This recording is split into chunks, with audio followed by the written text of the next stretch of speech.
For free, we back our coaches.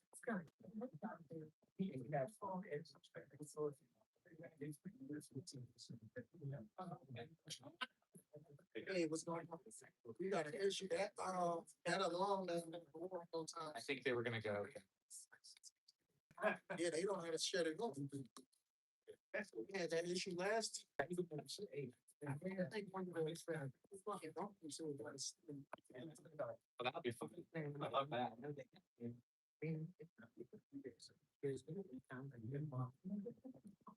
Oh, there's no fuel.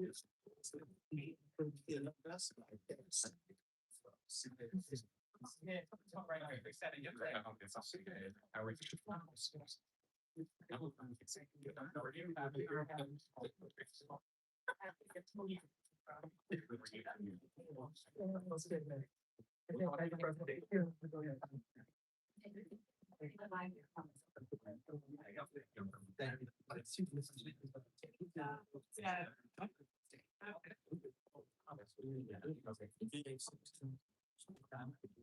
This was their last angel. I know.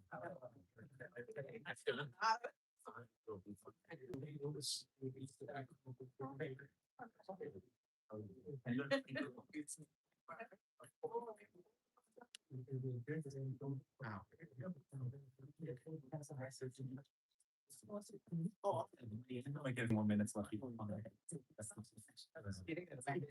got it.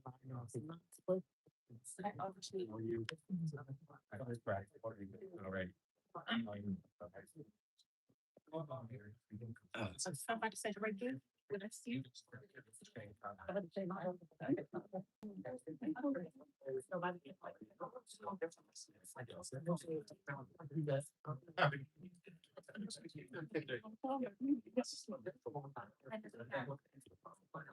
Can you be?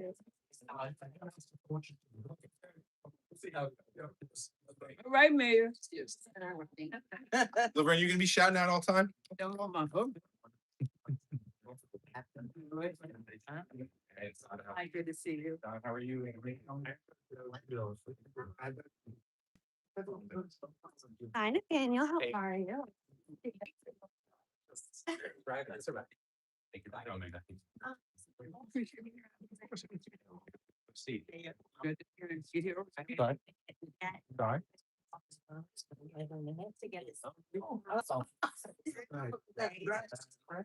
You remind me. So I do we see the line out. We'll give 10 minutes to get started. Exactly. So give folks a minute. So, yeah. Yeah. I know. It's been a busy time. I know. We just.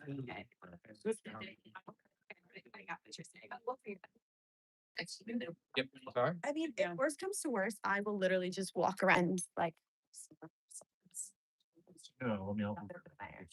Not sure how good the level of flavor is. I sound out of line. If you want. Everything, for every age, it's just we are ready for mayor. Y'all stay we're- tuned. Stay here. The mayor is going by city. How are you? Hey, Denise, how are you? I'm okay. How are you? Nice. Yes, we're gonna see today. I saw Pavit, Where for the youth council. Oh, it's here. No, I saw him at the wake for Sophia. It was sad, but yeah. But yeah. But we're on talking call right now. You can post your questions in the Facebook comments and we're trying to get them on. Yeah, we'll be down. Questions. So then you're here to staying to the.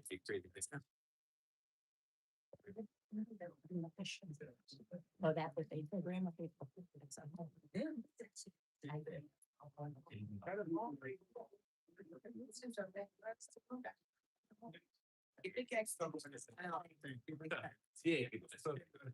Absolutely.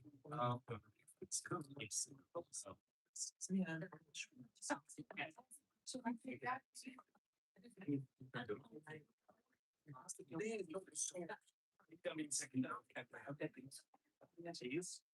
Who's working on getting it?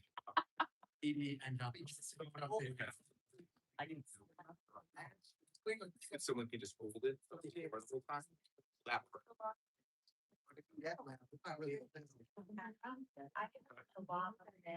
Wherever you do. And it gets to the. Not say either. Whatever you guys want. You wanna start at,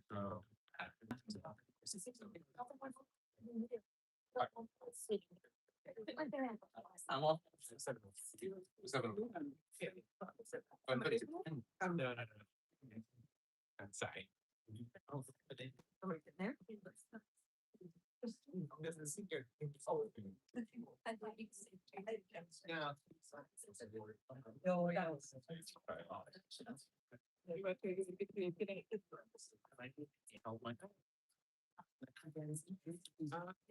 That's better.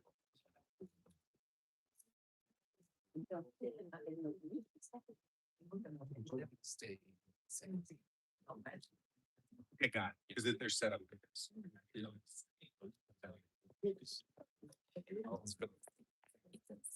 Sorry.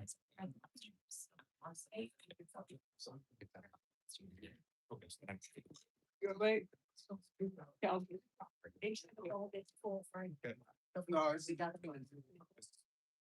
this was for me. What is this? Zoom? So you have. So crazy for go ahead. So. Right, here's. Make sure I didn't screw everything up. Yeah. Got it big.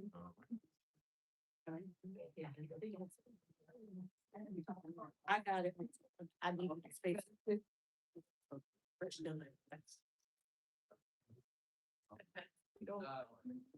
No, okay. So Lord.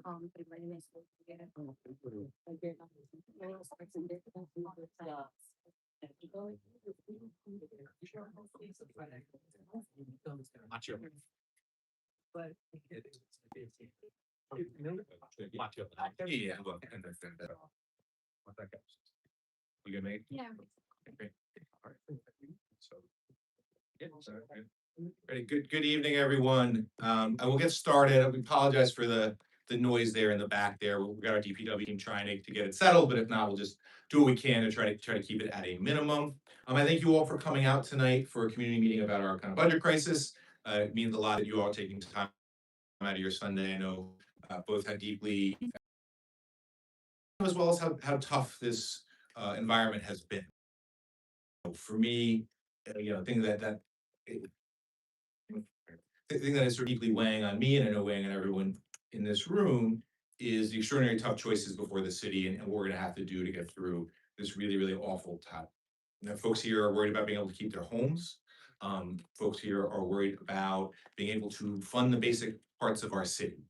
So I worry about third generation residents being pushed out of the city.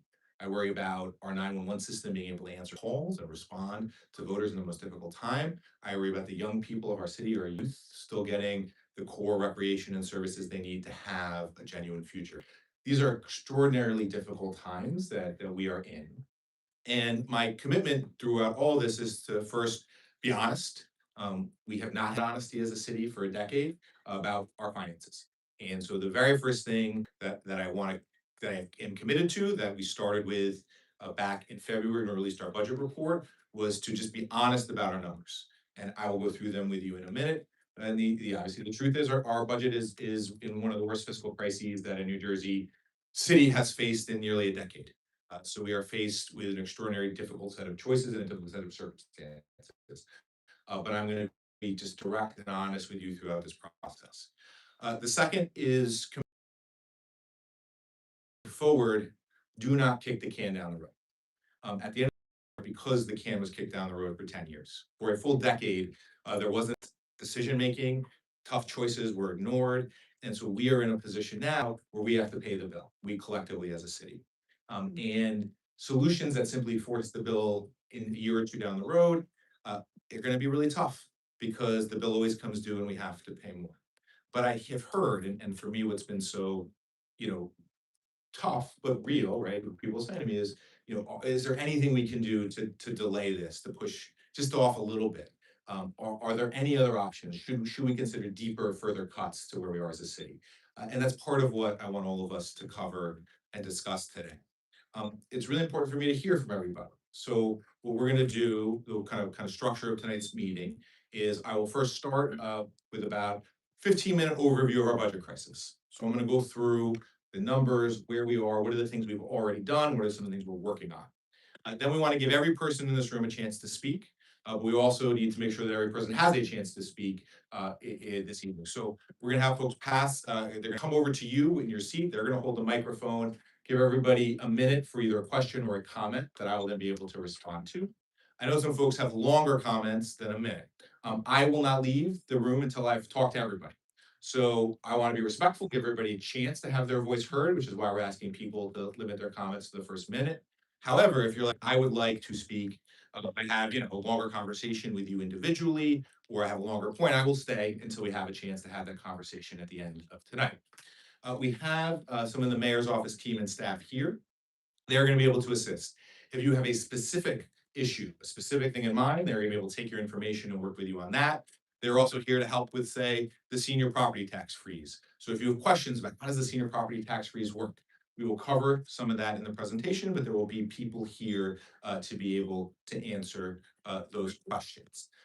At the end of the day, what I am, what's important for me is, again, to listen. This is the first community meeting. There will be 4 in the month of July as we continue to go through our budget. We will continue to listen, continue to adjust, continue to make basically this budget something that is understood by every single person in the city. We are also going to continue to fight. We will talk through a little bit of the things that we've been doing. We'll talk about some of the work we've been pushing at the state level. How can the governor and the state legislature help us through this incredibly tough time? And we will be honest about the choices. Again, I know how difficult it is. I know the fear that a lot of folks in Jersey City are facing right now. I know the anger that folks are facing, anger about how we got here and how do we get through it. Those are, something that I feel every day. They keep me up at night, and it's a thing that I am going to work every day to try to get us into a better place. I do want to just acknowledge there are a couple of elected officials here. They're all here just to listen. So an elected official will be giving speeches or comments today, but they're here to listen, hear what's on people's minds, adjust as we go forward here in Jersey City. So we have our state senator, Angela McKnight. We have Assemblyman Will Sampson. We have Councilman Frank Gilmore. We have Councilwoman Elena Little, Councilwoman Mamta Singh. So I appreciate them being here to listen. I apologize if I missed somebody. Please let me know. I think I covered all the things there. Yes, so there we go. So what we're gonna do now, again, about 10-15 minute conversation. I'm gonna go over kind of the facts of where we stand as a city on our budget, and then we're gonna open it up to the Q&A and back and forth with everybody here in the room. So first, your property tax bill. Your property tax bill is made up of 3 government entities. You have the city, you have the Board of Education, and you have Hudson County's government. I obviously am the leader of the city, and obviously your city council votes on the city budget. We have no legal authority, no say in your Board of Education and your county tax bill. Obviously, you add those up, that gets close to more than 60% of your tax bill. So obviously your tax bill is based on these 3 government entities. This is just the numbers from the last 2 years. We could obviously give you numbers for further years back, but just make sure you know them. So last year, the city increased taxes 1%, the county 3%, and the Board of Education by 16%. This year, these are the proposals. The city proposal is 20%, the Board of Education is 14%, and the county is 14%, right? So we understand how heavy that burden is, right? And how much all those things add up. So just a couple of points that I think are just important here, just for those things, right? Board of Education, right, sets their budget.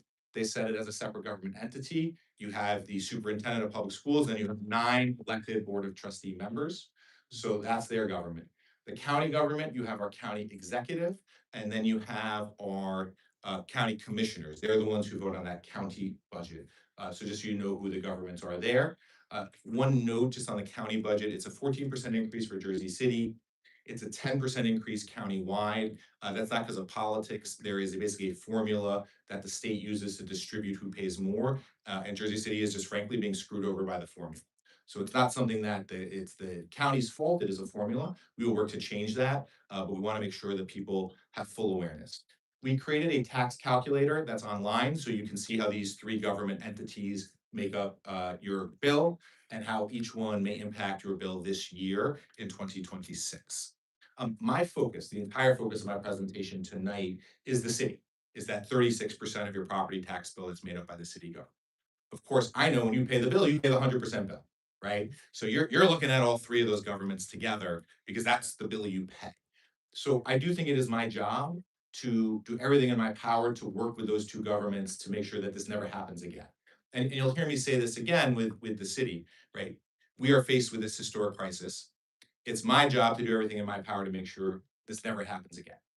And I would ask the same of both of those two other government entities to say, if you are engaging in double-digit tax increases, what are you putting in place to make sure that never happens again? So I think those are just important things for us to keep in mind. But obviously tonight, the focus is city hall, or 36% of the budget. So this is just a slide that kind of just talks a little bit about where our revenue comes from and where it goes. And we'll be able to share these slides with you all so you can have them. I know it's a little bit smaller on the screens in front of you. But what we have here on the top is where does the money go? And we'll talk about this in a second, but just the bulk of our money goes to public safety is first and foremost. So our police, our fire, our 911 call center, that's about $220 million of our city budget. So that's the bulk of where our city funding goes. You add into that things like healthcare costs and pension, that up into that. All of the rest of the civilian salaries of the city government are around 90 million, give or take, with that information. Then you have the health insurance for our city employees. Then you have other expenses. You might consider things like we have to pay the county $15 million for our trash pickup. That's in the category of those other expenses. And then you have our pension payments. You have our debt payments. So that's obviously debt that we have to pay. So I think as you go through those things, you see that the bulk of what we spend our city money on is salaries. The vast majority of those salaries are public safety, police and fire.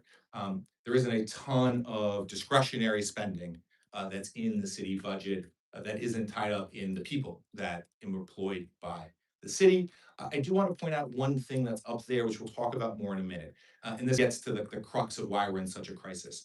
So in that chart, there's a $74 million or $76 million for what are called deferred charges. That's the credit card bill. Those are charges for services that the city already has, you already as residents experience, but were put on the city's credit card bill. Now, that is a specific line item in our budget. If you add the total number of what are these deferred charges, right? The credit card bill, this year it's $110 million. So you can see out of an $80 million budget, we are paying in this year $110 million in prior year's bills that the prior administration basically charged to all of us for this year. I'll talk more about it in a minute, so there. And sorry, go back in. And then the second is, well, where do we get the money from? As you can see, the property tax levy is by far the biggest amount. Then you see that we do get state aid. That is a core piece. We also get money from revenues. So the fees that are paid to the city, fines, tickets, all of these things. And when you add up all the revenues, that's where our budget gap as we got into this year began. So we had basically $254 million missing. So we have to spend $254 million more than revenue that's coming in. So that's what we talked about when we released our report in February, the $250 million budget gap that the city faces. That's where fundamentally it comes from when you're looking at that information. Okay, so what have we done? What's going on? So we do the analysis, we find the $255 million gap in February. We start working on what are ways that we can get the city's budget under control.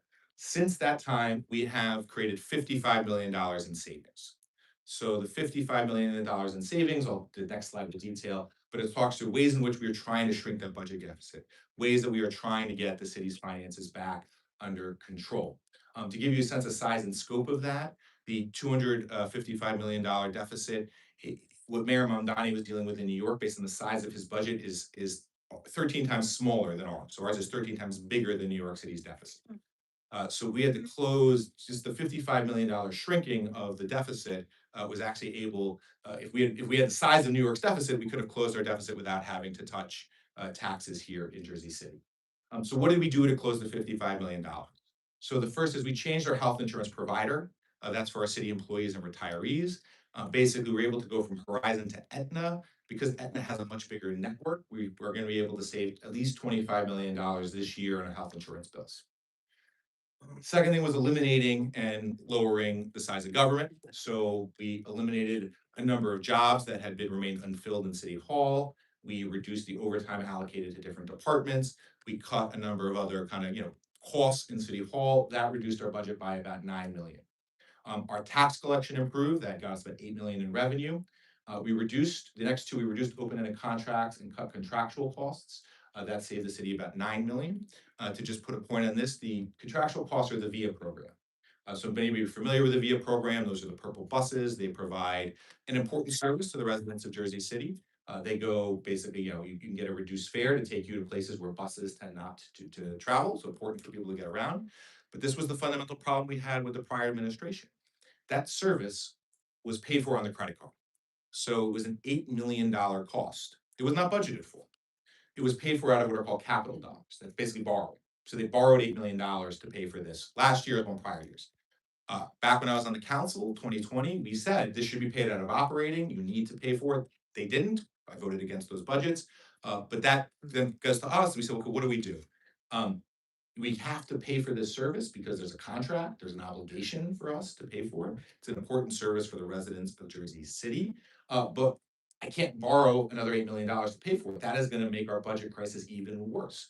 So what we have done, we announced yesterday after a series of negotiations, was saving the city about $4 million a year. So we go from 8 million to 4 million. The service is going to be reduced. The service, you're not going to go on Saturdays, it's going to be reduced hours, 6:30 to 7 when most people use it. You're not going to be able to take super long trips across the city. The fare is going to increase. It's going to divert you to bus or train if you can alternatively take mass transit. All things that we'll be able to save. Now, we didn't have a contract cancellation clause, so we weren't able to just say, let's get it completely off our books. We had to negotiate. We had an existing contract, but we have been able to find a solution that saves the city $4 million, reduces our long-term structural budget deficit. But we got to pay. We will not do what the prior mayor did, which was use the credit card to pay for things like VIA. VIA is just one example of the many things we talk about. We talk about the credit card bill that the city has to pay. You added all that up, that was the $55 million in savings, so that moves our budget deficit from 255 to 200. So you think about this $200 million deficit, it's really made up of two things. And I think it's important to just distinguish between these two things because in some ways the solutions to each of these are somewhat different. So the first is the $110 million that I mentioned. Those are the credit card bills. Those are the bills that we have to pay off from the former mayor putting it on our books. $52 million in unpaid health insurance bills, $10 million in retirement payments for police, actually more when you add up different years, payments for tax appeals that he bonded for us. So we're basically paying interest, we're paying principal, we are paying $110 million this year. Now, to solve this $110 million, our primary strategy has been to ask the state for aid and support. Trenton has benefited greatly from Jersey City. It is, absolutely reasonable to ask the people of the city to pay off a $110 million bill in 1 year, in one budget cycle. So we've asked the state for $120 million to help us through this year. That will be, if we get the full 120, it will be given as a portion of aid and largely as a loan. The loan would be something that will be paid off over a long, long period of time, enabling us to spread that pain out over time. That's obviously been something a lot of folks have asked about. Is there anything you can push off, anything that you can do? That is what we are trying to do with this $110 million in credit card bills, is push it out, push it off, but we still have to pay it. These are legally mandated bills. We as a city have to pay them. There's no way that we cannot afford to pay them. We will find out how much aid we're getting from the state. The final vote is on Tuesday, so it is finally coming. It has actually been difficult. We have not been able to release a budget yet because we do not know what the state is getting, and we're asking for a full $120 million from the state. The second part of our crisis is a $90 million we would call structural budget deficit. So structural means those costs are come back year after year after year. Those are the costs to run the city government. So $90 million, that cost each year comes back. $110 million, we're going to pay off those bills. Eventually, they're all off the books. The $90 million, that's the cost to run our government. That's not new spending, just to be clear. Now, we'll talk about that in a minute. That's not new programs or new things for Jersey City. That is a structural budget deficit of $90 million simply to run the government that we have today. So that $90 million is missing. That is where the proposal to raise the taxes came from, right? So we say, look, we have this structural budget deficit to run our city. It's $90 million gap. The proposed 20% tax increase funds $80 million of that. And that's obviously this year and then in future years. So it is trying to close the structural budget gap that we have to fund basic city services. So the problem that we've had, and I'll get in a second of how we got here, how we got into this mess, because it'll land it, but these are recurring costs. So if you don't fund them this year, you got to figure out how to fund them next year, and the year after that, and the year after that. So that's that structural every year challenge that we're addressing and trying to go through. Right. So how did we get here? How did we get to a structural deficit of this size? How did we get to all these credit card bills? The vast majority of the presentation, we talk about how we get through it, but it is worth taking a minute to just how we got here. So it basically started in 2020. The city's budget had been reasonably consistent and well run up until that point. In 2020, COVID hits, and the former mayor makes the decision to fund the city's budget through one-time revenue sources. So there's basically three choices, right? Okay, the former mayor, he could raise property taxes to fund the city services. He could cut the city services, right, because we don't have the money to pay for it. Or he chose option three, which how do I find one-time money to pay for all this? So what does one-time money look like? It looks like all of our COVID money. So we took all of our COVID money and spent it to just run the government. So you see that gap, that top line is what it costs to fund the government. That bottom line is how much recurring money he was taking in. And what's in between is all of the one-time revenue that was being used. Over the course of 6 years, he spent about $660 million in one-time revenue just to close this budget gap without, again, either raising taxes or cutting services. So not making the tough choices you would need to actually run a sustainable budget. So what were some of the things he did? I think the next slide was it? Oh yeah, so this basically chart shows the same thing. So we can go to the next one. So what did he do to actually fund that? Yeah. First was selling all of the city land. So he sold over 1,000 city properties, and he didn't use that money to invest in long-term, capital projects or reduce spending. He simply used it to plug the budget gap. So each year, I get to give you this last year, we had a $33 million land sale. We don't have $33 million this year out of a land sale. When you use a one-time revenue on recurring costs, it creates a problem. The metaphor that I've used throughout this discussion is, if I have trouble paying my rent and then I sell my car, well, I have the money to pay my rent next month, but the month after that, I still have to pay my rent, and now I don't have a car. When you sell off your assets to pay these one-time costs, you deepen your problem. And that's what happened with us. We kept selling these assets, selling off Jersey City's basically financial future just to cover the budget. For him to be able to say, oh, I didn't raise your taxes, but I'm still funding this great government, right? That was the strategy while he was running for governor, to basically go around the state and claim that our city's finances were in good shape when they were not. Second thing he did was he drained our rainy day fund, right? Our rainy day fund is there to help us when we hit challenges. We've gone through COVID. We went through Sandy as a city more than a decade ago. We hit these moments where we need money in the bank. He used all of it to just cover up the budget gap. So right now, he used it all last year. We were able to regenerate a little bit this year, but our rainy day fund we have a $30 million rainy day fund. It is $70 million short of what it should be. A city of our size should have a $100 million rainy day fund. New York has a fund similar, that's the right size for their city. So our rainy day fund has been drained during a time of economic prosperity, not during a time of economic struggle. And then last was just not budgeting for things, just literally saying, I'm going to put them on the credit card. So that's this $52 million in unpaid health care, the $200 million in emergency notes that were issued for annual operating. Occasionally people will say to me, well, how do I know these numbers are accurate? How do I know they're true? A couple of things. One is our audits on the city website. The audits cover a number of these things. The audit that covers the year 2025 will be published within the next month. It will show all these things. The second, if you don't believe the audits, look at Moody's. So Moody's is an independent agency that analyzes municipal finance. Moody's downgraded our credit in December. Our credit has been downgraded 5 times in 3 years. When they downgraded our credit, they put out a report. The report details everything I'm saying. It says the city was running on the credit card. The city was not properly funding itself, and that is why we were downgrading the credit. So these are the practices that have led us into this incredible mess, into, again, the worst fiscal crisis New Jersey City has had since Atlantic City in 2015. And it is why we have drastic decisions before us, extraordinarily hard choices to try to get out of it. All right, so we are already trying to make government leaner. I know folks have asked us to cut deeper, so we'll talk about that in a little bit. We just want to give you a little sense of that. So last year budget, when you take off the unpaid credit card bills, was 781 million. We have a tentative budget pending the state support of about 765 million. So that cuts our spending by about $16 million. So we are not spending more as a city, we are spending less. And we know we have to continue to spend less. And then just, our city headcount, despite that the city's budget has increased, costs have increased, inflation has increased, healthcare has increased. As a size of city government, we are shrinking. So in 2029, we had nearly 4,000 employees. Today, we have about 3,232. Sorry? What did I say? I apologize. Thank you for correcting that. 2019, we had nearly 4,000 employees. In 2026, today, we have about 3,200. So give you some just numbers there. Our police force in 2019 was about 950. Now it's about 800. So we drop about 150 officers. Most of those 3,200 employees are in public safety. So about 2/3 of our employees are police, fire, 911. That the public safety universe is about 2/3 of our city employees. All right, so revenue, a thing that keeps coming up, understandably correctly, is people saying, well, instead of raising my taxes, can you find additional revenue that isn't my property taxes? So we are getting to work on that, and I want to just walk through our plan. Our plan is to be able to raise, starting next year, and it's gonna go through this year, but it will be in full operation next year, an additional $20 million annually in revenue.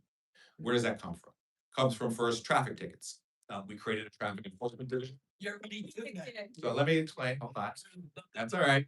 Understood. But we appreciate the, guys, the meeting won't work if we're shouting out, but I appreciate your That's thoughts. Like I right. said, everyone will get a chance to speak. So we are going to continue it. The enforcement is focused on where there is danger. So we will tell people where our traffic enforcement division is. They're on 440. They're on Kennedy Boulevard. We want you to know that. The vast majority of these tickets fall upon people who don't live in Jersey City. We have found, and through our studies and through analyzing where they go to, people know, hey, traffic enforcement's on 440. They're on the boulevard. People drive safely. That's what we want. We want safety. We want people to not be dangerous on their streets. But what we do see is lots of people who aren't from here, who are cutting through our streets, who are getting off the turnpike, going to, whether it's 19 or 14A or 14B, treating our streets like a highway, engaging in incredibly unsafe behavior. And yes, I want those people ticketed because they are endangering the lives of every single person here. So that is a piece of the revenue. Another piece is slumlords. We are going after slumlords. We have increased the number of tickets issued against slumlords, but we also have a government to fix. So to give you a sense, the former mayor left us a 50,000 housing enforcement case backlog in our municipal courts. So there are 50,000 housing enforcement cases that have not yet been seen by the courts. So we have to fix that, and we are fixing it. What does that look like? It looks like new procedures in municipal court. It looks like working with judges and municipal prosecutors. We have a process to get through those cases and get additional revenue. Next is grants. Grants can help fund our budget. So we have vastly increased the number of grants we're applying for. In all of last year, we applied for $18 million in grants. In just the first quarter of 2026, we applied for $54 million in grants. We're doing everything we can to get grants in to cover a portion of the budget. And then last could be additional revenue. We are engaging in a study now to look at where we can get revenue from potentially signs and billboards and advertisements, cell towers. We are looking to try to find additional revenue where we can across the city. That all adds up to this plan of trying to have an additional 20 million in next year's budget through these revenue ideas and options. All right. Next thing that comes up all the time, as it should, is what are you doing to make the developers and the wealthy pay their fair share? Kind of a good one. That's right. Yeah, because giving them. And obviously, the reaction is the right reaction, right? And I was talking to someone before the meeting started, they're saying, look, we see nationally, right? We see massive tax cuts for the wealthy, we see, trillionaires in existence, we see people just raking in money, and yet here we're passing the burden on to working and middle class families. So I feel that every day.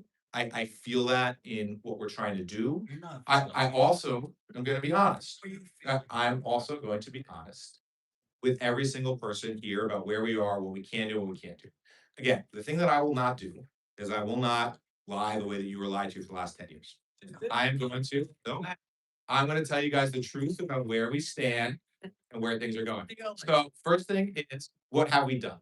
We did an audit of every single tax break. We are currently engaging in an audit of every single tax break given to a developer in Jersey City.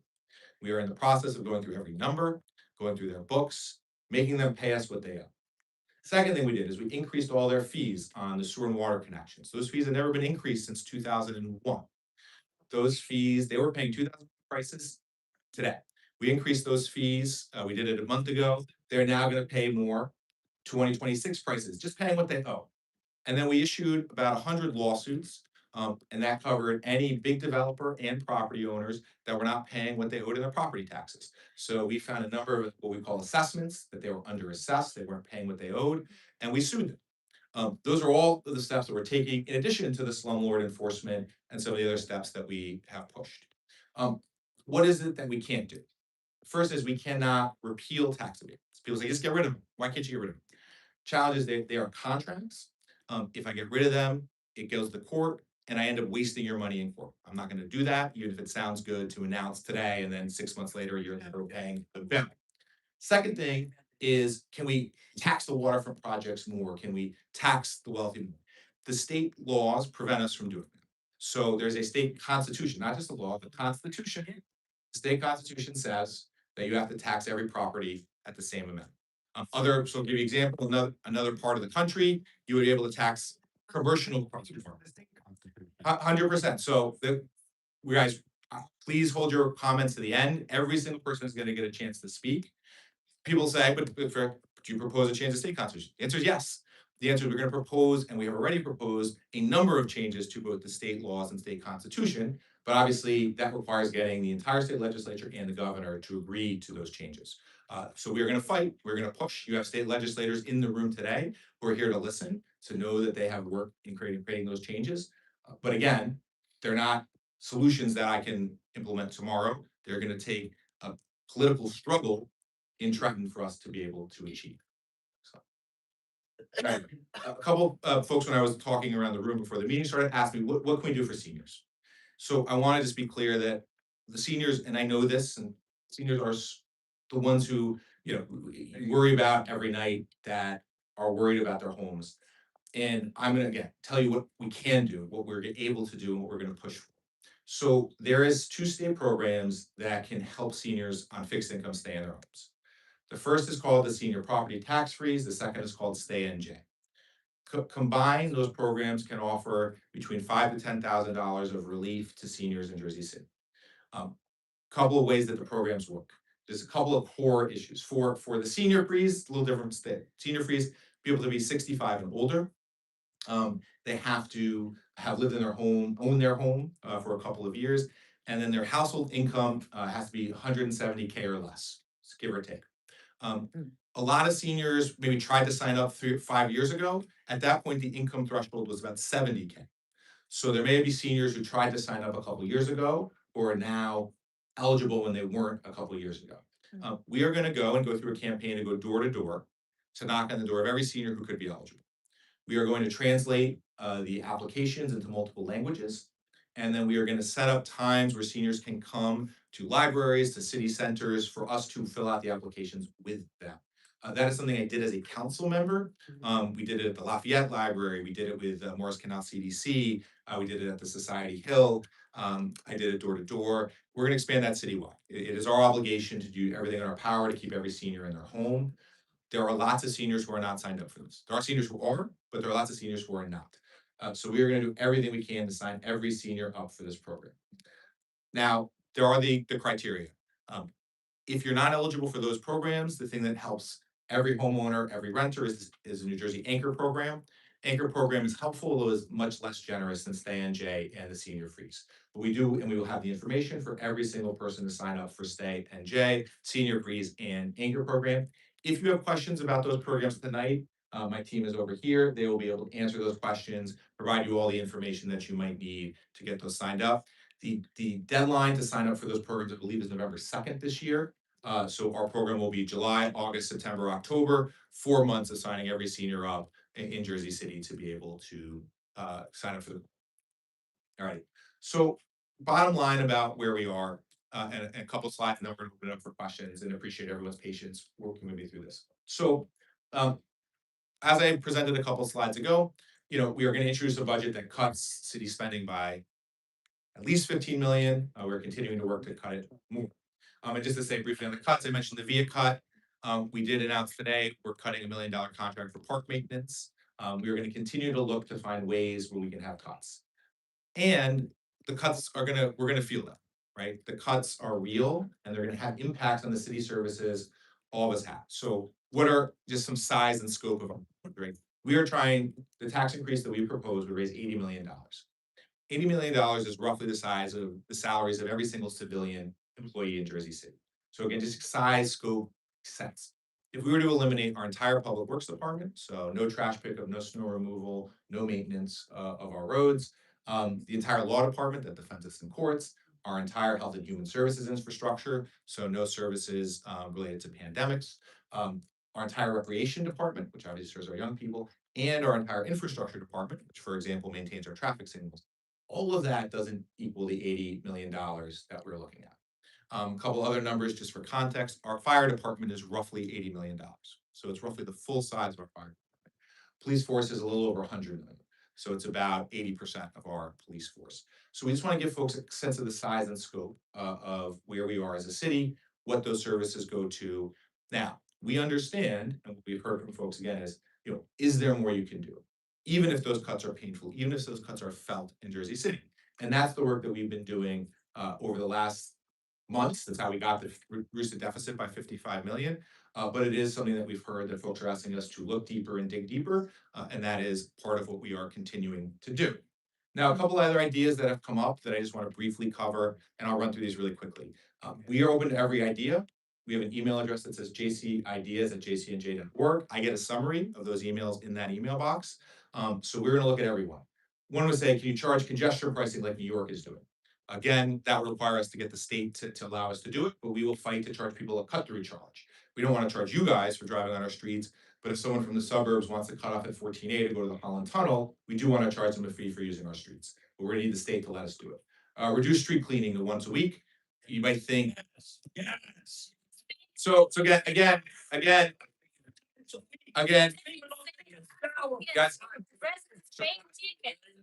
we're not going to be able to. We will get a chance for everybody. We will get a chance. Right damn thing. We will get a chance to be able to review every single comment here, right? That's an idea that's been proposed. We have consolidating services with other Hudson County counties, cities. We are working, for example, on expanding our animal control so other cities can pay for our efforts. We're going to continue that process. Folks have said declare bankruptcy. Unfortunately, that would make our project significantly worse. The state would basically come in, they would take us over, and then they would set the tax rate and they would set it to the legal limit. So the legal limit this year that the state is allowed to charge us is 31%. We do not want the state to come in and charge us the 31% tax rate that they're legally able to charge us this year. Sell land again. A number of people have said, well, we'll just sell land again. We're not gonna, again, this is like the core, I cannot leave the city where I found it, what the former mayor did to us. I can't use the one-time gimmicks and then assume 2-3 years from now, what were you doing? So thank you, Ms. Laverne. We're gonna have a chance on the mic and to talk and to answer questions. We deeply appreciate what is at stake here. The future of the city, the future of people's homes, lives, dreams in the city. We feel that. I feel that every day in the city. No, you don't. So I do, sir. But we'll keep going because we want to make sure everyone gets a chance to talk. So to that end, folks have said, well, you couldn't make it tonight, or is this one meeting? What's the process? Again, I'm committed to being in the public, looking people in the eyes, answering their questions.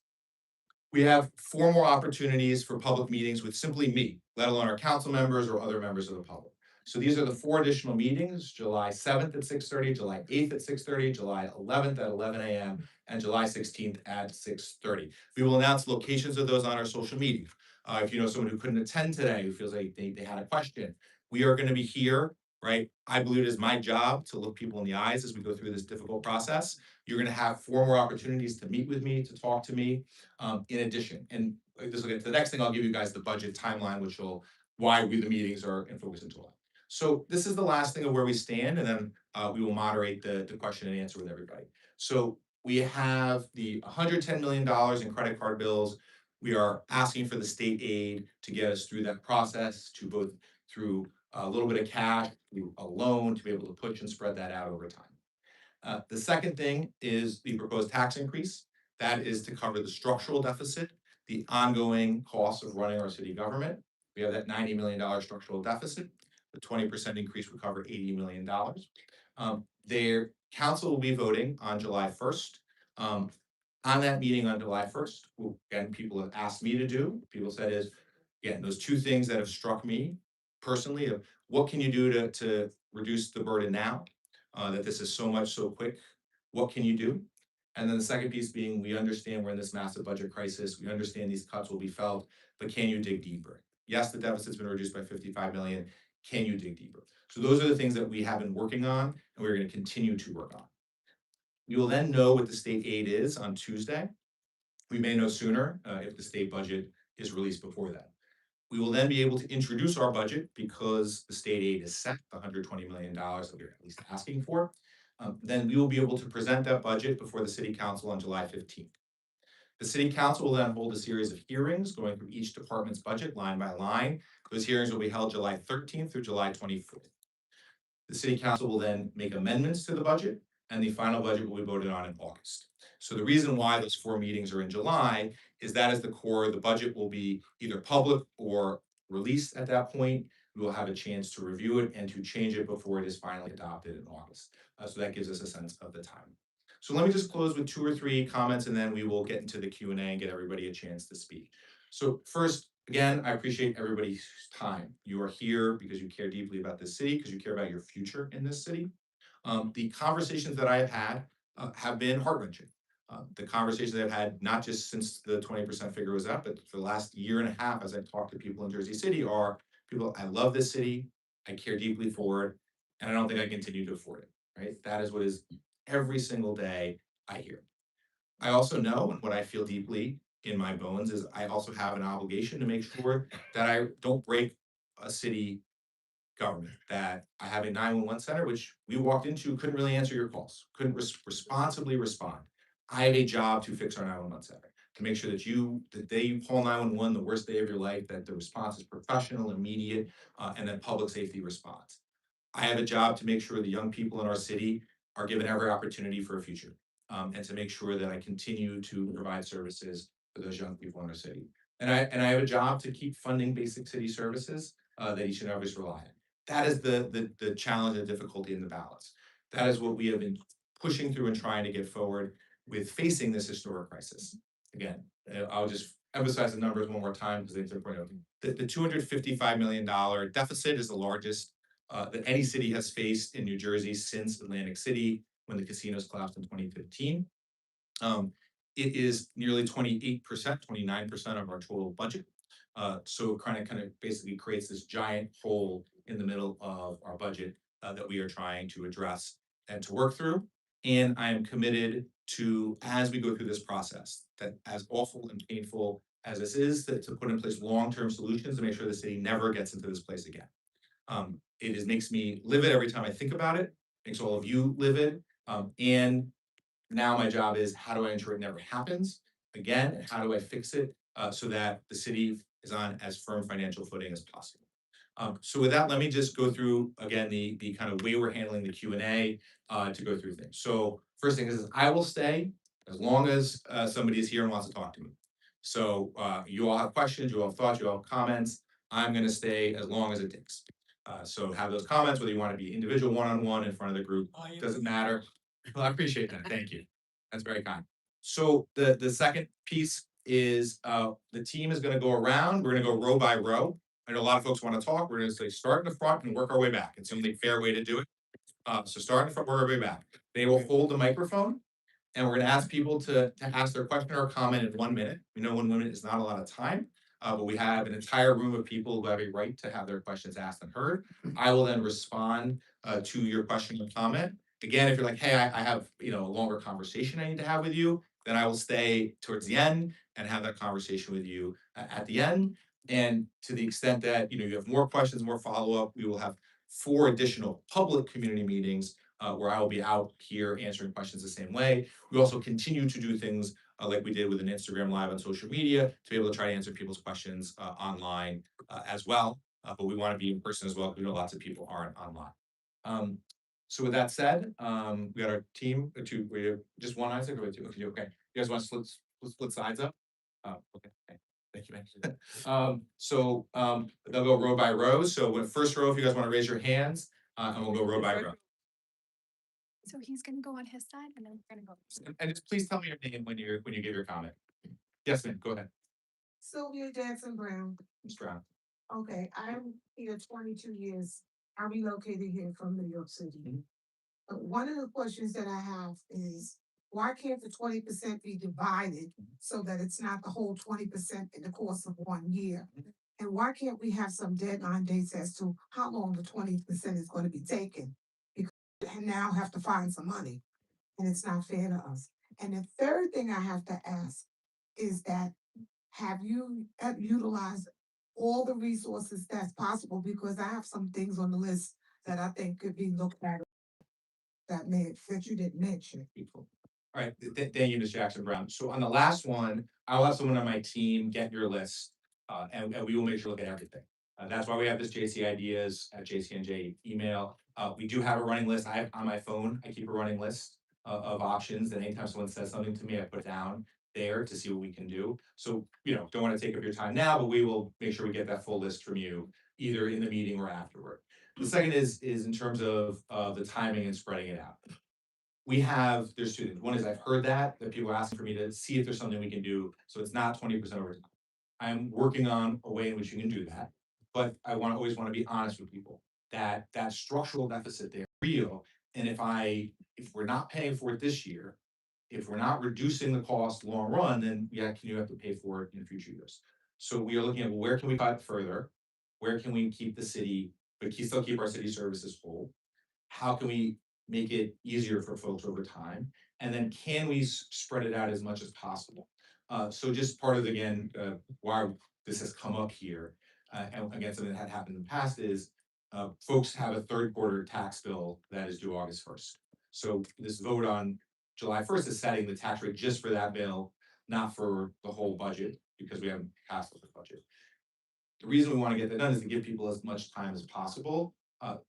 There has been talk on the fourth quarter. If it's all in the fourth quarter, then it's just a massive balloon on your fourth quarter bill, which isn't enough time. We are looking right now into, can we give people some more time for that August 1st date? Can we push it back? We are having conversations with Trenton to see if that's possible. I don't want to say anything until I know definitively what we can do. So those are all things that we're looking at what we can do. But when it comes to future years, we still face tough choices in the future. We still have to continue to work through a budget that has been basically broken and mismanaged for years. So again, being honest, this isn't we're doing it this year, then it'll go down next year. We're trying to do is limit it this year and then fix the problem so it doesn't keep skyrocketing year after year after year, not just at the city, but at the county and the schools as well. So the success of what you're saying, what I asked, is based on how well you're able to get to the things that you think will work. Which Correct. means we're still in a position where we don't know where we are this year, nor next year. So this year, obviously, we will have direct information for you. We will know what the state gives us on Tuesday. We will introduce our budget. This year, we will have clarity. And then in my commitment, that's my promise, to do everything to get next year's budget under control. I know it is, I've looked at the numbers. The whole point is we've never done 5-year budgeting as a city. It had just been, how do you patch it together year after year after year? That's how you end up in a mess like this. So we are looking at it as a systemic solution to what we need to do in future years.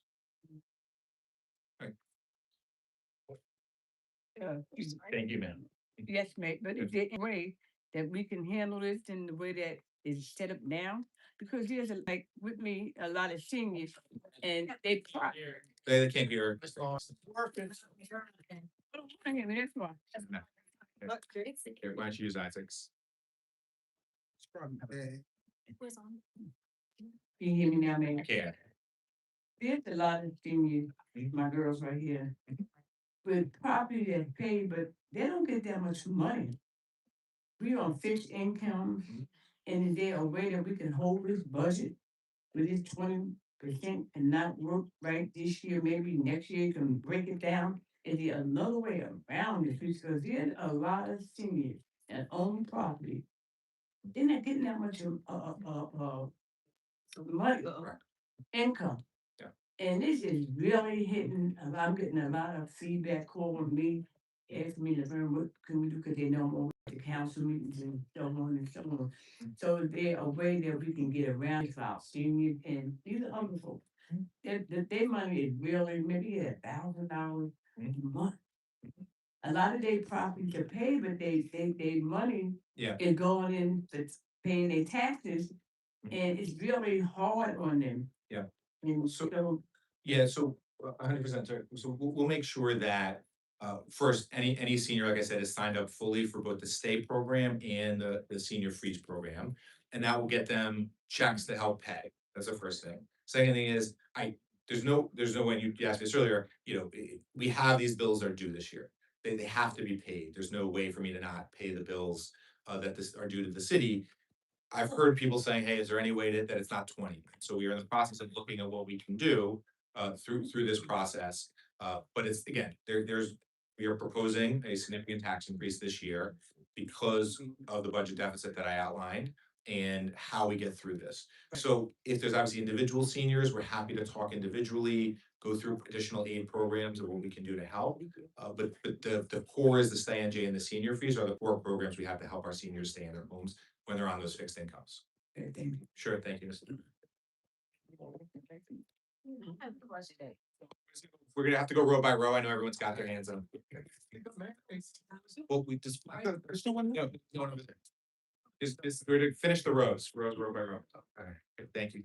Okay, so every business owner knows, be it small or large, I'm a small business owner, that when you are slammed with you speak loud? With a huge bill. Yeah. You have to renegotiate that bill to survive. Mhm. You have to renegotiate the payment. You have to push it off in time. Mhm. Is this nice? No. But the way that you're coming across today, and I appreciate the things that you're telling me you've done, is that you want to sort this problem out this year. Now, if you give many people in this room and many people in Jersey City, myself included, a 20% tax increase, there will be no next year. I will go in. I won't be able to afford to pay in the city next year. So the concept of trying to fix this all in a year is a very rich concept. For poor people or medium class people, we need to spread this out. We cannot fix this problem in 1 year. This needs to be at least 3 years. Sorry, an astonishing budget. I want to cut services because I want to get this percentage down. But difficult decisions are the privilege of rank. And can we start at the top? I don't mind if you cut $1 million from my. But can you cut some of the pork from City Hall? I personally know there are people that are working there who are not needed. I know there are departments. People don't care. I just. Thank you, John. Right. Pay our own expenses to go to work. So everybody at City Hall does. So we are paying their expenses. With that, I'll leave it. Thank you, John. I very much hear what you're saying. So two things, right? So I think the first thing is, and I apologize if I try to convey this. We are doing everything we can to get through this responsibly. We are already pushing things responsibly into future years. And I hear what you're saying is, can you do more? So just to give you an example of what that looks like. So this is the $110 million in credit card bills that are due this year. What we are looking for, of why we did it, is we asked the state for $120 million in support. That $120 million will be some cash aid and a large portion of a loan. That loan will be over a long duration with a low interest that will allow us to put that into the future. The challenge is the size and scope, right? Again, if we were dealing with a budget deficit that was really bad, $100 million, and I got this state aid, then you're able to do that. And then you're able to look at the tax increases in range that are ranges around inflation, right? The challenge is when you have it as this big, the $110 million in credit card bills and the $90 million in structural deficit, that creates a crisis that requires us to get through it. So then, again, I've heard what you say, right? And what others have said. Can you cut more to reduce the structural deficit? Can you push more? I'm gonna look at both of those. I've already looked at them, but I'm gonna continue to look at both of those things as we continue to move forward, as that budget is introduced for all of you on July 15th. And the last thing is in cutting pork. So two things that are really important that I agree completely, right? So first of all, we cut a couple things that were no-brainers, right? The first thing we did was cut the Pompidou Museum. That was gonna cost the city an additional $40 million. They already spent $20 million on consultants. I'm not taking a salary this year. It's important. I'm in a place that I can do that. I'm in a lucky place to be able to do that, but it was important for me to just not take that salary this year. And we are gonna introduce a budget that obviously cuts from what was last year. One thing that I think is important is we have what's called in the city or state civil service rules. We are not allowed as a city to just say, employee here, we don't think you're performing well, we're letting you go. That the state does not allow us to do that. And though we have to abide by all of our the state civil service rules as we go through and look to continue to cut things. I'm sorry. Sorry. I have to. John, I'll be here afterward, I promise you. When I'm you- not going. When you came in, Yeah. 21 senior staff members But were raised. That's not true, John. Right, right. But John, I no, appreciate that, but that's good. So I appreciate you saying that. Let me just correct that and not, no, sorry. So in terms of where we are as a staff, so only two folks were given raises, and they were given raises to attract what we thought was the people who solve the budget crisis. So the only two positions were business administrator, which is the person who basically runs the city, and the chief financial officer, the CFO. Those were the only two people who received raises to attract the best talented people. Everybody else has kept their salaries where they're flat from the prior administration. So there's two people, and we hired those two people specifically because we thought that we needed them to help solve the crisis. Okay, if you say so. Yes, and John, I'll send you the info and the data, and just public, all the salaries are public too, just public knowledge. So we'll keep going in the row. Yeah. That's not true because they hired the Leah Bryant, whatever the lady name is, she got an assistant. She's making 250, the lady, other person is 100 and something. And before we even got to this, they voted to increase salaries for the aides to the council or something like that. So all of these other things that were done before we got to this 20%, because you had to know this 20%. You needed this money because you were on the council. So if you know what was going on, and people are talking about what, but the same people right here was on the council. So I was on the council, you were supposed to know what was going on, and you were supposed to be speaking for the people. Watching out for us in the best interest of the city. Now everybody wanna watch out for the best interest of the city, and you know good and well that the state is not gonna give us money because they feel like we keep on giving out tax abatements. Yeah. That's not gonna happen. So thank you, ma'am. I appreciate what you're saying and making sure that we do our part. So there's a couple of things that are important to say. So, I don't wanna include individual people in, I don't think it's fair to individual civil servants. The budget that we're gonna introduce is going to cut by tens of millions of dollars what the spending was last year. That the mayor's office has two deputy mayors. We have two deputy mayors, the way that every mayor has had in Jersey City's history. And we are going to continue to cut overtime, cut open positions, cut extra expenses, all the cuts that we need to do to make sure that we are doing everything in our power to not waste a cent of taxpayer dollars and taxpayer money. We are going line by line through every contract in the city to continue to cut and to make sure that we are not wasting a single dollar of people. Now, I will like this where I'm at, right? People said, would you do a full hiring freeze? I need to hire 911 call takers. I need to make sure that your call 911, that call is answered. I believe, and we did a series of 12 budget town halls in March and April. When we did those town halls, one of the things that people said, and which I believe too, is you cannot cut what we have for our young people. That our young people have too little in Jersey City, And that as you look at cuts, you cannot target anything that targets our young people. And so those are the things that we've done. And those are the things we're continuing to do. I guarantee you, when our budget comes out, you will see each of these cuts across the city, how they've been implemented.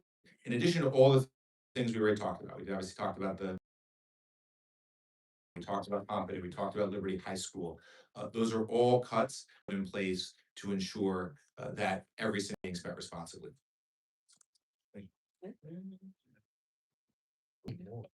Hi, Susan Jackson. So two questions. One, the biggest, I don't want to cut safety services, but the biggest chunk of the budget in those services is the police, way bigger than the fire department. So A, can the police budget be cut? My other question, I've always felt that the street sweepers are useless. I think that's so. I think they're like when those slides said, oh, they generate revenue. So the thing is, it's a joke though, because they're useless street sweepers. And then we all get tickets if we forget to move our cars. But that just doesn't make sense to me. Like, why are we paying? I'd like to know what we pay for that service that's useless, just a bunch of parking tickets. Meanwhile, our sidewalks are dirtier together.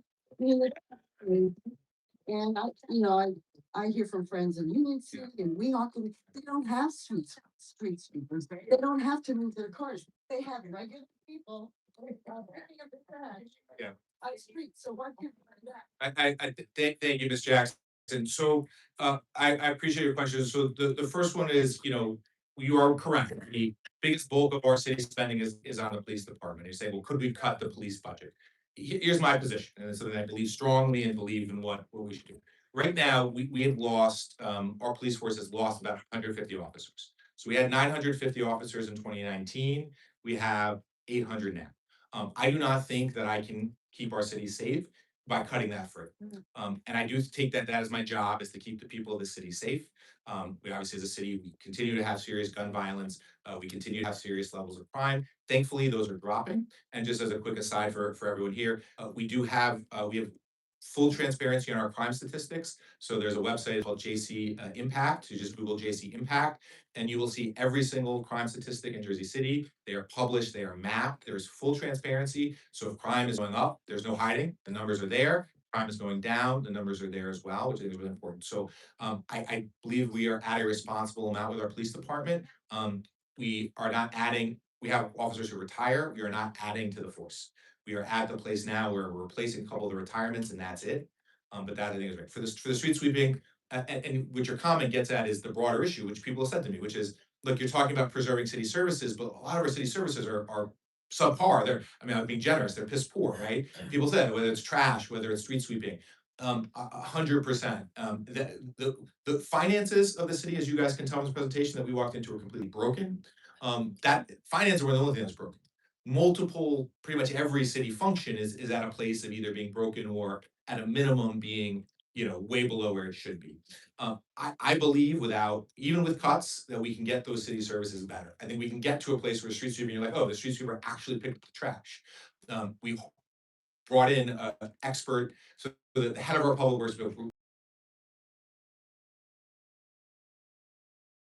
works director ran the Manhattan Public Works. He took a pay cut to come here. So he knows he just cleaned Manhattan, which has 3 million people living on it.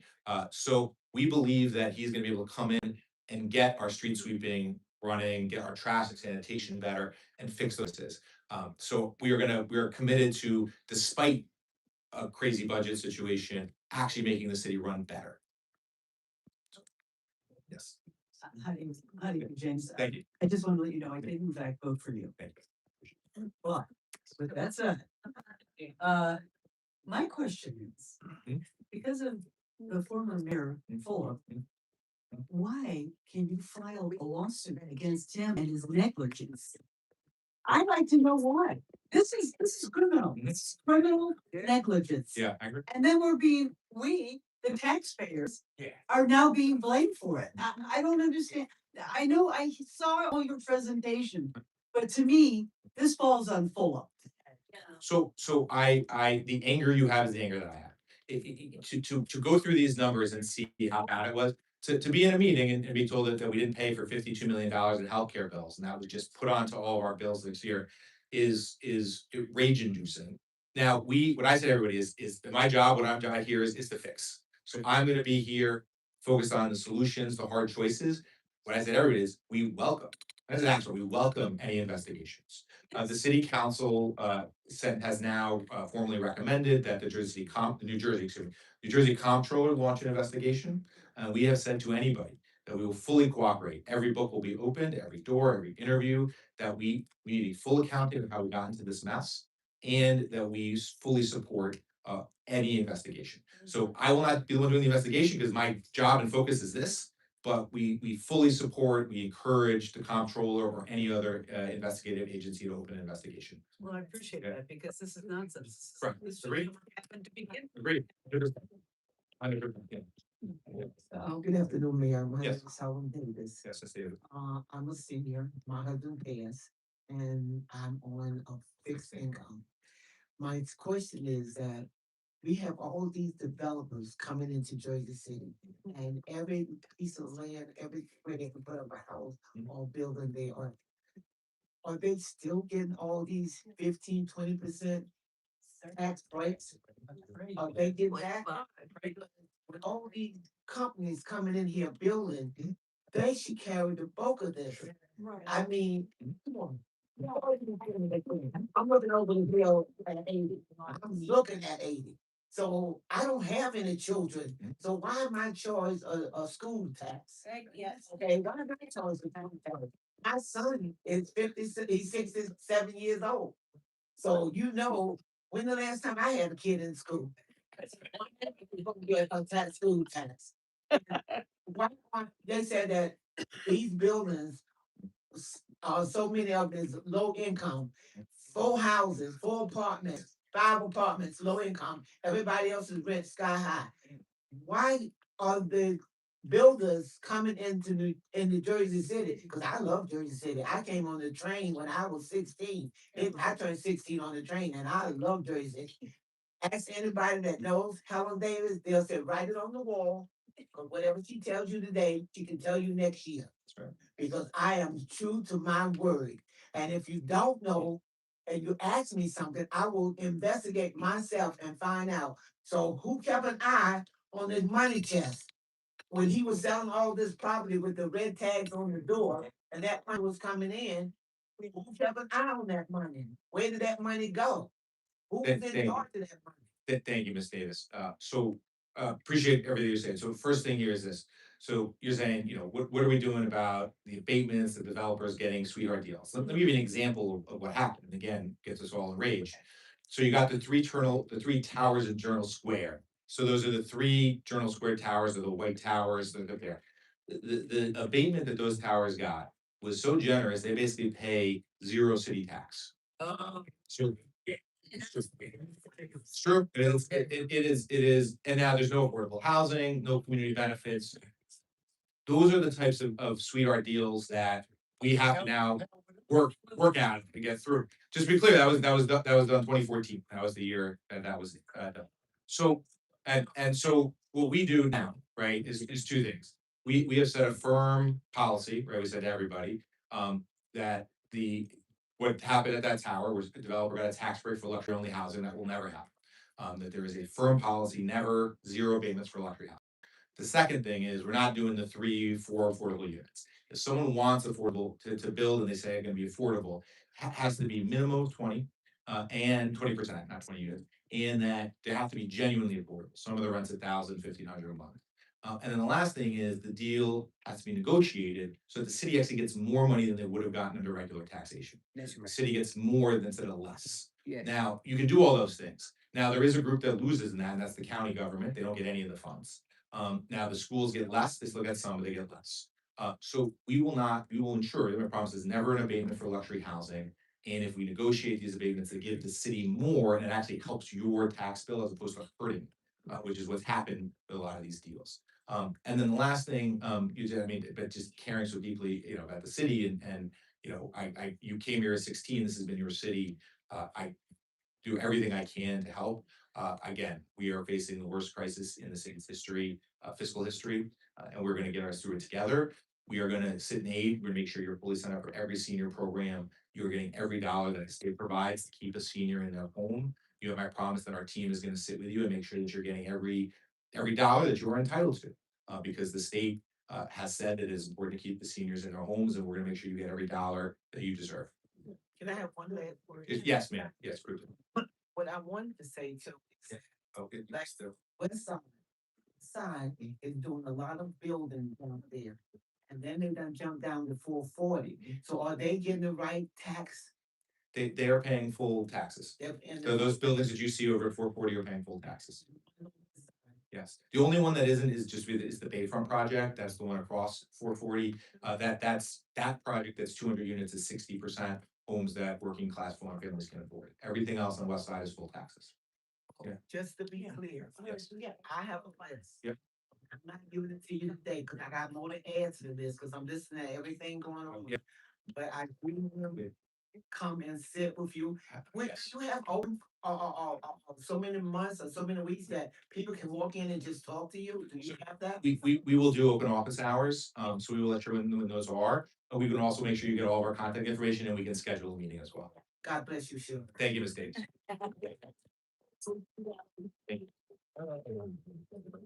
Yes, So. yes, ma'am. Question. When you are, all of these builders are building all of these buildings. Yeah. And ripping up roads everywhere for their sewer systems, for their electrical systems. Isn't that something that we can do something about? Because these roads in Jersey City are horrible. Yeah. We should be able to, if you can't charge them for the taxes now, you should be able to. charge them for the infrastructure. Yes. 100%. So that is part of what we said earlier was they were paying 2001 prices for their water and their sewer when they built a new building. That's crazy. It's absurd. So that changed. We will, you know, my promise, they will fully pay to repave any road when they do construction. That we will hold them to that. We will make sure they do it because you are forced to deal with the bumpy pothole roads that are destroyed after the construction happens. Yes. 100%. Brown, Yes, Mr. Brown. my wife, we spoke to her already. Okay, the city council and the mayor work closely together, is that correct? So it depends is the short answer. So just to be clear, each city council member is their own political elected official. So they get to vote their own way. They can say, I think the mayor's doing a good job and support what they're doing, or I think he's mostly doing a good job, and here's a couple of things I disagree with, or they can be in opposition and say, I think they're doing a bad job, and here's all the things they do. So the council is separate, they're independent, they're not part of the administration. I obviously, there are times where we work very closely with council members, but there are times the council members will say, I think what you're doing is crazy. But I just wanna know, the council, when you all want to pass something, you have to get approval from the council? For things like a budget, yes. So 5 years ago, no one saw this coming? So it's a great question. It's a great question. So I will tell you, me and Councilman Gilmore, so we were on the council last 4 years. I was on the council last 8 years. We voted against the budget every year. So every year, I never once voted, for 8 years, I voted no every time. The reason I voted no was all this stuff, right? Would say, well, you're doing a land sale, how are we gonna pay for it next year? You're doing a gimmick here, how are you gonna pay for it next year? You're not making. Voted no, but we lost 7-2 every time, right? We lost 7 to time. Now, it is fair, and I think, ma'am, you said this and it didn't answer as well as I should have. People say, well, couldn't you have known more? That's fair, right? Could we have pushed and dug further? I knew it was bad. I voted no every time, but could we have dug further? Could we have found more of these problems? Absolutely. One of the things I wish is I could have gotten my colleagues said something that would have convinced them to vote no too, and forced the prior administration to actually take action, and stop doing these gimmicks. But I appreciate your question. Thank you.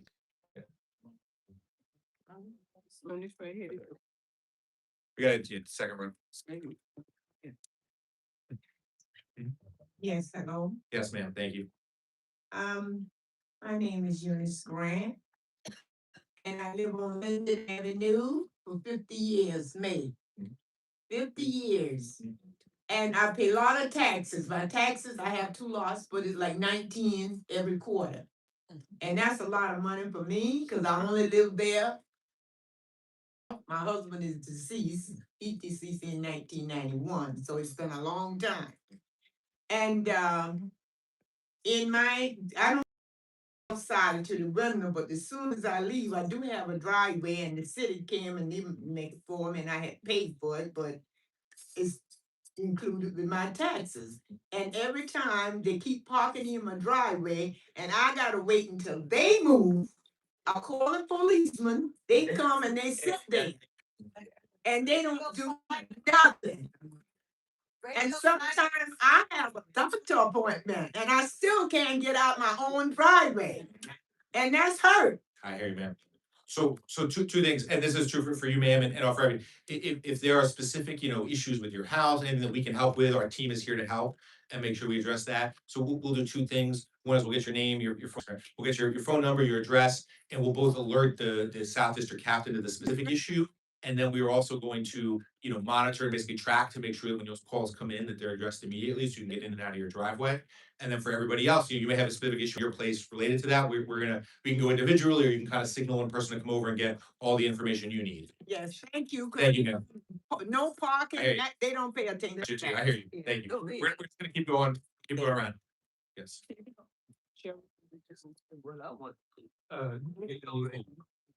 There seem to be some differences of opinion about salary. Yes. That people.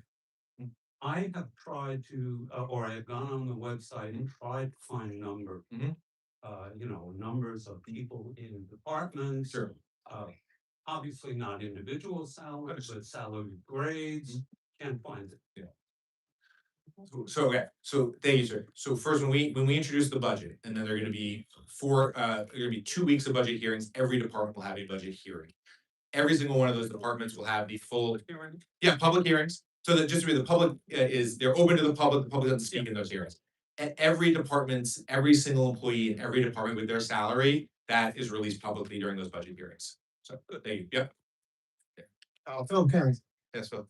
two quick questions. Number one, you say that you are $110 million in deficit. There's also a structural deficit of $90 million.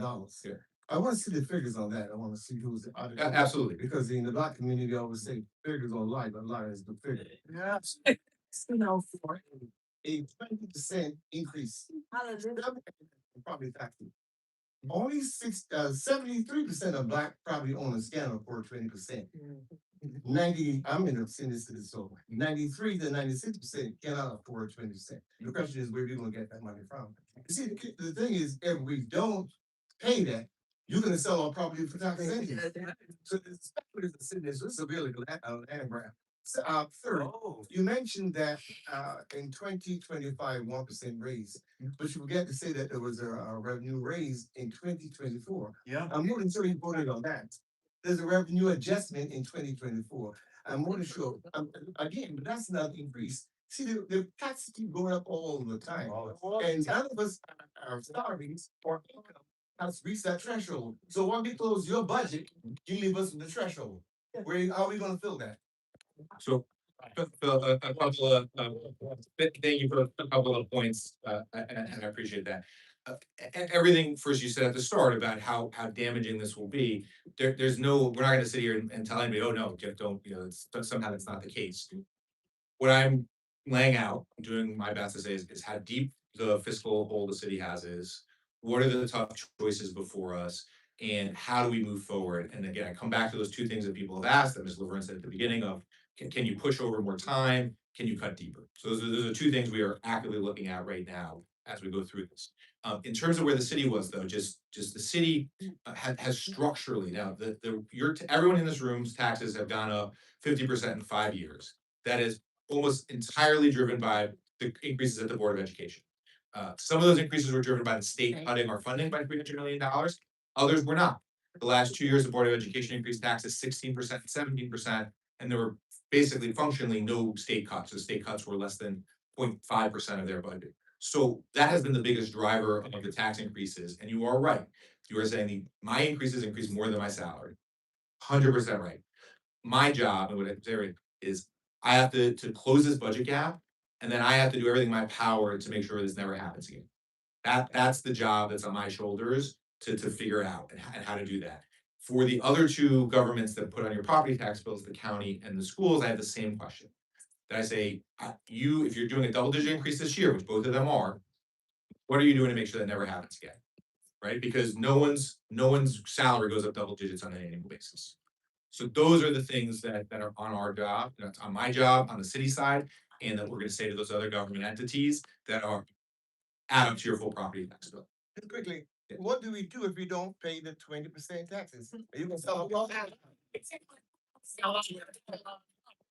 Asking for everything. So Phil, no, look, this is it. Was when the city raises taxes, yes, the city requires payment.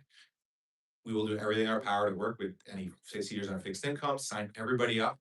But that is when we ask for a tax increase, you're right, that is what we're asking. Thank you. Yes. Yes. These are not an active investigation. You said that you would open your books. Yeah, so I'm. So Because this does not happen. right. In any corporation, Understood. books are not balanced. It's a problem. If I have a credit card and there's not an invoice to match up with what's being spent at the end of the year, somebody's gonna ask about it. But if they are, or if they're not. There are I think two things that are important for you. So that there is an audit that is being done. That audit will be released next month. And it will go over the 2025, everything that happened in Jersey City in 2025. There is not an investigation into the full scope. How did this happen over 6 years?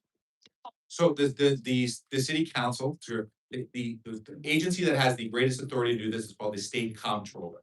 The state comptroller has subpoena powers. They can subpoena me, they can subpoena the city council, they can subpoena the former mayor, they can subpoena documents. Because they have subpoena power, they are the right agency to conduct the investigation. And it is the state comptroller that the city council has already invited to come launch the investigation, but we have to. Correct. Yes.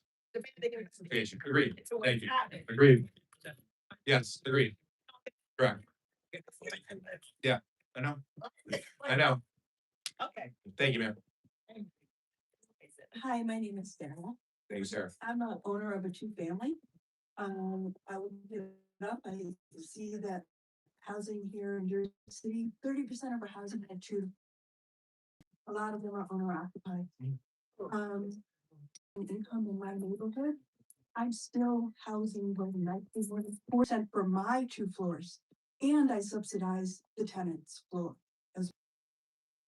It does not include repairs. When we moved to the house, there was a gas leak.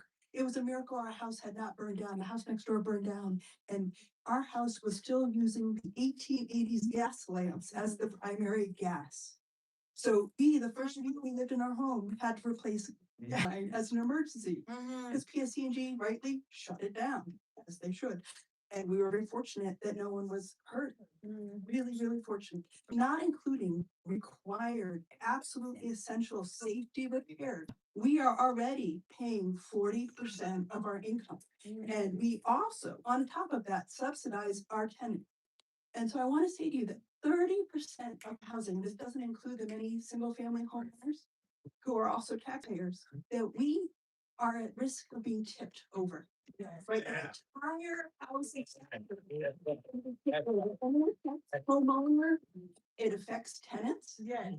I survived, I did not survive, I should say, I did not survive the last housing crisis. I lost a house in Trenton. I lived in a block in Trenton where every other house, somebody had to walk away. And this proposal is gonna be a trigger for that kind of emergency. Yes. Absolutely. And I just have to say that you keep saying we're in a time of prosperity, that we're in a time, these decisions made by Philip were made while the city was doing great. But the truth is, most of us who are not the developers, we're not doing great. We are not finding that the money is being sucked at the top. Exactly. I work at a job. No one has had a raise at my job in over 2 years. I've had no retirement contributions in over 2 years. Hundreds of people have been laid off from my job over the last 2 years. So the idea that even though I am apparently, above the median salary, even though I, should be the one who's safe. I'm a newcomer. I've only been here 3 years, but even I can be pushed over tomorrow with this 20%. Thank you. And it will be, and I brought Yeah. only come over here. I say this without exaggeration, on our block, we're the only people who moved into an existing house and lived in it and kept the existing tenant. Every other single two-family house on our street has been literally ripped down to the dirt and replaced with condos that get activated. Every single one. Thank you. I hear everything you're saying. You're the exact person that we want invested living here in the city, making it a better place. So first, I apologize on the prosperity piece, just I should be very clear with my language. What I mean very clearly, what I want to say clearly is that we had, as everybody here knows, we had, 45,000 new units of luxury housing built at this time. And there's no reason why, to the question the lady sitting next to you, why in that period of economic growth, this should have been the result. But you are 100% right.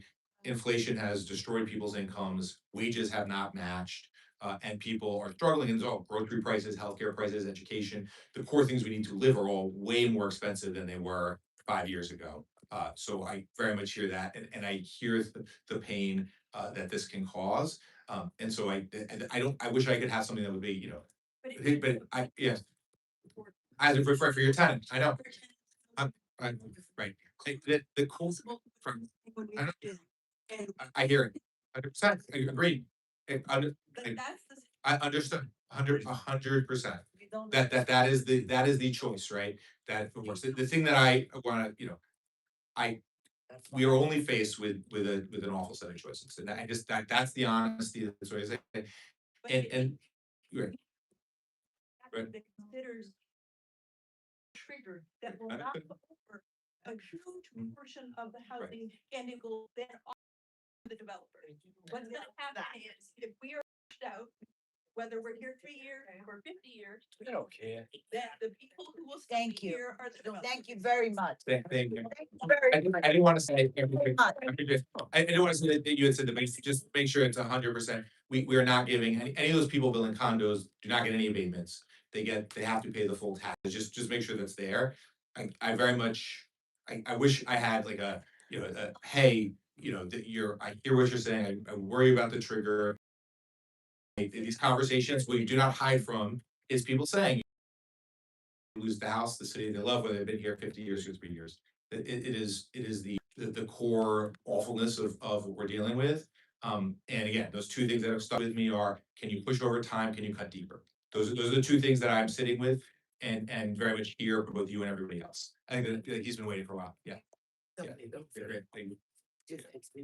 Hi, Mr. Mayor. Yes. I have two questions. Sure, yeah. Let's go back to the structural. Right. And I understand your talking points. You go over and over back to the same thing, but what we come back to is you're not cutting deep enough, and you have also an opportunity to basically look at what we spend and see what works, see what doesn't.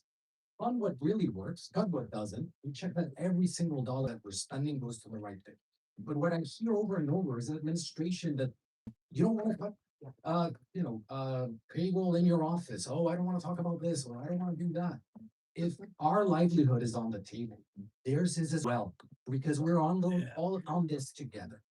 And number two is when you're talking about structural and this tax and developers, what I don't know if you truly understand is that doing this, tipping this over, will allow people that have tax abatements today to raise rents.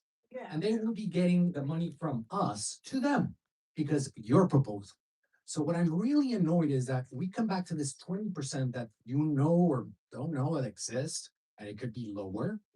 You need to do that work before you ever try to put a budget. And number two, you need to put things in place so that developers that have tax abatements today don't take advantage of everyone that's sitting in this room. So, I understand the anger. It is justified. We are in a really, really awful place. In terms of the cuts, you're saying dig deeper. We are going to continue to dig deeper. We are continue to put cuts forward. We are going to continue to push to make sure that those cuts are full. We are obviously already going to introduce a budget that cuts. We are going to go further to make sure that the city's finances get into a structural place.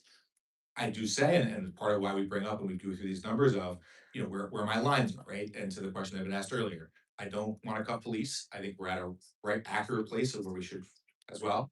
Similarly with fire and public safety, that's around 2/3 of our city budget. So then the cuts fall in the final third of the civilian budget. And we are working, it's where we cut already, it's where we're gonna continue to cut. But again, for me, police, fire, public safety, I think those need to stay where they are to keep people safe. Right, yes, we're cutting those, and that is a third of the civilian, there's a third of what makes up the city government. Mr. Mayor. Oh, ma'am, we'll get you in a second, ma'am, we got you, don't worry, you're in the right row. Mike Gilmore. We got you in the right row, hold on, so ma'am, she's got a question. Disappeared. That's okay, Disappeared. ma'am, she's got a question, then Right, you're in thank the you right so row much. to come to you. Thank you. Hello, my name is Shamika Austin. I'm Yes. president of. Here, ma'am, Mike Gilmore. hey, ma'am, we gotta let her speak. As a longtime home and board, longtime resident here in Jersey City. I just want to say over the past 4 years, my taxes have increased 54%. A 20% property tax is suicide for struggling residents and homeowners. You recognize that nothing goes up double digits, yet that is your creative proposal. You can actually propose whatever you want. My hope and prayer is that our council members that we vote in have the spirit and the balls to stand up and vote this down. Instead of listening to the concept of a poem, just like Trump. You had these ideas to cut revenue, but that was not thought until now. You talked a lot about seniors, and I really appreciate that. As two parents who are senior citizens, but what about this impact that it would have to increase on small businesses, mom and pop shops, and nonprofits? The increase will then be passed on to business owners and nonprofits that have already tightened budgets unless they are rubbing shoulders with the city government. Great. Thank you, ma'am. Again, I very much, I'm gonna say very similar thing, because these are real, right? Your taxes have gone up 54% in 4 or 5 years. That is absurd. And then you say, how can you do more? I hear that you said you can propose anything. But I just wanna walk through for you the numbers of what that would look like, right? So if we were to go 5%, 20 to 5, that's $60 million that's missing. So then what I have to do, because then I have the problem next year, the year after, I'd have to cut $60 million to go from 20 to 5. If I cut the entire public works department, the entire health department, the entire law department, the entire infrastructure department, the entire finance department, that barely gets me to the $60 million, and then we don't have a civilian government anymore, that doesn't deliver a single service. That is that level of challenge and scope. I have no other way than just be honest with you that those are the numbers. That if you're saying that you can propose anything, you can propose 5, that's what 5 means. It means that there's a $60 million gap, and because that gap doesn't exist this year, it exists next year and the year after and the year after. The only way to deal with $60 million would be to cut that full 60 million from city services. And we have police, we have fire, I think those are important to keep people safe. Then it's basically, you know, the entirety of our civilian government that I would have to cut. So we would just only have police and fire, and that would be the functional government that would. And I don't want, it is not satisfying, it is awful. I don't want to diminish in any way how awful it is. And what you say about the small businesses and nonprofits is 100%. So there's no pretending that this isn't as awful as you are saying, and everybody in this room is saying. That's just the honest answer of where we are, why I set it there, what we can do with those two things that we keep talking about. Can you spread, can you cut deeper? And that is how we're gonna go forward when we introduce that budget on July 15th. And you'll be able to see how that worked over the next, done over months, cutting the deficit by 55 million, and what we'll be able to continue to do to cut further.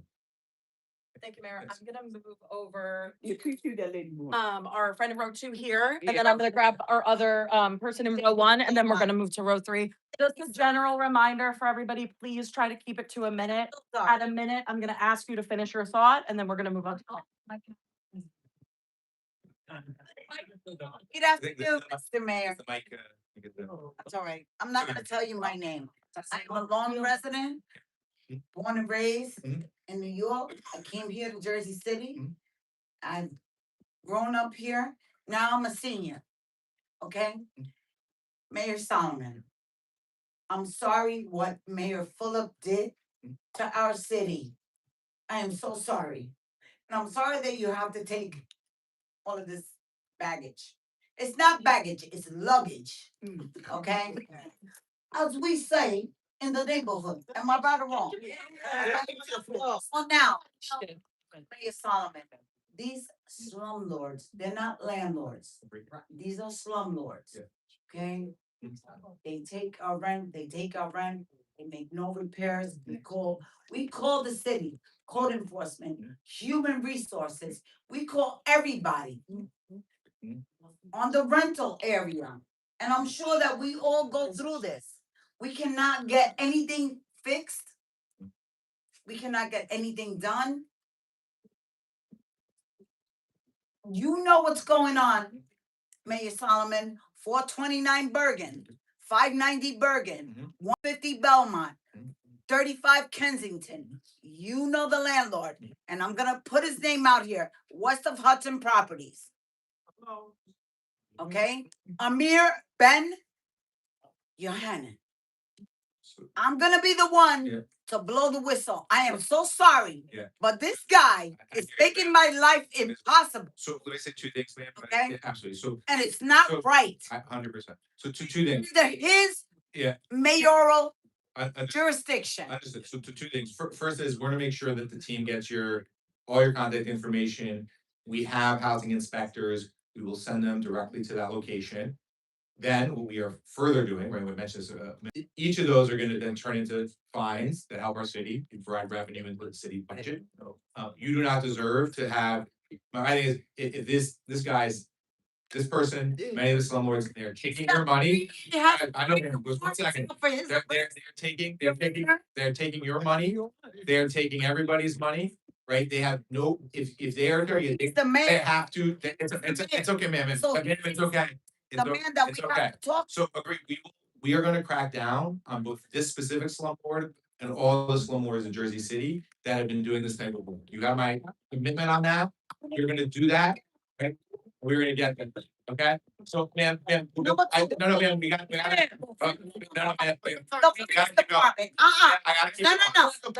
I gotta keep going. I am not going anywhere, you can, I'm here now. We gotta keep going. She's waiting. They do not come. We have to wait 4 or 5 hours for the police department to come and help us. Why? We gotta keep going. Why? After and hear any concerns that you want to share with them. Thank you. But when I stand my ground, and in the state of New Jersey, we cannot stand our ground. When I stand my ground, We got, everybody has comments, ma'am. then I'm wrong. Everybody has comments, ma'am. Alright. There. Okay, Yeah. so you campaign on affordability and quality of life. You tell me how your 20% supports those two proposals.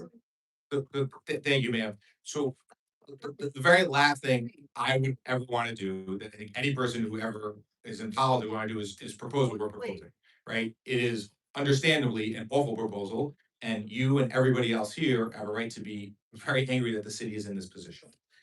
What I am doing, right, is walk into office, knowing our budget's in bad shape. Dig in and get the full scope of the problem. Uncovered the worst fiscal crisis in the city's history. And then to the point that you are making, that how do you both address affordability and maintain quality of life? To the question that the lady said next to you was, could you go lower? You go lower and then cut every city service and then have zero quality of life. Those are the challenges that face us. So ma'am, so the entire civilian salaries of the city is around $90 million. So if you were to cut 2/3, the entire public works department, the entire law department, the entire health and human services department, that's the scale and scope of what we're talking about at that level. So you're 100% right that those two things are in conflict. My commitment, and it gets to the questions that have been asked earlier, I'm not cutting public safety because we desperately need quality of life. I'm not cutting recreation because our young people need opportunity. Everything else, we are cutting and looking at, but that group is a narrow group, right? That group is not a big, large group that is just, hundreds of millions of dollars. So then, the thing for me is, this is how do I make sure that we're never in this situation again? That I can maintain these quality of life in the city, that I can make sure that we do everything we can. So that is the core of what we're trying to do, and get us through, again, this crisis. And so the only thing I hear you. No, and I Like the- you're saying, you're coming from a privilege, and you're not necessarily seeing the struggle that everyone else. and I hear what you're saying. We are in extremely different climate. I appreciate you speaking out and sharing. Thanks. Can I see hands in row 3, please? I will come back to row 1 and 2, first. Yes. With the $90 million Yeah. that you have, Right. you're gonna raise $80 million from this tax increase. Mhm. How are you making up the 10 million? And then next year, Yeah. So it's another increase? No, that you're so- gonna be looking at? right. So two things that are crucial, which are important. So the first thing is that 10 million that's there, that is part of where we go into these cuts that we're pushing. So when we cut via, we were able to finalize that. That's 4 million. So that is basically 4% of the $90 million. So we're now at 86. We just cut the parks maintenance budget. That's another $1 million. That gets us to 85. So each of those cuts adds up and pushes us down structurally, because those are recurring. They happen every year. So that is part of how we're trying to push forward and move it that. My commitment is we can't be in this place next year. So that is where we had to talk about revenue, getting those $20 million every year in revenue. That is crucial. So those are gonna be the parts of the piece to prevent them. I can't sit here and say, well, next year we're at 0%, right? Next year, we are doing everything in our power to get next year as responsible as we can, and do everything we can to make sure that our budget gets put in order. Again, to the point of when people say, can you push things off a little bit more? Yes, but that also means that next year becomes harder, right? Anything that's get pushed off means it's a bill, every bill has to be paid, every bill comes due. And so those are the things that we are gonna keep, those are the trade-offs of, if you push into the future, then it makes each budget year successively more difficult. So. Next in this row, please. This is just a comment from my understanding, from everything that I've heard tonight, from you and from others who've asked questions. I don't feel as though it made a point of anyone asking a question. Your mind is made up. What you're going to do is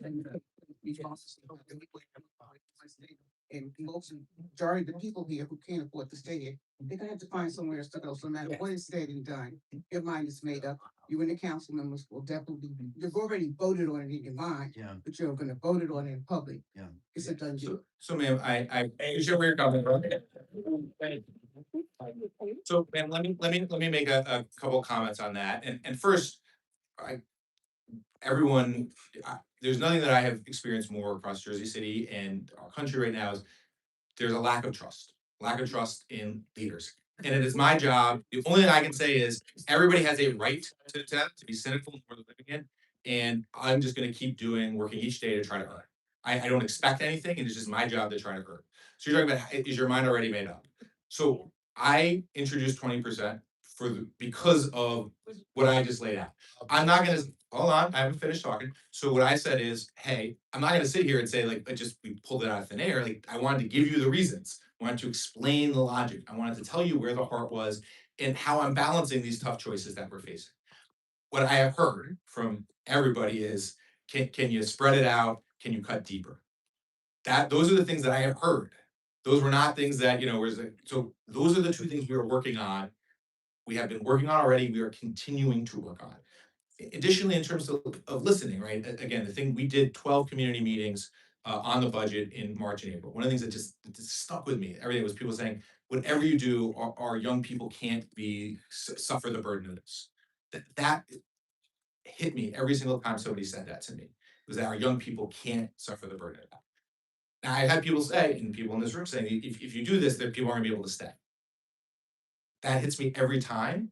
I also think about, what happens if we do cut our public safety and you have to talk to people who suffered horrible tragedies because we didn't have the public safety team that we needed.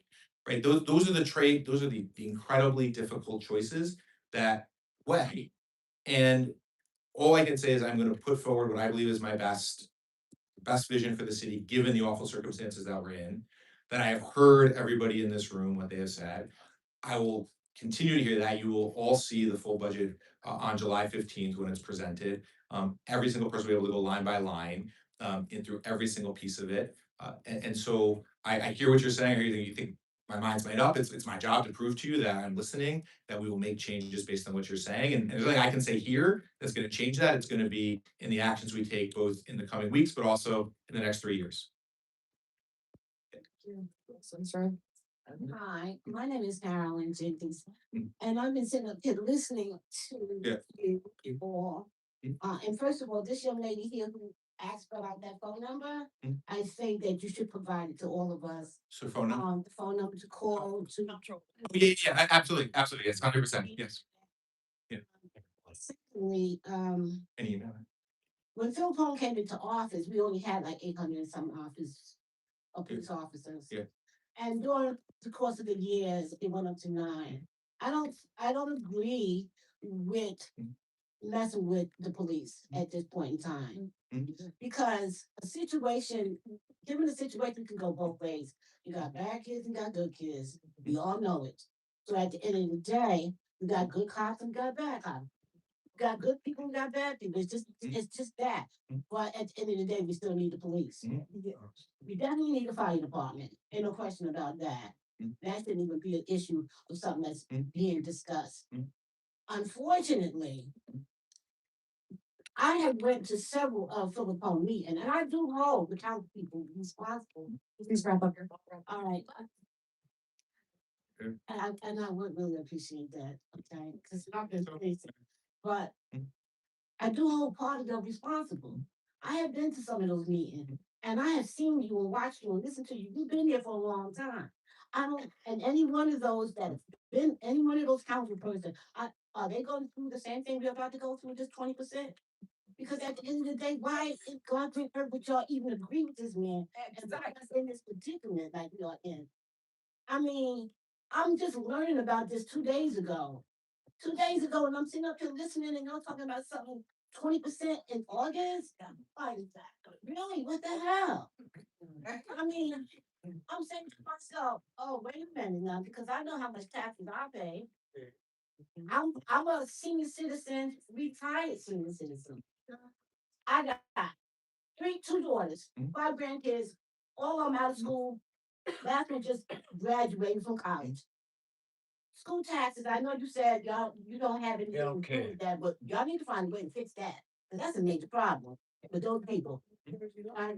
That's a major problem. But right now, as he said, your mind is going to be basically made up. The rest you get this money from the state, that 20% is we're gonna get hit with that 20%.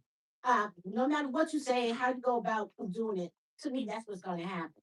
But the thing of it is that I don't think we should be responsible for that because I'm pretty sure we all pay our taxes. And we do more than what we're supposed to. Jersey City is nasty. San Paul, nasty. I complain about that. Right, Councilman? And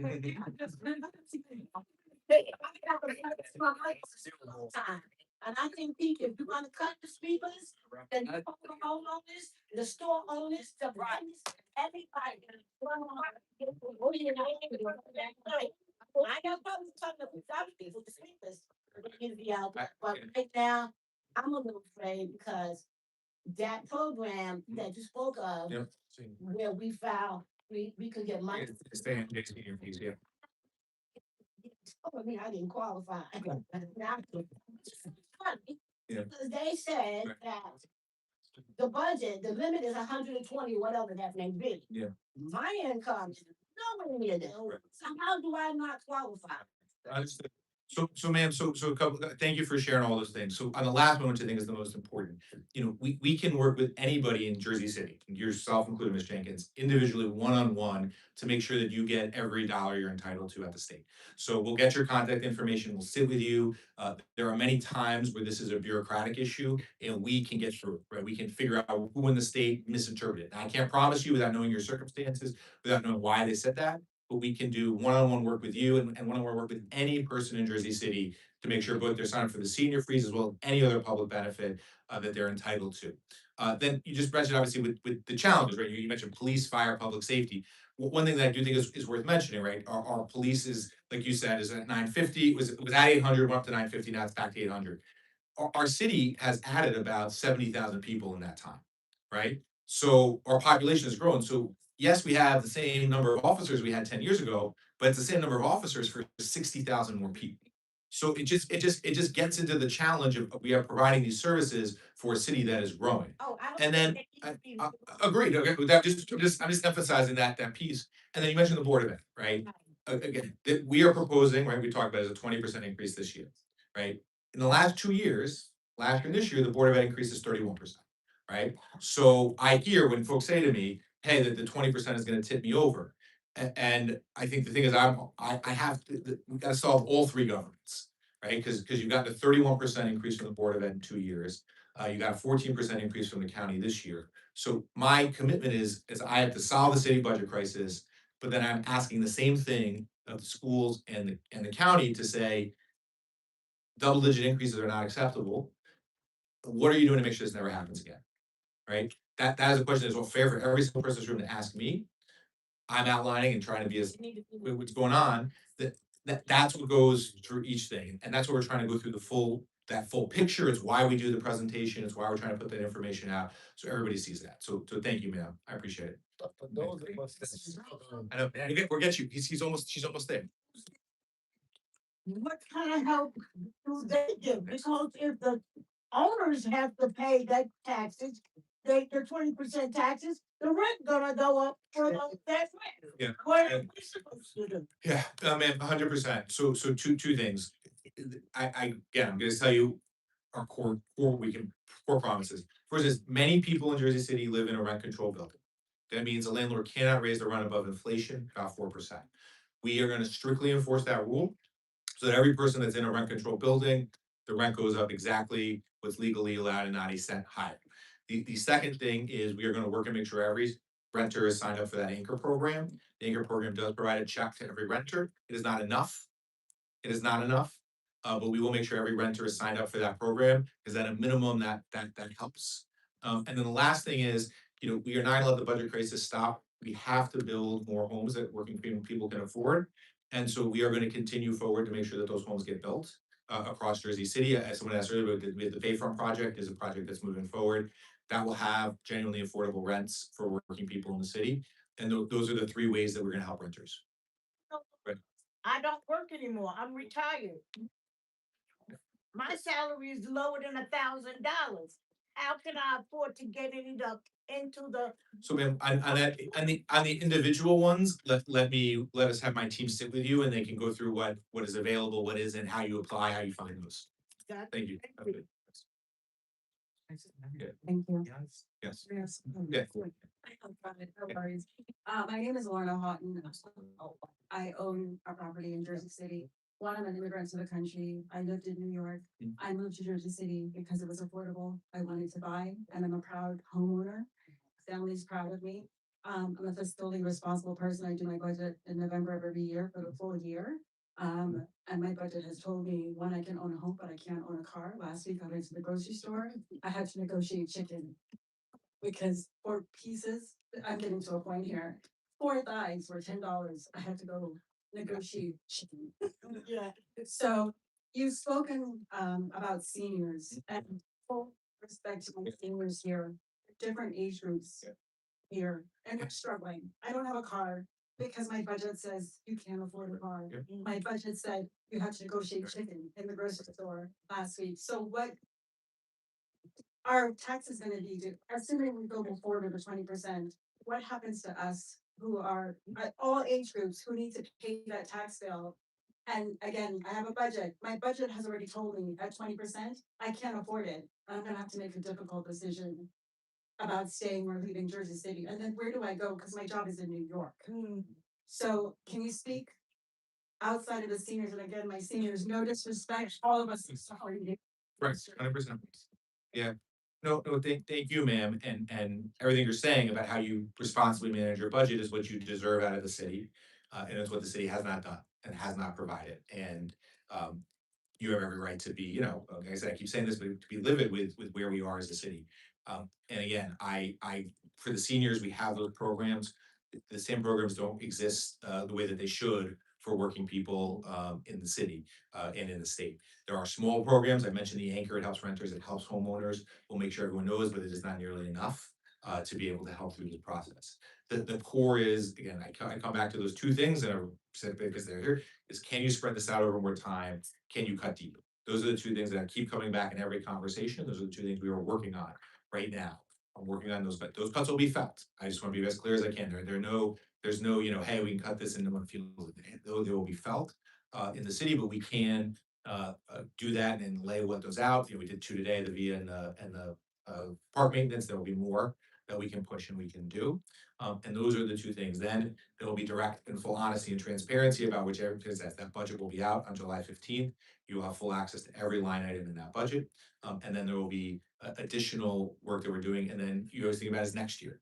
And so our commitment is, again, I not stand in this room with the same conversation next year. I know how hard next year is going to be, but doing the tough choices we need to make to prevent that conversation from ever happening. And looking at those schools in the county, the 2 other groups that are on your bill and asking that same question of how do we never have that double-digit increase again? As long as we're again, it is not as I feel how insufficient that answer is for how you know deep and personal that question is, for how you know painful this process is as a city. So that is the best answer and the most honest answer that I can give you. That's not an answer. Just a gentle reminder, once again, we're keeping our questions to 1 minute so that everyone in the room gets a chance, please. There is a buzzer, please hear it and keep your questions to 1 minute. Thank you. Question. My name is Douglas Mallory. I'm almost 70 years old. And with this tax increase, I still work full time. How are us low income people gonna keep our homes? Yep. With a 20% increase? So to the, I got you, Douglas. Buy my house, something, you know, I feel like I need to sell it and move out of Jersey City. So Douglas, this gets to the question before, which is, you know, we have real programs to help folks of your age. They should, right? The way that we will sit with you individually, make sure they're good. They should provide 5 to 10K in assistance. They should freeze the increase so that you get a full reimbursement for any increase. The whole point of those programs are designed for someone like you who is still working to be able to stay in their home and not have to pay the increase. That is the point of the Senior Freeze program and the Stay on J program. So you should access every cent of that. And how take so we sign up today. This year, the freeze covers any increase from 25 to 26, so it will cover this full increase.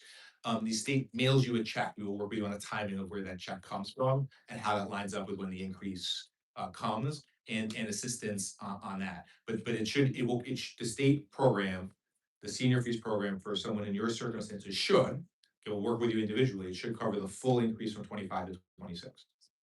Right. So. Hi, Mayor Solomon. My name is Caitlin Duffy. Thank you for taking the time and communicating with everybody about this and being as transparent as you are. This is not the first time I've lived in the city of almost 300,000 that is facing a massive financial crisis. The last time was in St. Petersburg, Florida in 2009. Mayor Bill Foster managed to fix the state or the city budget without having to tap into property tax increase because it was the housing market that collapsed. It was the property taxes that completely disappeared. Right. The city has since completely revitalized itself and turned over an entirely new leaf. We see similar things in Asbury Park. And so there are options for fixing the solution that are not a sledgehammer to something that requires a chisel and a fine tooth comb to go through. We're dealing with people's lives. I've been here for 7 years as a renter and got married here, would like to start my family and my life here, but unfortunately with no hospital and this incoming tax increase, we cannot purchase a home. So we're not going to become homeowners in Jersey City, my husband and I. This is extremely disappointing, and so I'd love to help find a third option, a plan C, Perhaps we look into building the Jersey Girl Gateway and taking advantage of the fact that the statue of Liberty is in Jersey City. She's a Jersey City resident, and that is a marketing campaign. That is a T-shirt. That is revenue that we're leaving on the table. I some opportunities there. Yeah. So, I mean this, and there is a full list of every idea that is sent to us. We run down every idea. If someone has an idea, we will run it through. So we will look at everything and they did in St. Petersburg. We will do everything here that we can. You know, we had a little bit earlier talking about, you know, a plan to generate an additional 20 million every year in revenue for the city. Again, there's a little bit of a time thing where we're ramping those up. So take traffic enforcement. We had a conversation a little bit earlier, but I think it's important that we are issuing tickets to people who are driving dangerously on our streets. That is mostly out of towners, though it does involve people who are here. You know, we went from 100 tickets a week to 800 tickets a week. 440, the Boulevard, that's where they are. We want people to know because we want them to drive safely. But the money just doesn't come immediately. We created the division on January 15th. It was staffed on May 1st as it created the positions. They've now been doing it for 2 months. Those tickets are issued. They have to go through the court process. So the money just doesn't show up immediately. It takes time. So it doesn't come into this year's budget, the 2026 budget. This is a budget that covers the year 26 and December 31st, 2026. So some of these revenue ideas that are amazing, they're going to help us prevent all these types of problems in 27 and 28, 29. So yes, please send us every idea you have. If it's a marketing idea, one of the things. There's someone who emailed me about any city property that you can put a cell phone tower on. We will explore it. We will look through all those things. Can we add more signs across the city and charge people for the signs? Yes, we're going to explore every one of those options and opportunities. And then we look at what every city has done. Some of the ideas that people have said, which would be great, are going to require us to lobby the state. So we would have been told, earlier, can you change the way you tax different types of properties? Can you put in place an income tax on the wealthy? Those are all things that I will fight for. They're all going to require state legislation and the governor to sign and to let us do. There you go. Yeah. Hello, my name is Ivana, and I wrote down a couple questions listening to what you have said so far. So the first one, can the city publish a simple itemized breakdown showing exactly who we owe money to, how much we owe, what services obligation it was for, when it became due, and whether it is legally required? What you had so far on the slideshow, it's just categories. It's not receipts, it's not invoices, and I think that people who are going to pay 20% increase have a right to see the exact invoices and the line by line who we owe, how much we owe. So that's the first one. The second one. Yes, we will get that. Thank you. Also, residents already pay a lot for water, sewer, and electricity that has gone up recently. We also pay for street cleaning tickets. That street cleaning itself completely useless, of course. And when the property tax increases, I would like to understand what the visible services gonna be that our currently property tax are actually funded. So I want to see nice schools, even though I don't have kids. I want to see nice parks, clean roads, and all the other services that we should have, but we don't have yet, and we keep increasing taxes. So like, what it's for? Yeah. All right. So yeah. So what you were saying, which is where I hit on again, and someone mentioned earlier in the conversation, Union City. Here, go to Union City, its streets are clean. Our streets are dirty. Right? You are paying taxes, but you are not seeing those services. The core services that I think you should see and feel, and I just want to hit on those right. So we mentioned earlier, police. We are continuing to drive down crime. That makes everyone here safer. That is a core service. That is not to say that we are not fighting to make our police department better, more responsive, all of those things. We've instituted new management. We have new data tracking. All of those things make police. Second is fire. We have the best fire department in the state. They save lives. I always use the example, there was a huge fire block from my house. I know the names of the children who lived on either side of the house on fire whose lives were saved because the fire department was there within 2 minutes and did the best, most professional job with a fire that was almost out of control. That's a core service.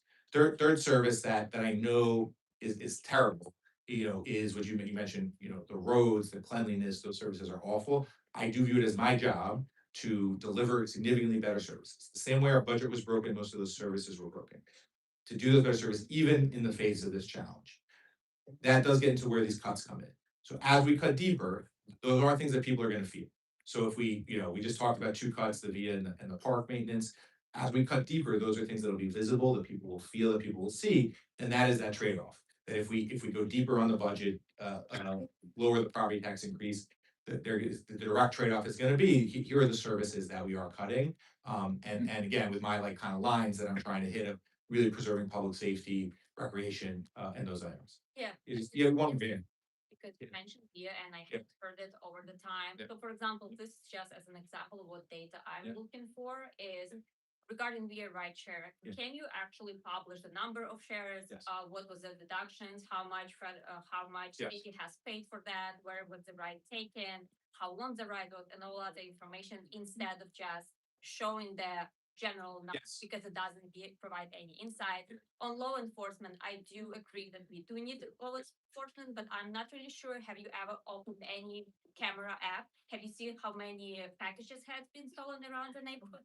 Those are small and petty crimes that make city unsafe. We don't have really serious crimes, that's true, but those are small and petty crimes that make people unhappy and not being taken care of. Police officers just don't come anymore. Never. That's a problem. Absolutely, I hear you, and yes, we will publish all that data from VIA, and we'll just make sure the team has that and gets it both to you and to the public. Hello, Go Mr. ahead. Salomon, Yes. Julia Acevedo. Sounds My question is regarding parking. Yes. Parking permits. We are paying for resident parking. Yeah.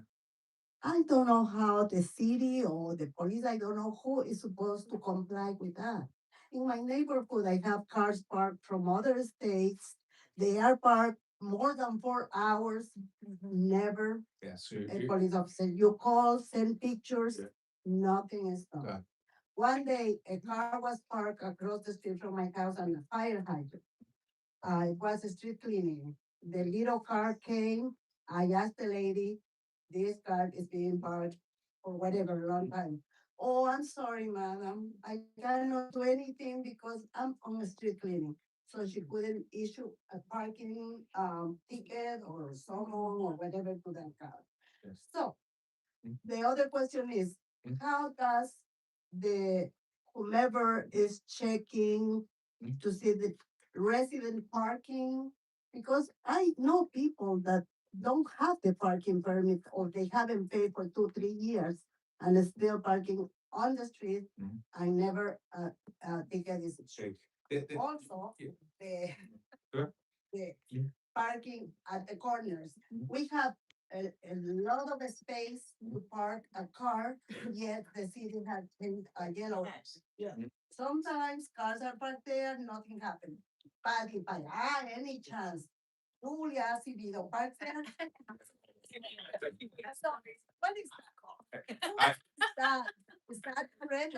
There, I- police is at the- Sure, I Okay. again, okay. I promise you, Ms. Acevedo, we're not, it's, I will make sure that no one is personally hitting you. So party, yeah, 100%. So just on the point you made, and this gets where where we wanna focus this enforcement is people who are not from Jersey City who are breaking our rules. So you mentioned obviously people with out-of-state plates. If you have out-of-state plates, I mean, there's people that do insurance games, but let's leave that aside for a minute. That is someone who's not following our rules, which means they should be getting a ticket, right? They're not from Jersey City, they're not following our rules, they're putting it in there. So we're gonna be tracking, so this gets into fixing the government. Right now, there's never gonna be quotas, we never issue quotas for these parking people, for our party team. But we will say, look, if you've been out there and you issued one ticket, you clearly weren't doing something. So that is the type of tracking that we're gonna now have to make sure that every employee is out doing what they should be doing. We will specifically correct the issue that you have, which is the woman who said, I'm on my street sweeping route, I can't deal with this. No, you can't, right? There's no reason why you can't have a street sweeper deal with that, the meter maid. Write that ticket if someone's blocking the fire hydrant while they're on the sweeper route. And then, it is always important for you to let us know if there are these issues where if one car is never ticketed, please let us know. We are gonna investigate corruption everywhere we find it. I mean, just to give you an example, there was an arrest of a city official for accepting, mid-level city official for accepting a bribe on Friday. We have zero tolerance for that. If somebody is out there accepting bribes, zero tolerance, we will investigate, and it doesn't matter who they are, who they know, we will send it to law enforcement. Thanks. Hi, My name is Jen. I'm born and raised here, Jersey City, went to Rutgers. Currently work for an Ivy League institution and I'm also a realtor. The reason why I point that out is I'm really concerned about the education system and the way that the budget has been structured for our school systems. Yeah. There's been a huge disparity in our students and what they know in comparison to their counterparts. I know this because I do have nieces and nephews that went to more prestigious schools, and I see the gap between what Jersey City's students are learning in comparison to someone, let's say, for example, in East Brunswick with Blue Ribbon schools.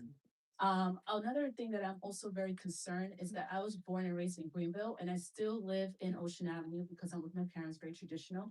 And I noticed that we are treated like second-class citizens. So you say that abundance and prosperity is Jersey City, but how is that possible where we're across the biggest city in the world? It's the Right. capital city of the world. Yeah. So it doesn't make sense to me as someone who is, comes from the best college, that even though I'm almost 40, I am still seeing dog crap on the floor, needles and condoms. And there's kids. My mom works in a daycare center, and she has to walk these poor children in the block Yeah. with that type of environment. Do you know that the epicenter and the consciousness of every city is the children and the education system? Why are there alcohol dispensaries in every block? Why? I wanna know why. I wanna know why. Why is that happening? Jersey City downtown? I love Jersey City downtown. Trust me, I have friends living there. Right? We're doing okay. But then what about us here in Greenville? Yeah. We're not yet. Agreed. So thank you. Yeah. So yeah, one of the things we did, I did those 12 meetings across the city, March and April. And one of the things that you just said, it reminded me of, that had been brought up a couple of times, was said, as we have this historic crisis that we're addressing, how is it fair that functionally the south side of the city isn't even receiving the basic level of services that they deserve? And then how do you fix that while you're also fixing this budget crisis? And that where this trade-off of when we cut these services, if you're cutting a service, it impacts people across the city and falls and right falls And they're like, Jen, I don't wanna go to right Brooklyn. and falls How am I gonna bring the best of the best? disproportionately on and it falls But right, it falls disproportionately on right communities of color in Greenville and in Jersey City, wards A and B, right, and Ward F, the heart of Ward F on the Hill. So just three things I think that, or a couple things I think are just really crucial to for that. The first is that gets to me where I was saying, look, I hear the desire to cut. We are going to cut more. That's where I say, look, I can't cut police. I can't cut fire. I can't cut recreation. Those are the things that really that we need to provide for young people and for the kind of university. Then it's how do I still find a way to make the city services here better, not just in downtown or in places where there's a bunch of real estate developers, but for every resident of the city.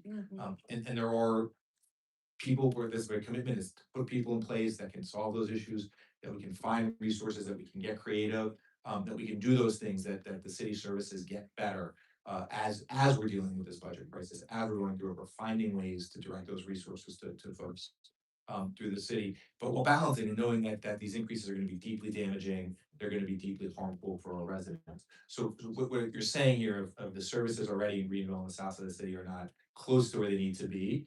And I know that. I rant here, I'm free, I ran specifically because, right, Can't fix a problem. right, great, understood, 100%. Agree? And you No. what you have is you hold me, the thing is, right, I would just say is I've been, we've been in this job for. We need to do our. Well, I appreciate If you know you have a dog. I agree. Thank you. I appreciate what you said. We have to. I wanna keep going, I know people haven't had a chance to, let me just end on this, which is good point, we'll keep going to Jessica next, but it's, the point is that you have it, hold me accountable, right? That I will stand before you in 3 years, you'll have a chance to say, he did what, he looked at you, he said he's gonna improve city services, it happened or it didn't. That is what we're asking, right? All right, Jessica? Hold on, Michelle, if we can, real quick, we have a senior, if she could get her question. Yeah, absolutely, I'm sorry, I see you. We can get Councilman Judge? Yes. You guys keep talking. You all talking at 20%. All right, but that does not include the county and the school. So it's more than 20%. All right, and I don't know the difference between Yeah. the state. You say, okay, what's gonna be the tax rate? You said that if the state come in, it'll be 31%. That sounds like more than 31% to me. Sure. What you're proposing sounds like more than 31%. So what's the Yeah. difference? What's the Th- th- difference no, th- between your plan Yeah. and having the state come? No, I hear you, man. So let me just explain the numbers and I appreciate where you're coming from. So when you add in the city, the schools and the county, you put them all together right now, based on the proposal, the total increase for the year is 16%, a little bit above 16%, 16. If the state comes in, they would move the city number from this proposed 20, and we'll get to the final number as we get to our budget, but it will move that from the 20 to 31. So that would move, I don't have the exact numbers in my head, but it would move the total 16% when you average it all out, closer to 20 total across all of those numbers. We can send you the exact math on it, but the thing it's okay, here's the core takeaway. The core takeaway is that the total increase right now, as proposed in 2026 across cities, school and county is 16%, 16. If the city number goes up, then that number goes up too. If the city number goes down, then that number goes down. So 16%, 16 is the average across city, county, schools. That's the core takeaway number for you. So James, just, cause a lot of people have a lot of questions about this. If you can explain a Yeah. formula, because people are looking at the Yeah. proposed 20. Yeah, I got you. Yeah, you don't, the best way for me to do it, and we just is, sorry? Well, does that Show a quick. Does that, yeah. So there's a calculator online, hopefully this gives some context here, so we're gonna pull it up. Sorry. So it's jcnj.org calculator. So, okay, so it says your assessed value of your property. There's a link to help you look it up if you don't know it. But you just want to put in, so $200,000, if your home is assessed at 200,000, it'll go for higher. So it shows that the estimated bill for 2025. There we go. Okay, so this shows how it all adds up, and that's why we created the calculator for you to see. So it shows you, this is what it would have been in 25, this is what it looks like in 26. This is the increase, and this is the percent. So you see that's the percent of it, 16.2%, because you average it across those other things. Municipal is the city, Board of Ed is the Board of Ed, county is the county, other is things like the library tax, there's things like that are just there. And then that gets you your total amount. So 16.2% is the total based on the current proposals. If the city, when we introduce a budget, if that budget changes, if the state comes in, then we can update this for you. And that And then calculator is online. online, jcnj.org/calculator. Nobody house is worth 200,000. Yeah, so put 500,000. The median value of the property in Jersey City is a little under 500,000. So that's what it looks like for 500,000. That's the average value of a property in Jersey City. So that's yeah. Thank you, Yeah. Jess. Yeah. Thank you, man. Yes. Okay, so that was one of my questions, Yeah. was the math for, wasn't mathing. Yeah. Now, my second thing is 70% of us voted to legalize marijuana at the dispensaries, only for the factor that we were supposed to get the taxes to offset our taxes. Where's that money going? Sure. Thank you, Jess. So most of it is going to the state budget. So we have a municipal marijuana tax. It raises about 3 to 5 million each year. All that money goes into to fund the government to reduce the deficit. The vast majority of the marijuana tax is collected at the state level and funds the state budget. They don't give it back to us. Like 300,000. So less than. So do we have this?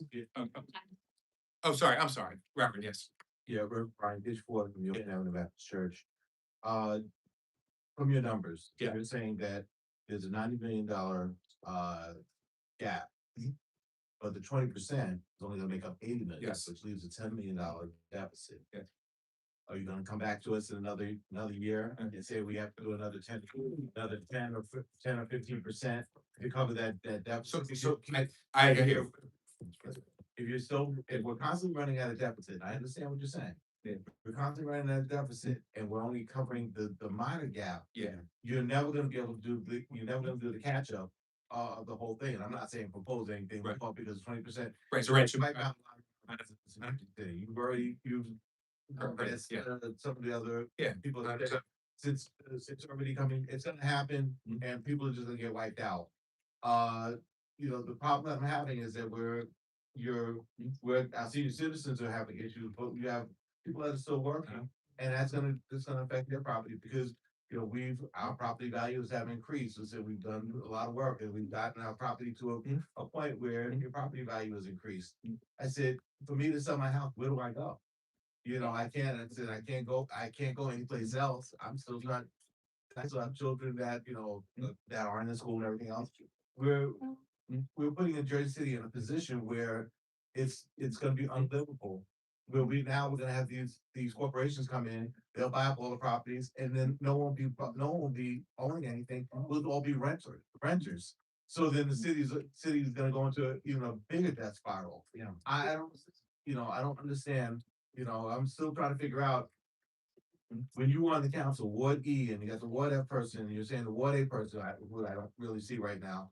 We're on the council and these things were getting passed by the former mayor.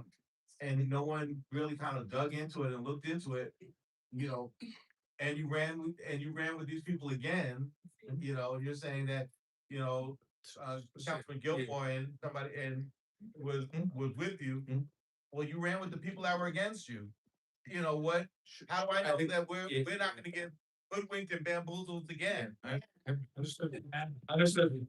So, let me just have a couple of those points. So you're obviously correct. You say, the $90 million is the structural gap.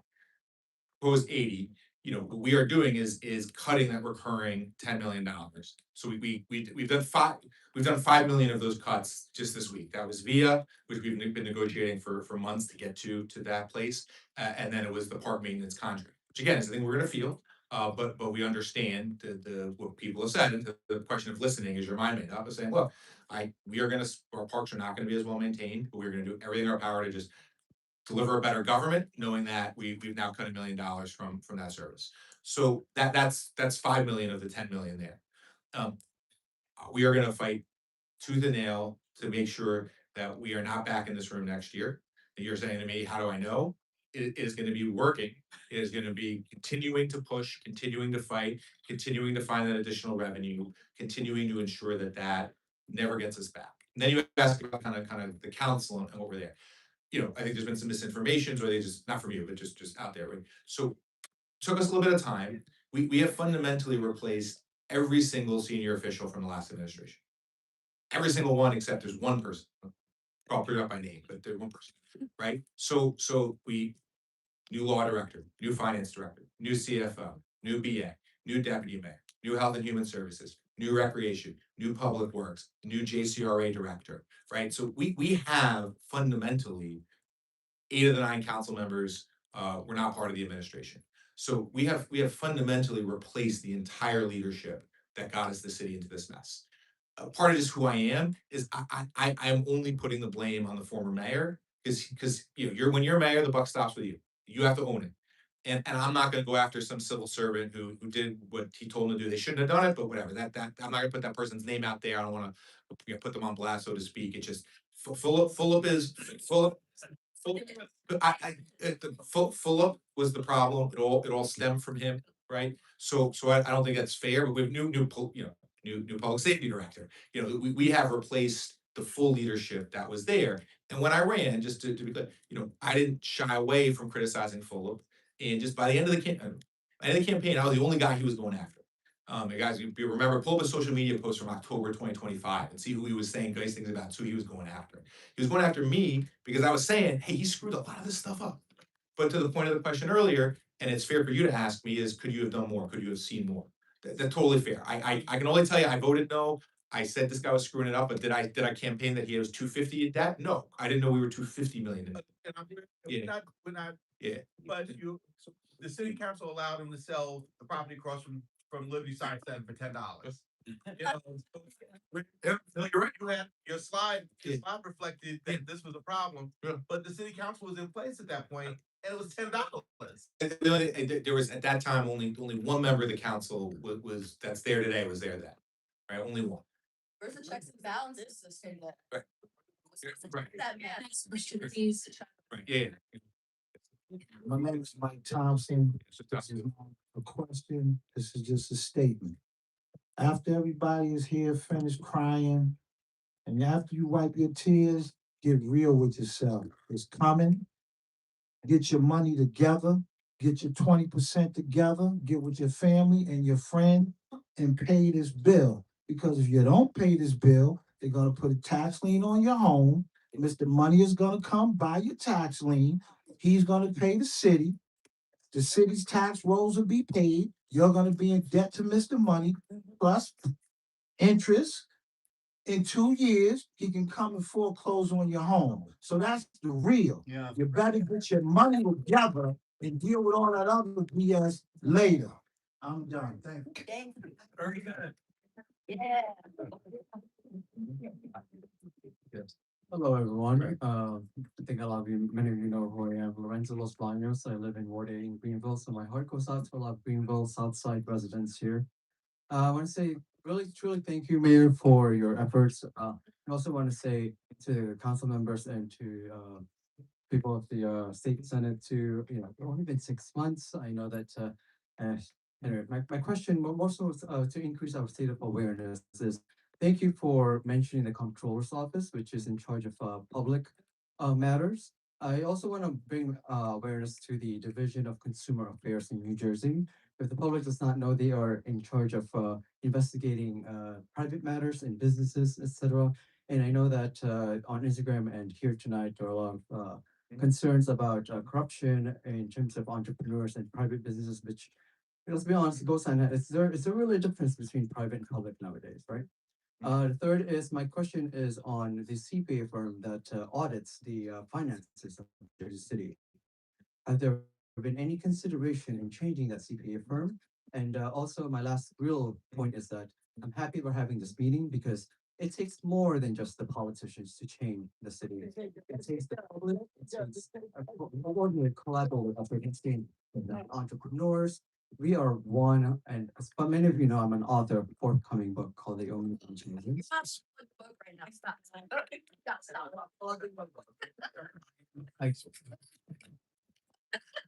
I forget the plug-in book. I am a concerned lifelong resident of Jersey that love the city very much.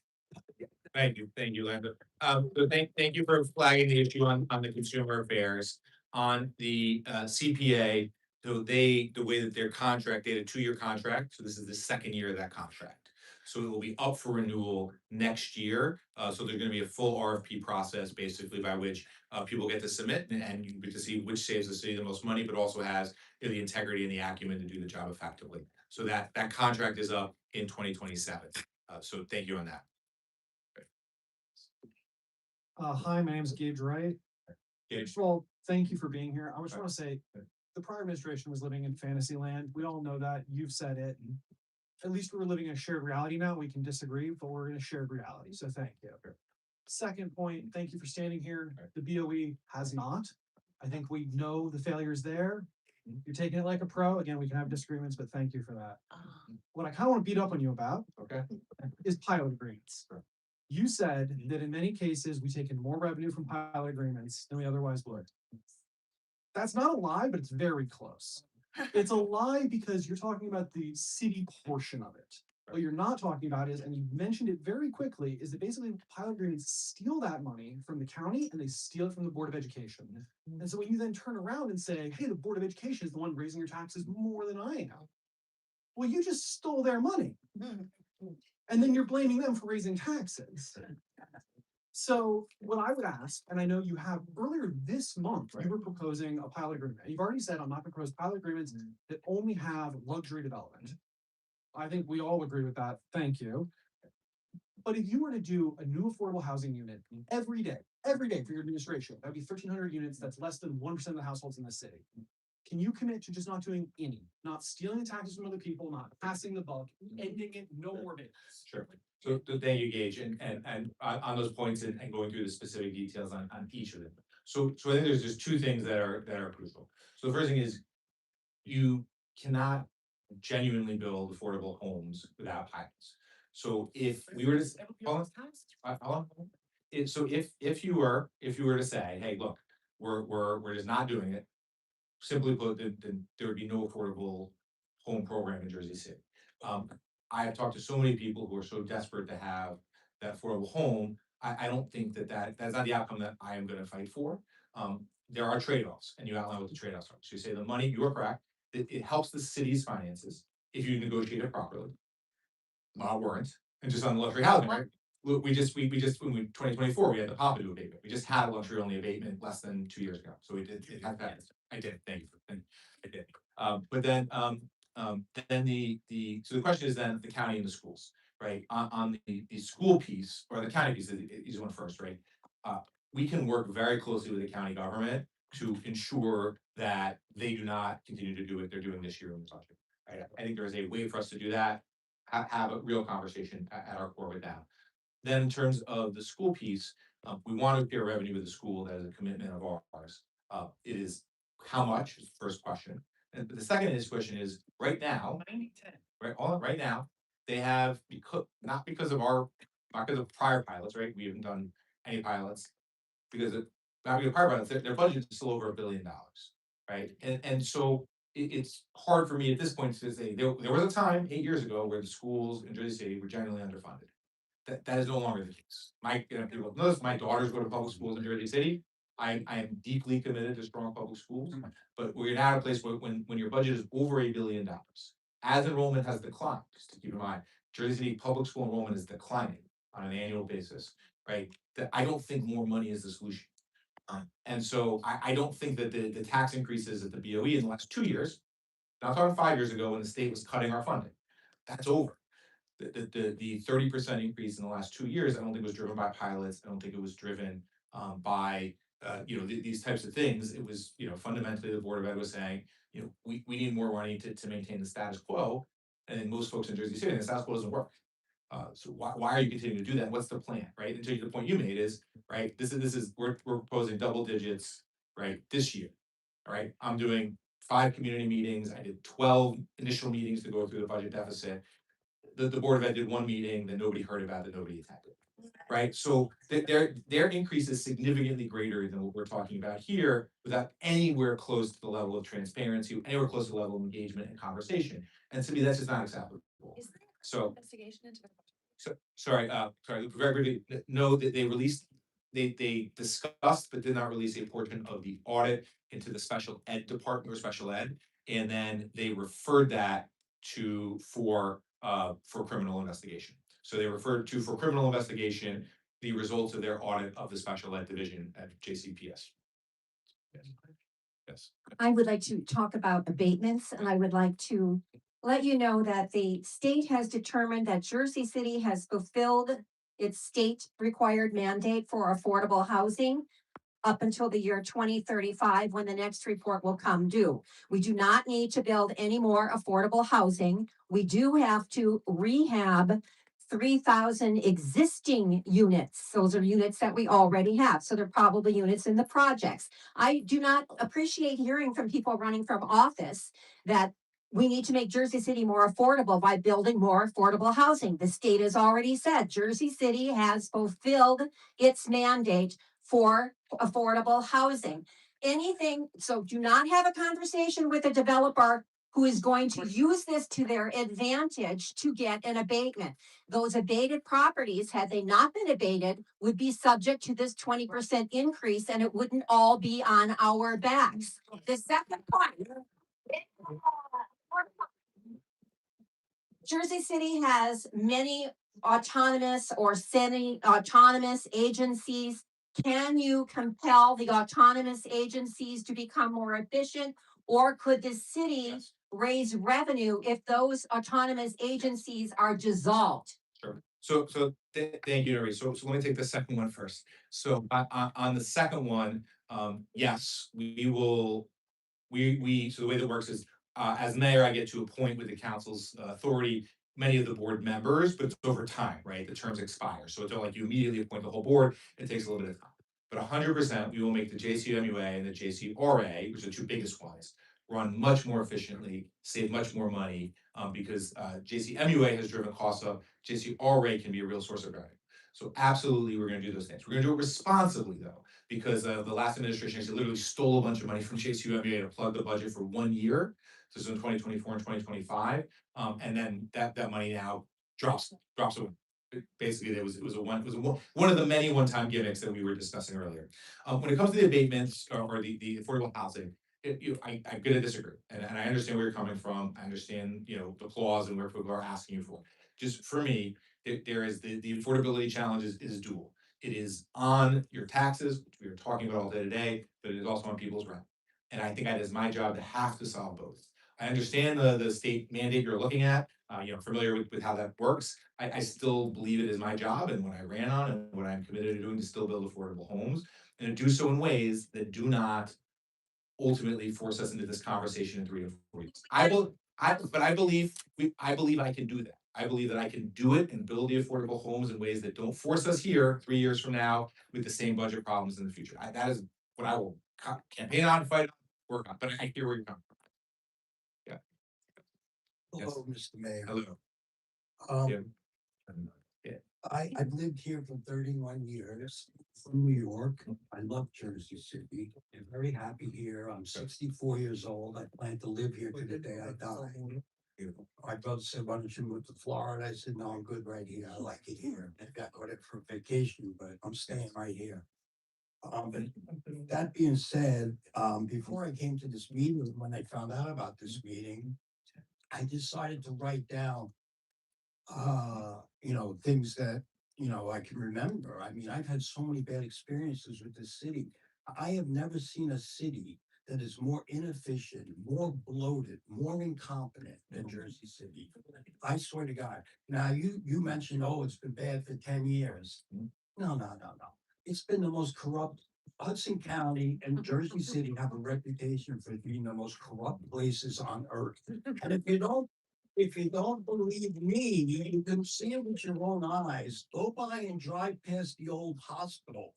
The hospital is the hugest hospital I've ever seen in my life. And you know why it's so huge? Because the mayor at that time in the 1930s, Mayor Hay, got $1 for every brick that was put up. So they just kept building forever.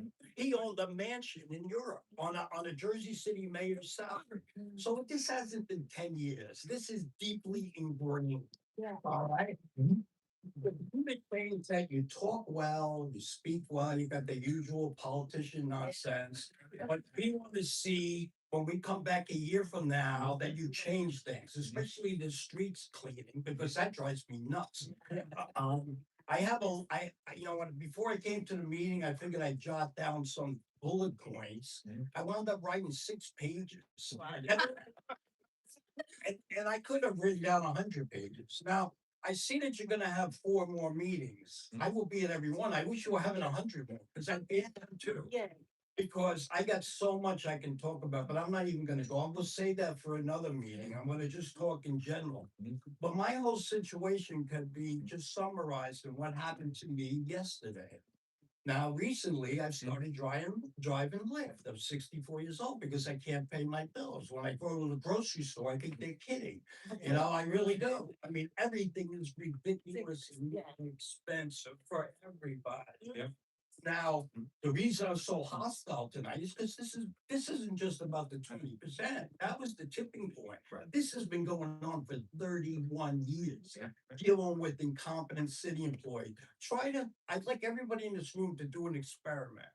Call a city agency during the week. Leave a message. Now, also call a private company and say you want to buy something. See who calls you back first. Right? I'd like to speak a little more. The minute is up. One more minute. So you do. Okay, well, so I will, you got the whole list, so I will, I'm happy to sit with you after, we'll get through and go through the list as well as, at the next 4 meetings. So I look forward to seeing you, 4 times in July as well. I hear what, again, you are, you, All your city employees. you're right about the They corruption. answer their phone. So we are to do 100%. So look, I believe, because I work with that, we have hundreds and thousands. Hold on a second. We have deep, genuinely committed people that care about, hold on, care about public service. We also have folks that have gotten used to a culture of, low expectations and no one pushing them to deliver. And then we have corruption. All those exist in the city. And you are right, what you said to me, I'm gonna sit here in a year and say, did you make things better? And then 2 years and 3 years. That is the fundamental, that is what you're gonna hold me on. And I'm not shying away, right? I will be here at these community meetings in every neighborhood in Jersey City. We committed to doing 100 community meetings in my first year in office. We are on track to do a full 100 in them. So it doesn't just have to be 4th of July. We will have a full 100 community meetings done in the calendar year of 2026. So you'll have a chance to push on all of those issues. And then we are trying, part of the thing of the city government, of the changes we're trying to make is that those changes of saying, this is what is our expectation. Our expectation is you deliver high quality service, the taxpayers pay you. Most city government people are in there because they have a good heart, and then it's about delivering. So hear what you're saying, and we're gonna keep fighting. Yes, Gita. So my question to you, Mayor, is I went to the Board of Education meeting last week, and the business administrator for the district said that on average, a home that's set a little over $487,000, the school tax increase will be about $66.25 per month, or $795 for the entire year. And she also noted that the district got there by using their $80 million bank cap. And then she said the stated tax increase was never projected to be 17% per the year. And they specifically said, and I quote, that it's not a 17% increase. There is no 17% increase from anything previous. It is $66.25 per month. And so I was just wondering if you can clarify that on based on your. I can. And I apologize for being a little loopy. This gets to Gage's point earlier. But the very least the Board of Education can do is, if they're gonna propose a massive tax increase, is just tell people the numbers. Don't play games, right? Like, I'm standing here telling you exactly what we're proposing. I'm standing behind the numbers. I'm taking every question that you take. They're playing games with all the numbers you're referencing are bureaucracy. I can explain them because I'm in city government. I know what they are. I can tell you what they're proposing, right? They're proposing an increase of the tax rate. That's the most important thing that you care about. That's your rate. That's what you pay. They're proposing an increase of 14.4%, 14.2, I don't know the exact percent increase. That's what they're proposing, a 14% increase. That's what they should stand behind. That's their proposal. They shouldn't play these games around the numbers. It's a 14% tax increase that the Board of Ed has already passed. So not this is a hypothetical, the way that we haven't produced our budget yet because we're continuing to move forward with the state aid process, that they have passed it for next year. Just the other numbers, so right? It's a 70% what's called a levy increase. So the levy is the amount, but the amount of the real estate grew, so that's how you go from 17 to 14. The thing you care about is the 14. And then the bank cap is it's the state rule about how much you're allowed to increase it every year. It's not relevant to, it's relevant, but it's not the core of what they're trying to do. And yes, I think the monthly number they gave is right, and that adds up to a 14.4% increase. And I hope you Yeah. get a chance to sit down as well. I know. That's fine. You're fine. Thank you. Yes. Thank you. Yes. Hi, my name is Yasmiliki Rosario, and I am a homeowner now in Jersey City as of the last 4 years. And again, thank you for being here. So when I sit and I think about your responses to people that have concerns here, and you're welcome to different ideas, my concern is I'm not really noticing strong leadership. So in my job, when my boss says, "Hey, I need you to fix this," I don't go around to my coworkers to say, "Hey, what do you think? What do you think? What do you think?" We all voted for you to lead the city and to hold a promise to make Jersey City affordable. So you're saying, okay, we need to do this. And to your point, that was your first proposal, which is counter to what your campaign was built on. And then you have other promises here in this room. So it's hard for me to go home to really believe that you'll hold your promises, because I just don't feel like we're getting answers in terms of a true alternative. from you as mayor of Jersey City? Right, thank you, appreciate the question, you are right to ask and push. So first thing is this, and no person kind of in there, there's no way that I was like, hey, this is what I want to do, that this is somehow a thing that's gonna be popular, that people are gonna be happy. But you never go and propose this level of increase until you believe it's a last resort, right? And so when we're gonna go into the thing, we find the full scope of the problem, we cut 55 million from the deficit, we are still left with 200 million. Go to the state to get us 120. And I'll just add, like, that is the most that if we get 120 million, it will be combination of loans and aid. That no, but just hold on, I just but that no, no, but what I'm saying is And right. you had to make ends meet Right. with that. Mhm. You have to figure that out. Right. And that's what everyone today. You have to, we're asking you to figure it out without an increase, and that has not been. Right, but I think There's been what ifs. sure, but I understand what you're saying. I'm gonna put two numbers, but because the numbers matter and they get us through. The first is if we do not get 120 million from the state, right? If we don't get the most money any New Jersey city has ever gotten to get through its budget crisis, the tax increases that they would impose would be a full 31% on the city, plus massive layoffs across every part of Jersey City. That is so part of this whole thing of putting this plan together was is this 255, I get it down to 200, then I get 120 million from the state, and then I get 80 through taxes. That was the plan that was put together that had in the $55 million in inefficiencies and cuts already. And then what people are saying is, well, can you do more? Right, the 20% is too much, it's gonna be too devastating. There's basically two ways to deal with that this year. Future years, you have more ideas, to Caitlin's question about different revenue, different ideas for this year, for 2026. There are only really two paths, right? If I reduce the 80 million and I go from 80 to a different number, then I'm either pushing it back into the future, so we're gonna have to pay it, it's just in the future, or that's or- what we're gonna have to do. or I have to cut core city services. And the thing that I have said through a meeting, and the reason I'm saying it is because it's what I am actively working on and what I've heard in this meeting, but I've also heard in the prior meetings and prior conversations, is people are saying those two things. They're saying the 80 million is too much, too quick. Can you extend some things over the next couple of years? And can you find deeper cuts that lower that amount? Those are the two things we're actively working on. And I understand what you're saying to me is, but if Black and white, like either we pay or there has to be a balance across all of Sure. this and additional alternative. Sure. I hear what you're saying. I just, again, if someone said to me, there's no increase, then there's $80 million that we have to find. That $80 million, I use these numbers as we will size the scope. It's the entire fire department. It's public works, health and human services, infrastructure, law, finance. All of those then would go away and we wouldn't even get to the full 80 million. Those are the numbers that we're dealing with. And then every decision I have to make has to have the math add up. There's no one that I can do that doesn't have the math add up. We will, to the extent of you're like, well, when we introduce the budget, that is what you will see. You will see that how all of that has come together on July 15th. Next question. Yes. Hi, Yes. I'm Chanel Gordon. I'm a homeowner here as well. One strategic plan that I would say is when I drive by a lot of city agencies, the lights are on. So how can we do an energy saver? The Yeah, lights should right. be cut off 100%.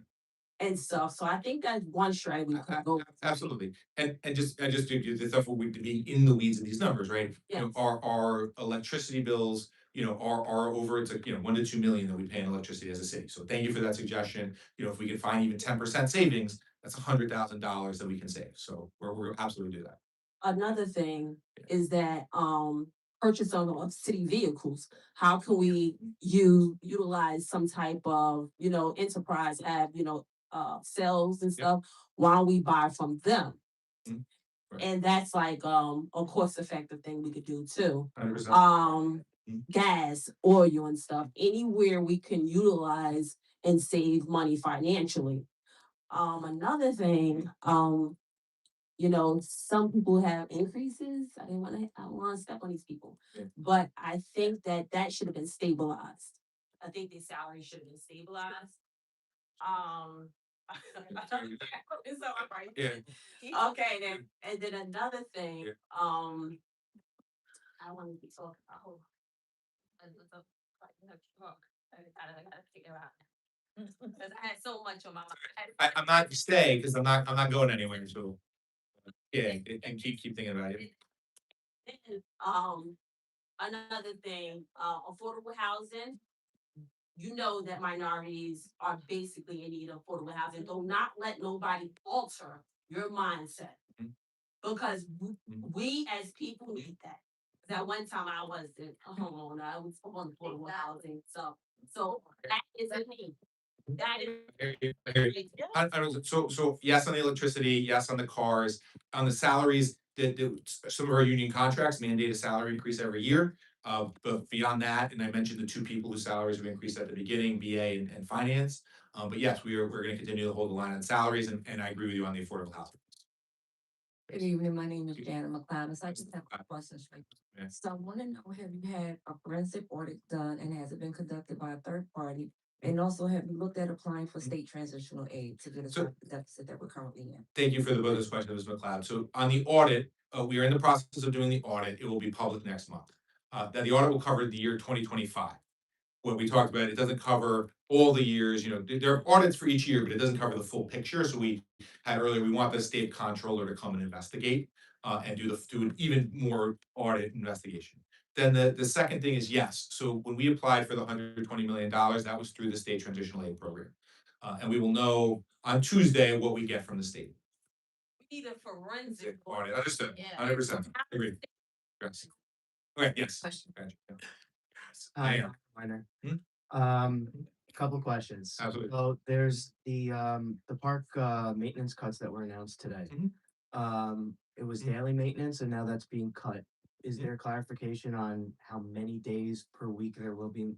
So basically what's gonna have to happen, right? So just so folks, we have a parks department in Jersey City, the individuals, and then we have a private vendor. We're not gonna renew the private vendor's contract. And so we don't have, as folks have pushed us to make more cuts, understand why, we don't have. So what's gonna happen is we are now working on our schedules. So how do we have our city parks department now take up all the parks that were being maintained by the private vendor? So we don't have the schedule yet because we're doing this right now. But we will have a schedule, so there will be maintenance of these parks that will go by the city, and we're gonna have to just spread the city resources over more parks. Is there a plan to apply for the open space trust fund dollars from the county to make up some of that difference? Yeah, so those are really for capital dollars versus operating, but we did apply to the open space trust fund. We are advancing a number of projects, including in the Heights, we're looking at Terrace Ave and Leonard Gordon Park as two Heights projects. In Gerald Square, it's LaPointe Park. In Greenville section, there's Martinet, Martinet and Wright Park, which is I think down by Old Bergen Road. So we're trying to find parks that are in neighborhoods that have kind of been neglected. So we want two in the Heights, one in the Square, one in Greenville. Everybody I've talked to has some sort of concern about the robots the delivery robots. They store Data, yep. GPS data, Yeah. photographic data, they 100%. then they resell that data. Yep. I think the city should be entitled to some 100%. sort of revenue from. 100%. We are in the process of exploring, I agree completely. We are figuring out how to do that, because we agree, it's not just, they don't just deliver it, they collect data. And if they're using our city sidewalks and streets to collect the data, we should, we have to make sure that they're doing it legally or ethically, but then we should get revenue from that too. So 100%.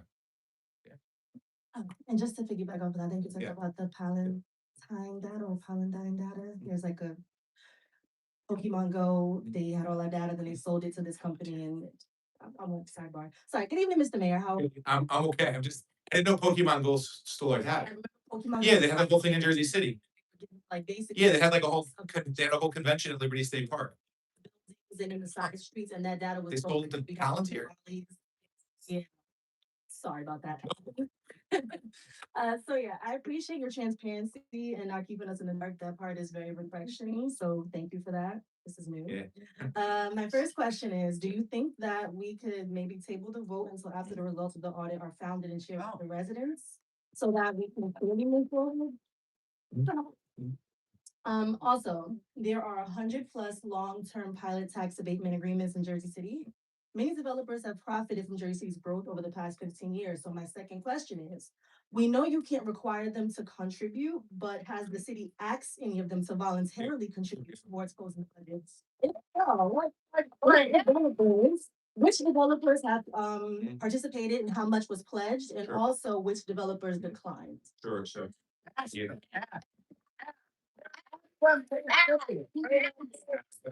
So, yeah, I got, so, I, thank you on the questions. So, oh, sorry, the first question was about, yeah,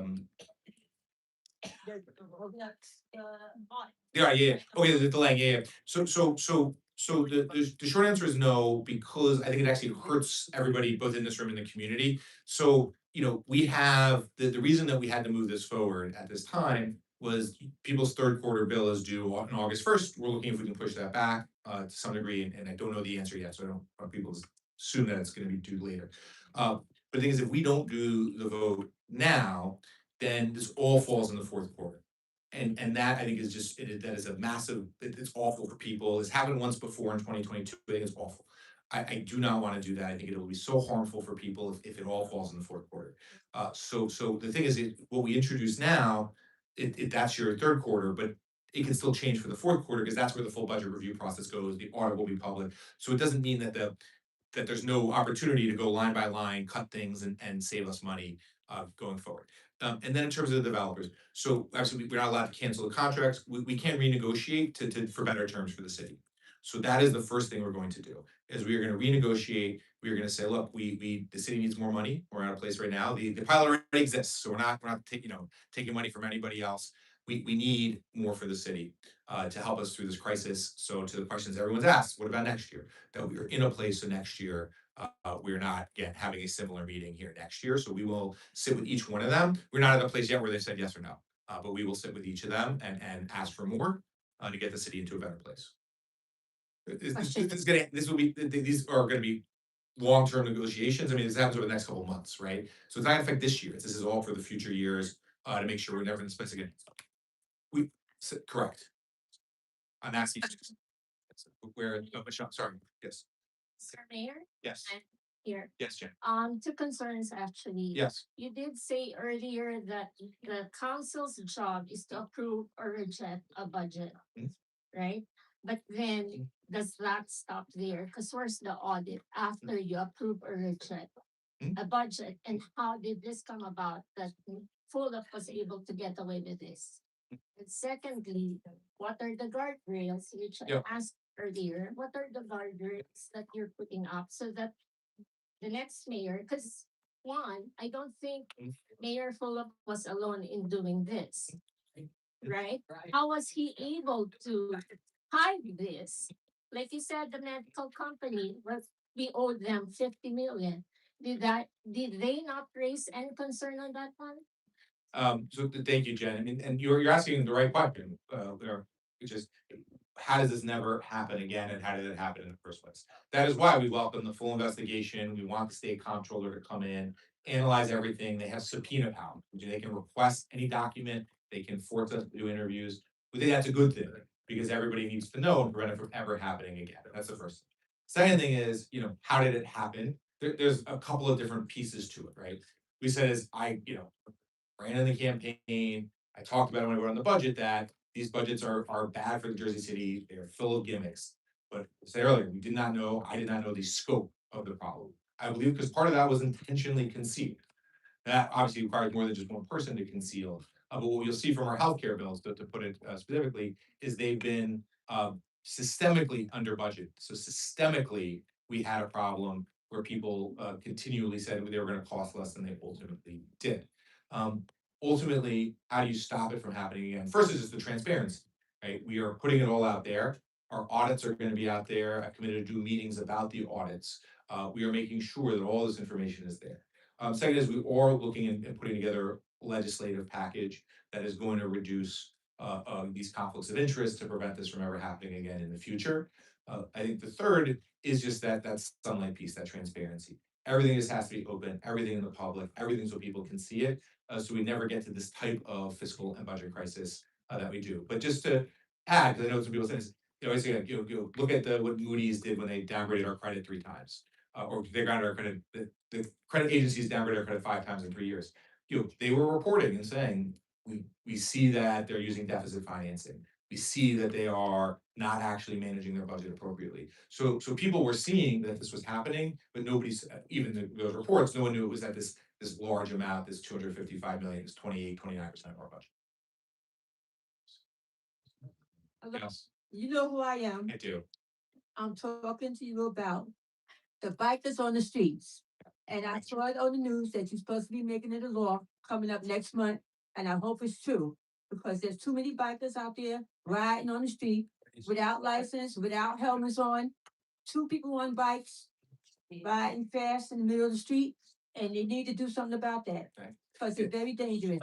Ma'am, I hear what you're saying. We said our traffic enforcement that we want them to talk to anybody who makes streets dangerous. Obviously, cars, when they run red lights and stop signs, are the greatest cause of death and serious injury. I do know people with broken hips because they've been hit by an e-bike or on a sidewalk. So we are committed to making sure that everybody is safe and that traffic enforcement looks at everybody. Take their bikes away from them. Next question, please.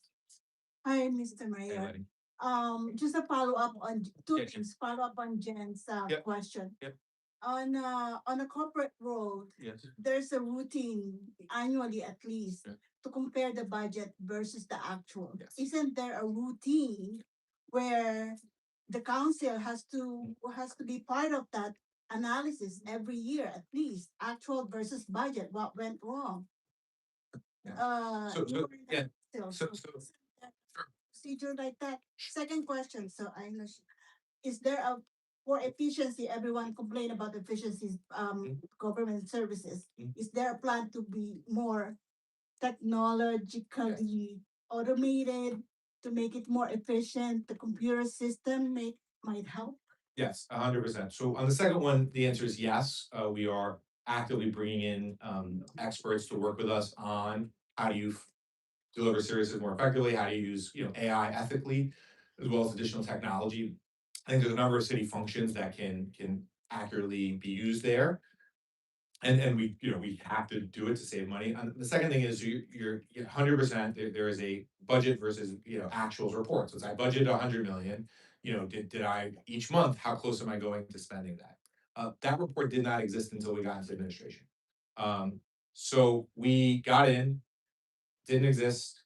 It exists now to talk about Jen's point, how do you prevent this from happening in the future? This is now shared with our city council. Every city council member has seen it, right? You guys have been given it by our finance director. So that's the transparency that we're working on to fix, to make sure it doesn't happen in the future. In the past, we would be stonewalled. We would ask for information, we would not get it.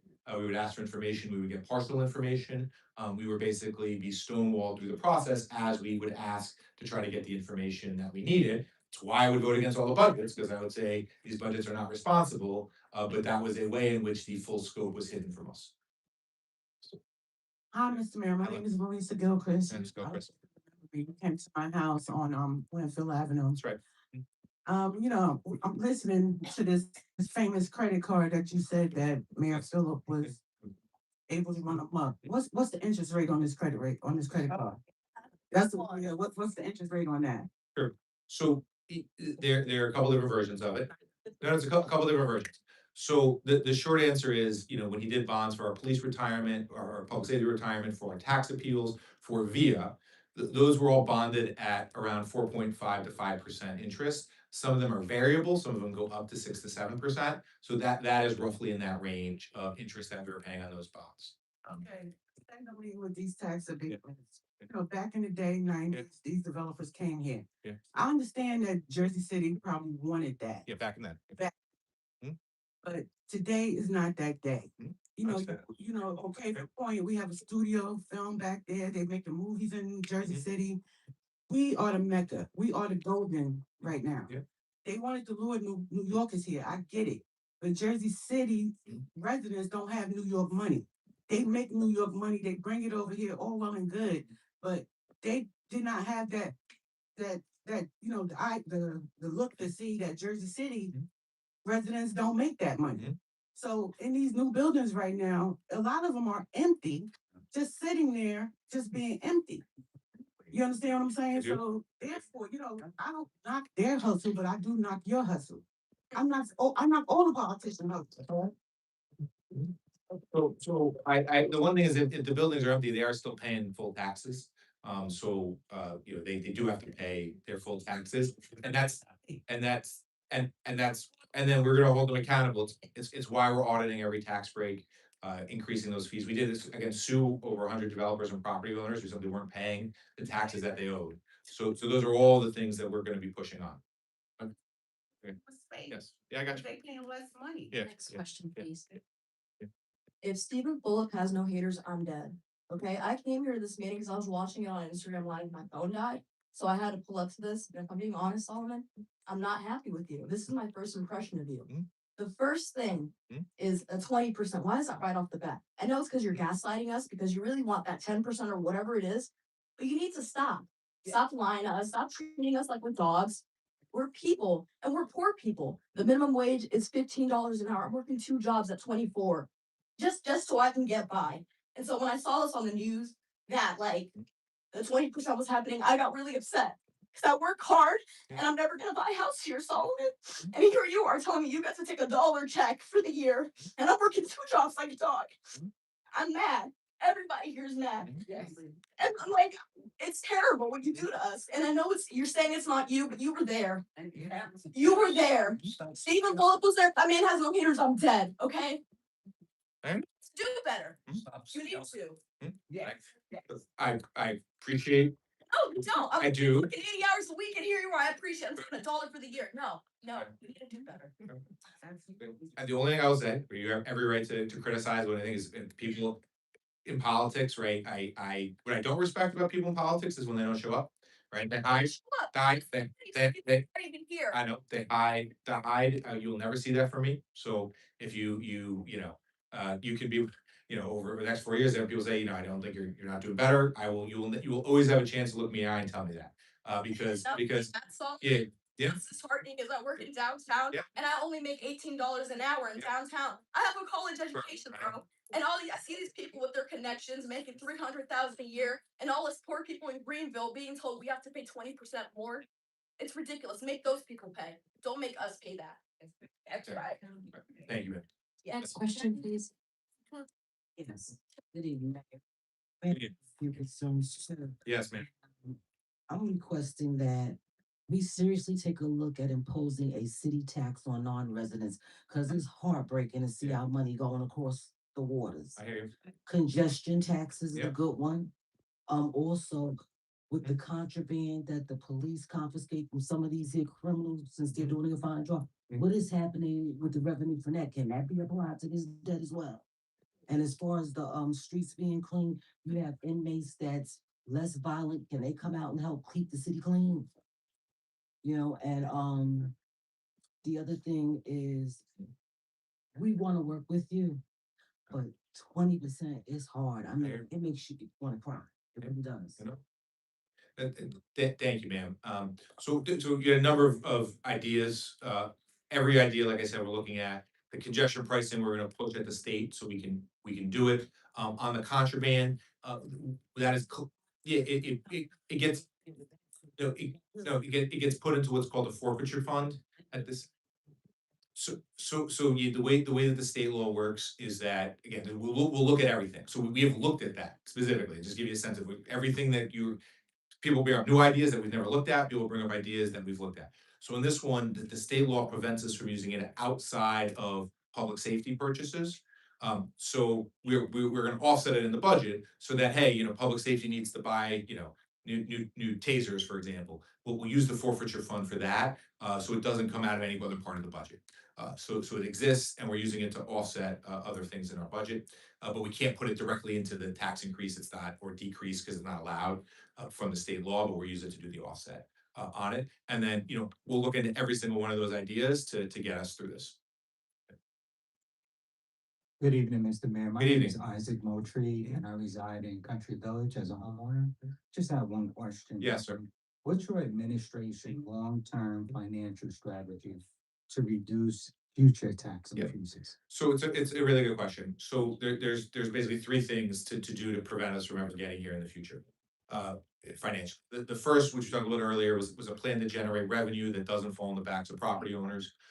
Our plan is 20 million this year, or next year, starting 2027, and expand upon that. So ideas that were mentioned here today, ideas that we're looking at can expand upon that number. So that's the first thing. You get a revenue source that you can grow that isn't property tax.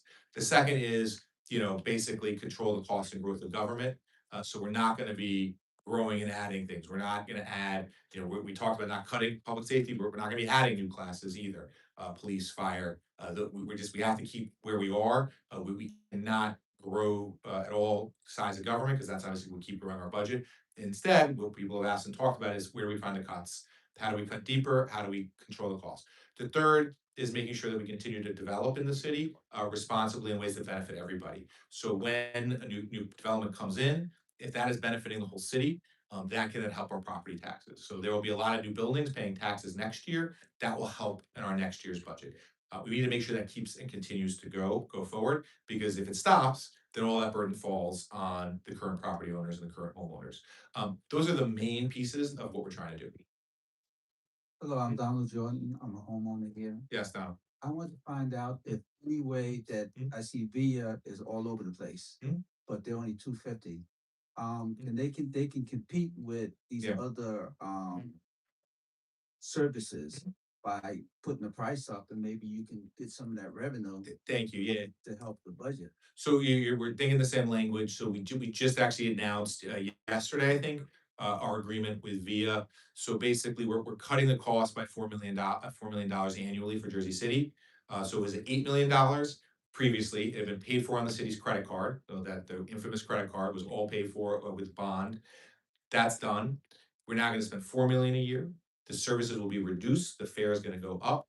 People won't be able to access it for longer rides. They'll have to take a bus or a train if there's an option, but it will still exist and it will still be a service.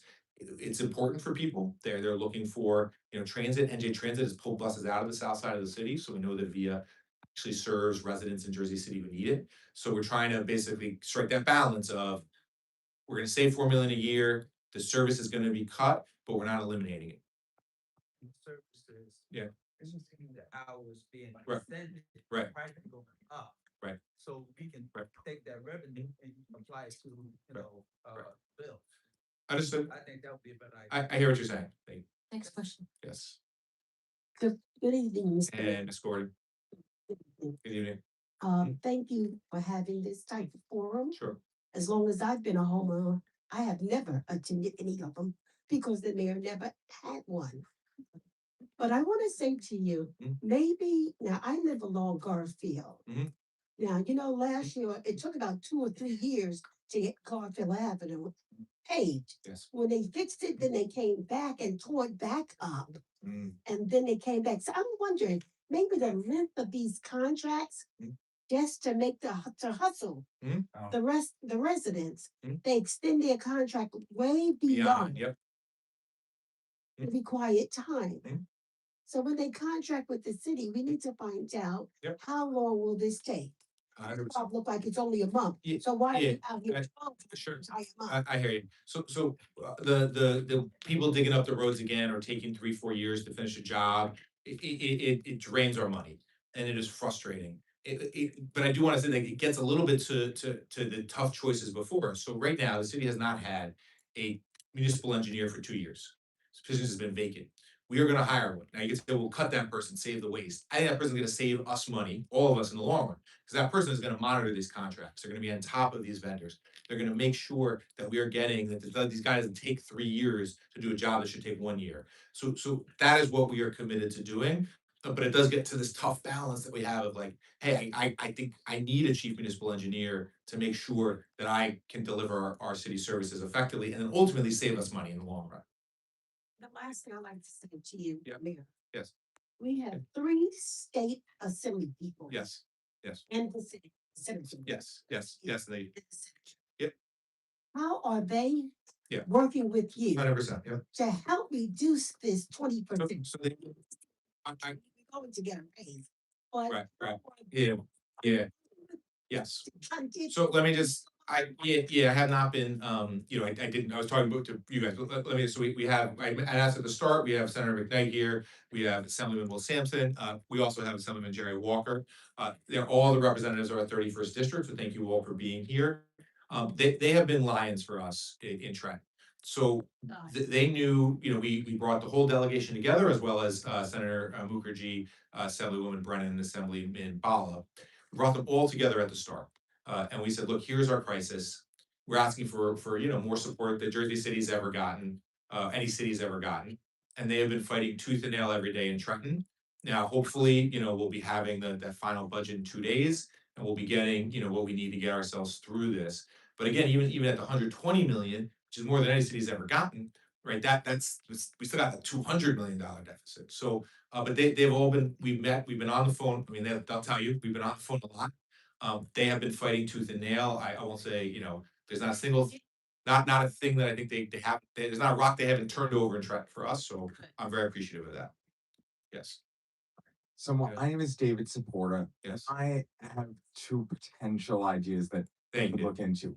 Mhm. First one is, have you ever thought about doing like a one-time payment for like all the residents to close the deficit? Because like I calculated, and like with the amount of with the population we currently have, theoretically, it wouldn't even be that much to charge every resident one time, a certain amount that together could theoretically pay off all this deficit. And the other one that I thought of is the cost of parking permits. It's still only $15 a year, as I heard, and I'm wondering if that ever plans to increase, because it could be as True. I feel like, because like it's been like $15 a year for many years, like despite inflation. So it's like, what if it was increased to like a higher price that is still like more affordable than like a garage, but like we're still be like, or that maybe like that could like contribute a bit more to like increasing the city's money. Sure. So thank you for those questions. So on the first one, the challenge we'd have is we talk about is this recurring deficit. So you can't do a one-time payment to solve a recurring problem. You have to find a recurring solution, which is either cuts or revenue that happens year after year. On the parking permit, yes, we will look at increasing it. We are going to focus on fees that say outsiders pay. So for example, right now, a private sports company wants to rent our field, they really don't have to pay anything. So we are changing that. We are putting legislation in to charge so that they now have to pay to rent our fields. So we are looking at fees, but particularly the ones that fall on people using city officials or using city services that aren't from Jersey City. Hello, Mayor. My name Hello. is Frank Wilson. Hey, Frank. I'm 68, lived in Jersey City my entire life. Yep. My family's been in Jersey City. Yep. Before that, Mhm. there's nobody left. Mhm. Okay? They've either moved out or passed away. I'm not gonna be able to turn my house over to my son because it's not gonna be there. I was just listening to you talk, so I just got a couple of notes. Yeah. That while I don't want to touch the rank and file in the police, which is sergeant and patrolman, you've got 100 police lieutenants and captains right now that are making $15 million on salary. Okay? I don't think we need that many levels, all right? 15 million. Okay? You also said there's 2 assistant mayors, associate mayors. Deputy mayors, yeah. Okay, why do you need 2? If you go down for the count, 1 takes your place, not a second one. So why do you need another one? Okay? As far as the stabilized, you passed it over and say very quickly, well, don't worry about rent stabilization because you can't get an increase over 4%. Well, all you're doing is pushing this onto a landlord that's probably holding their own, that's gonna sell that place now to a developer and tear it down because you pushed your problem onto their problem because they can only raise it 4%. So that's not the answer to say, well, you're still okay, but we're gonna put on the backs of these little landlords, not the mega landlords, these little guys, we're gonna screw them. Okay, that's wrong. I'm sorry, but that's wrong, sir. Okay, and the next one you say is that monstrosity that didn't get any rent stabilizations. There's a law out there, it's been around forever, the Mount Laurel law that should have been in for those guys. How they got around that, I got no idea. And almost 2 more. You brought it out with the seniors with this freeze program. I'm on that. You don't get 10 grand. Okay, here's how it works. They give you $13,000. Your taxes are $13,000. They allow you half of that. which is $6,500, okay? Then it has to be funded. So if anybody remembers, you didn't get the anchor and all that for a few years because it wasn't funded. This could go away tomorrow if it's not funded by Trenton. So that's not an answer, okay? Mikey Sherrill already said when she was going in, she's gonna cut that from 6,500 to 4,000. So it's not 10,000, you're down to around 4,000. So that's the truth. And if you can look on their website. And the last thing is that all the former mayor and all the council people that put us in this mess, you should be at the Attorney General's office tomorrow putting in subpoenas for every one of these individuals, whether it's for fraud, whether it's for tax evasion, whether it's for whatever. They should be held accountable, because if they walk away with no harm, no foul, there's no guarantee the next person is not gonna do this unless they become the chopping blocks. Yeah, point well taken on that last point. Let me, you've made a number of good points. I appreciate, let me just go through a couple of them. I probably will miss a couple. On the senior program, my understanding is that will be in the budget that the state passes on Tuesday. There's two programs. There's the state program, which is what you just talked about. There's also the senior freeze. So, but they're the same application, but you should. Understood. Okay, they merged them. Okay, I got you. All merge into one application then. I got you. Right. 500. I hear what you're saying. Then on the deputy mayor piece, just so if something happens to me that the council president becomes the mayor, so deputy mayors aren't they're not like the vice president. Just they're basically city leaders to run our city and run our agencies in terms of what they do. In terms of some of the landlords, some of these big record control buildings have sold for tens of millions of dollars. So I believe that these guys have money. They have money they can pay for. Three family, that the most rent they charge Understood. is 1,500. The three families are not a part of this. It should be. Down.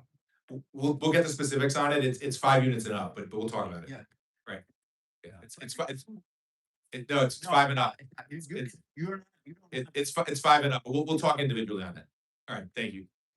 Next question. I do not think right now that I think we're at the right force. We're at the right force. Sergeants and downs, great. Yeah. You got 100 lieutenants and captains that are making $15 million. What do they do? Yes. I understand. Just the quick view is we have our force is at 800. Our city's growing by about 50,000 in the last decade. I believe we have the right force to keep our city safe. Just say it. You don't. Correct. I have said. I have said. Make it safe. The cops behind us make it safe. Lieutenants that sit in office don't make it safe. You wear their white shirts. It's the rank and file. It's the sergeants and the patrolmen that make it safe.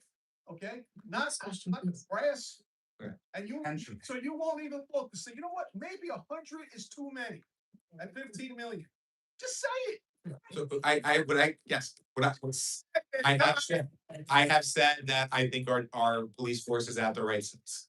So thanks. Question. Specifically for these meetings, they've been great. There have been a lot of different information, specific information. I'm just wondering for these meetings in order to save time in the future, if you could.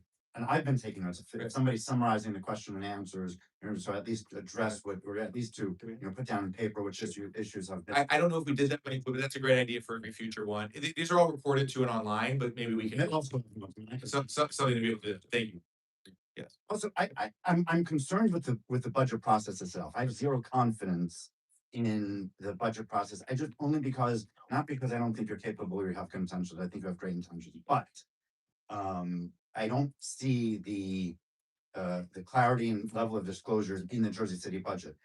I can read 10Ks, they're easy, they're like child's books compared to Jersey City budget. In terms of procedures, I'm not sure if you can, if it is required, if you can, make the Jersey City budget conform to the types of disclosures and with the clearness and conspicuousness that's in something like a 10K. And now and in the future, because I saw on Wednesday too, the city council do not know accounting, not on their fault, but at least to help them out, to know in the future, have some training, constant training on auditing and accounting procedures so that they can understand to work for our behalf in the future. My main concern though, and I'm assuming we're getting at the 20%, you have to do it. I don't even think it's enough. I think you might need to do 40%.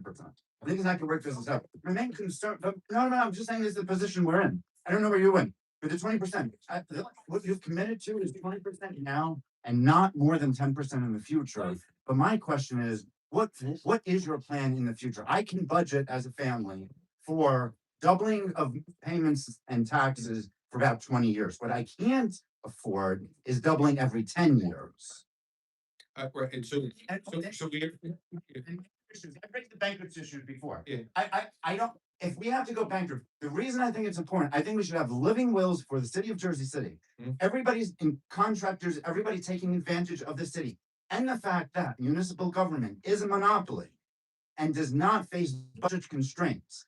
I think we all need to face the reality and at least require a living will so that we have a credible path to bankruptcy, just to give you ammunition to fight to renegotiate all the stupid stuff that's happened. I got you. I hear what you're saying, all the ideas, the meetings, the notes, 100%. But in terms of the plan, we are, everything is being done. We have a 5-year model, wasn't done before.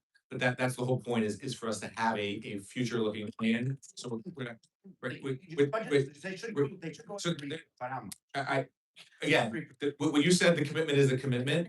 The thing is we take that revenue. You don't know, so you're not sure yet. We You're not sure what you're looking into. we have to execute on this revenue plan. That is one of the key things that we have to do to be able to hit the targets that we're trying to shoot. Stand the worst starts here. Completely. There is money that you can obtain when you give them. Sure. Now, the fire department uses about 30% of the resources for the tall buildings, for training, for equipment. And yet they don't get a surcharge. And there's a back way of doing a surcharge every time, and there are usually 4 or 5 false alarms per those buildings. Sometimes per month. Yeah. And I do know fire department charges, but that can be increased tenfold. Okay. And that could bring in immediate money Revenue. this quarter. I got you. And should be done. That's number one. Tax anyway. For those high rises, for all the special equipment that had to be purchased by the to fight fires and high rises, that cost should have been borne just by the developer. Right, I got Or a special improvement district tax. My 2-family house doesn't require that equipment. Sorry. Why am I paying for it? I don't disagree with that. You're absolutely right, but that's, this is money that is on the table that can actually bring in approximately by the end of January, $2 to $3 million. It's not a lot, not going to cover all the costs. You are talking about next year with new ratables. That's a pyramid scheme ready to happen. So hopefully you do have a new plan in place because at one point the building stops. Sure. Yes, understood. Yes. All right, on the fire fee, thank you. That is one I had not heard yet, so let me immediately do all the work I need to do to see if that happens. And on the ratables, understand your point, that at some point, when the housing market stops, that can't be what you rely on. You know, that's ultimately why you need the rainy day fund, obviously at a place where it's been spent down. So those are the trade-offs that we're thinking about to how do you get that back eventually, that it's all gonna come back in a year. Okay, Craig Hall, property owner downtown. Yes. My property tax has gone up 6 times, right? 6-fold. 500% increase. I know people are talking about 50%, but I've had a 500% since I bought my property 14 years ago. Right. And when you're talking about 20%, 20% on what the property taxes are downtown is a huge sum of money. I'm looking at $10,000, right, increase in my taxes. That's a massive. I'm already paying more than the average salary in Jersey, in the whole of state of Jersey, in property taxes right now. So that's a massive thing on me, right? I mean, you know, we're not multi-millionaires, right? Our home prices have gone up. I get it, but they've gone up because of all the luxury towers that have been built downtown, which haven't been paying the taxes, and it's all come on us, right? And this really is unfair, right? We take a huge burden, the city's costs right now as well for downtown. That's one thing. You talk about this gap, right? 80 million, which is going to be year on year, right? You really need to focus 100% on schemes to try and get 80 million more revenue year on year. You need to be reducing the property taxes, not increasing that, right? So I'd like you to give us a list of everything you've looked at so far, right? What you're working on, what is immediate, what is the 1 to 2 years, what is like 5 to 10 years, Sure. right? And then so we can all look at that and then come up with more ideas from you to go in and get it. All of us got good ideas here. I think we need to pool all those and start really working on closing that 80 million gap. Sure, so, I'll give you the short version of that, but I appreciate again, what your point is in that you've got this, we're dealing, the state aid, is what we're attempting to do to address, this, one time all the credit card bills. And then you've got the 90 million in recurring costs, we're looking at the tax increase this year, but you're looking at additional revenue. So let me just a couple of the things and the ways we think about that. So first is that revenue plan, right? So you look at first, your prevention traffic and parking enforcement. You look at fees, particularly those paid not by local residents, but that can be applied on others. Construction code, that is a set of fees. You put that whole kind of that plan together, I think that's about 20 million annually. Again, it builds up through this year to next year. Then look at the sign plan. So where can we put signs? Where can we use city assets, city real estate to generate revenue? Always thinking about a long term, how do you spend it over a long period of time? Then you look at all the city real estate. Now, what the prior mayor did was he sold all the real estate and then he used it in one-time batches. That is a terrible idea. There's people that want me to do it. It's nuts to me that people are like, this worked terribly, let's do it again. What you can do is you can look at two things. With that city real estate, one is, can you do ground leases so you get shorter but sustained revenue over a long period of time? That is part of our 1 to 2 year plan. And then the second is, could you use revenue to address one-time costs? So if you have one-time revenue, then you use it to pay down one-time costs.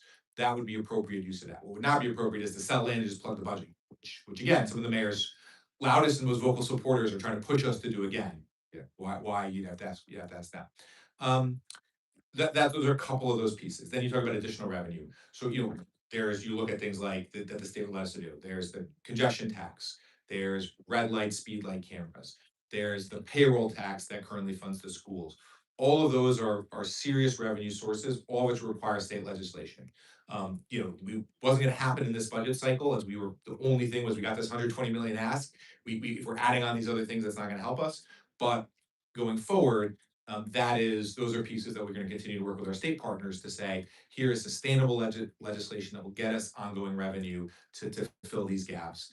And then the last is in terms of reducing costs, which gets into that is just healthcare, right? The biggest driver of city cost is healthcare. We were able to switch to healthcare provider. That created a huge savings in this year's budget. That's part of the $55 million reduction. Obviously, we're not gonna solve the national healthcare challenge, but we are gonna audit every claim so that obviously it's not recurring, but it's passed. But then it's gonna be looking at our healthcare bills as a city. What can we do to it's gonna increase because the way the city is, but if 15% year-on-year increase is way different than a 6% year-on-year increase. So really focusing on healthcare, because that's where the money is, right? That is the biggest chunk of our budget. How do you get the hospitals there, right? They have some great hospitals like Jersey City. How do you get them to give you Hospital, yes. giving a discount for the city workers, right? I hear what you're saying. Yes, we will look at talking to RWJ specifically on that front. Hey, my name is Meng Wu. I talked about on Wednesday's meeting about how this tax hike, I think is potentially push our city into a property Right. price collapse. Today I have some more constructive ideas. I want to go over the list. The first thing is the pilot program back to financing program. I don't know if you looked at that, but New York City have done it. So that's basically pledging future revenue, which I know you're not a big fan of this, to pledging future service charge, and in exchange for like a securitization or a bond issuance for a one-time capital funding today. I know you're not a big fan of that, but I disagree with your belief, because I believe that we need this money to do our investment in infrastructure, which can eventually lower our tax in the future. Yes. I think the one time, it's not a tax, it's not a revenue, it's a capital funding. I think that's very much needed.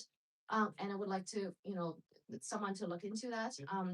And then regarding the state funding, I see that there's also a Section 108 loan available for affordable, that's for affordable housing. Mhm. So I wish, I hope someone, is looking into that. And the state funding wise, I also found there's also NJ Infrastructure Bank, NJ Water Bank, NJ Transportation Bank for specific capital items that, that we can look into and fund our capital, Mhm. Yes. spending, to get more tax revenue in the future. And then in terms of public safety, I looked into the federal funding programs like Department of Justice COPS hiring program, FEMA's firefighter grants, Homeland Security grants, and FBI's reimbursement program. So these are the things that I think will be helpful for our current operating cost. And then the libraries, so there are also federal funds from Institute of Museum and Library Service. There's also NJ State Library Aid and the private foundation grants. And private grants, I even found one more fun ones for Mayor Challenge by Bloomberg Philanthropies. That grants 1 million to each winner city for innovative ideas. I hope I encourage you to apply for that. And I would like to volunteer if you need any with paperwork and anything. So thank you for, being extraordinarily constructive and solution oriented and I appreciate the deep care for the city and thinking about all those things. So on the grants, I'd love for you to please email me the full list. That has been part of that revenue strategy. I did just mention in a second ago, but that is part of that strategy. We've applied for nearly 3 times as much grants already this year that we did, or even actually more at this point, 4 times as much as we did all last year. So some of those grants I know we've applied for, others first time I'm hearing about them, so we'll make sure we're fully there. In terms of the one-time revenue, again, this has to be matched to a one-time cost. So if we're saying, look, we can get a one-time revenue here that's gonna pay for some of our capital costs or, issues with, buildings or fire, equipment, things like that we're 100% there. Because if we can pay for those things without having to issue bonds are debt, bonds we have to pay back. So all those ideas are good. I just need to match them with one-time cost with one-time revenue. Low interest or zero interest. Yes, yeah, we are in some of those. Our MUA is doing the iBank. So we are already in some of those already. Hello, Mayor. Hello. Thank you so much for your service and for taking only $1 per year. I'm one of those immigrants that is here not by choice, but through a war that the US started in Vietnam.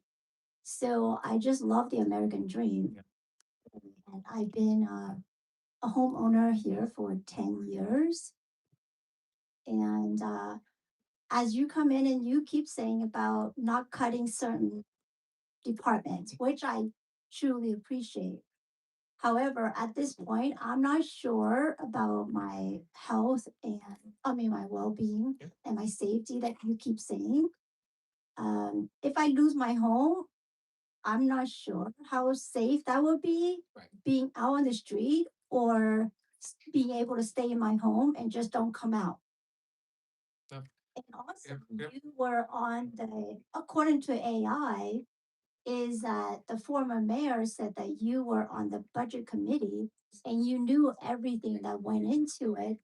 And you also voted virtually for every contract. So now what is your plan on fixing it? So thank you, and thank you for sharing a little bit of your story as well and how important this is to you. And I appreciate you saying the stakes of this, the stakes of, if you lose your home, of course you are less safe, and that is incredibly damaging to you and to every person in the city.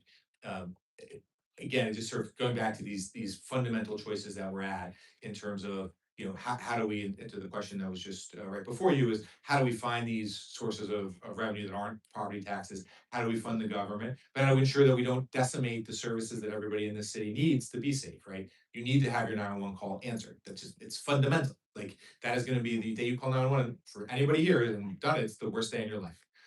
I have to deliver that. I have to make sure that service isn't broken. In terms of what I understand. In terms of what AI and the former mayor said, I don't, he says a lot of things that are not true, which hopefully you can tell by everything we've talked about today. Just the fundamental truths were I was not on the budget committee. It didn't exist. I was on the city council. When I was on the city council, I voted against all 8 of his budgets, because every time I voted no, I said why. And I voted no because I'm like, he is not delivering sustainable budgets. He is not delivering good stuff for our future. It sucks. And so, we've talked about it a couple different times, but, I think it was very clear in calling out his misdeeds and his bad practices. And you always think, could you have done more? Could you have done deeper to understand the full scope of the problem? Hi, Mayor. Hello. Thank you very much. Yes. And we just moved from Massachusetts to Massachusetts, but I found out that you tax more here. I know that you actually work for Mayor Menino. Did? Boston, Yes. but I work within a institute in city of Cambridge and I work in construction. Yes. And I was so surprised Hmm? that with all these construction you have here Mhm. and increased density Yep. and using your resource, the water, the electricity, the sewage, and the school, they get away with everything. Wire City, Cambridge, none of my project I work on, which I work for an institute, get away with anything. For example, she was talking about equipment. There's no way that fire department had to buy equipment. On top of it, the cost of applying for construction is very high, which I think you should increase. That's very We are. easy to do. Yes, we are. Yeah. Secondly, a lot of things that the resident here said, you rip up the street or sidewalk. No, it's not just patch. The contractor or the developer have to pay the whole thing Yep. all the way to the bottom. Yes. And if they found out that anything broken down below is your responsibility. It's not the city. Plus the street tree will be planted by developer and maintained by the developer for life of that tree. Which means if it's dead, you plant it. So I think there's a lot of things you can do. For example, the institute that I work with, in order to do a project, we have to build a bike path for the city, 3 miles, for example, for free. The city doesn't have to do anything and we have to maintain it. Or a drainage problem, which is nothing to do with the institute, is the North Cambridge, the entire community drainage was built by our institute because otherwise we won't get permit to build our building. So I Yes. think there are a lot of things you can do with Thank this developer. Yeah, 100%. 20% housing low income is always required Right. for any new building But I understood. without abatement. Agreed. Right, yes, understood. Right, right. Thank you for sharing all those things. Happy to learn from you, a couple of them, we already know we need to work on the road repaving. There's no reason why the guys should be able to continue to get away with that. So there are a number of them already on our list and on others, I'll talk to you about what we can learn. All right. Ready? Good evening. Good evening, ma'am. My name's Pearl Jones and Ms. Jones. I have several questions. Absolutely. So, given the state of finances, why would the city council approve an ordinance to exceed the municipal budget appropriation limits? And that was done Right. in this Yep. council meeting. Yeah. Why would they do that? Yeah, let me just answer that question. This gets to the bills we have to pay down. So basically, we are gonna introduce a budget that cuts costs, but we still have to pay all these bills that Full put on our credit card. So we have to increase the appropriation cap to be able to just pay down the bills. So the bills, the cost of government, we're reducing, but we gotta, we mentioned this earlier, there's $52 million in unpaid health bills, we gotta pay those down. The question is that it seems that there was a temporary budget approval that Yes. was done. But there are a number of departments whose budgets increased anywhere from $200,000 up to $925,000. I'm assuming that if we are talking about finding fat or cutting back, that there's some fat in these increases over $200,000 up to $900,000. So thank you, ma'am. So the temporary budget, is what we have to do until the final budget is passed. We will look at every single one of those items. Sometimes it's because a payment is due or a contract is due, and so you have to make the full payment when it's required. It depends on each one by one. What you will see, I think that you look at is the full budget overrides all the temporary budgets. So when we introduce that full budget on July 15th, that overrides all the temporary budgets that have been introduced. That is our budget. That's what we're holding people to. One of the people in the audience talked about budget to spending reports. So you're doing budget to spending reports. Yes. How often are they reviewed? When you get to mid-year, Yes. if people's variances are over budget, what happens? So they're reviewed monthly. If somebody is over budget, there's an immediate analysis done. Why is it over budget? Was this, for example, we had the snowstorms. That could be a cause of going over budget. And in that case, then you got to figure out, okay, well, then how do you stay in budget for the rest of the year? Others, it may be, people are overspending, and then there's controls put in place. For overtime, those controls to get tightened, that they have to be approved through the business administrator's office, not through the individual departments. So each of those is now being reviewed on a monthly basis, and then analysis and controls are put in place if there's over expenditures. And just like Yeah. you said, Yeah. Jonathan talked about having the city council be more knowledgeable, not only about accounting practices, Yeah. but budget practices Right. as well. Yeah. So that a situation like this can be Right. in the future. Yes. But it seems to be Right. that there's a lack of understanding, a lack of knowledge, and that's why we are where we are now. Yes. No one should be able to say, I didn't know. Understood. Thank you, Ms. Jones. Greetings, Yes, Mr. Mayor. Thank you. Erica Walker, I am Chief of Staff at Councilman Gilmore's office, but like Mayor Solomon knows, I love speaking on my own behalf. That's right. Mr. Mayor, you have said that you don't like gimmicks. Neither do I. But history remembers leaders who were willing to do something different when ordinary solutions weren't enough. A 20% property tax increase isn't just a tax increase, it's a displacement notice. We've seen the story before: Harlem, Brooklyn, San Francisco, Sacramento. Communities that built the culture were forced to watch someone else inherit it. Jersey City already knows what hyper gentrification looks like. We've experienced it in the last 10 years or more. We don't need another lesson. Before you ask lifelong homeowners to sacrifice their homes, I have one question. Have we asked the world to help save Jersey City? Not Trenton, not Washington, the world. This city has given the world everything. Jersey makes, the world takes. We gave the world music, world innovation. We gave the world immigrants who arrived through these streets before building America. We gave the world entrepreneurs, athletes, artists, educators, business leaders, and families who helped shape this nation. Now it's time to cash in on that investment. At the last council meeting, someone criticized us for recognizing Black Music Month honorees instead of focusing on business. Well, some of those same honorees immediately pledged to come together and help find solutions to keep residents in their homes.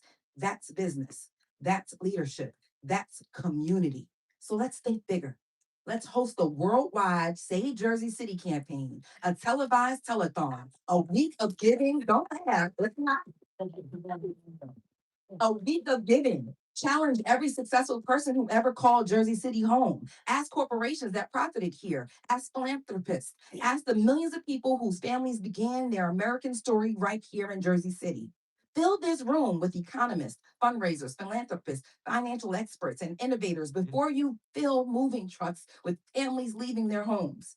If the choice is between a creative idea that might fail and a 20% tax increase that we know will force people out, I'll take the creative idea every single time. Because once our families are gone, they're not coming back. Don't just balance the budget. Fight for the people who built this city, please. Thank you.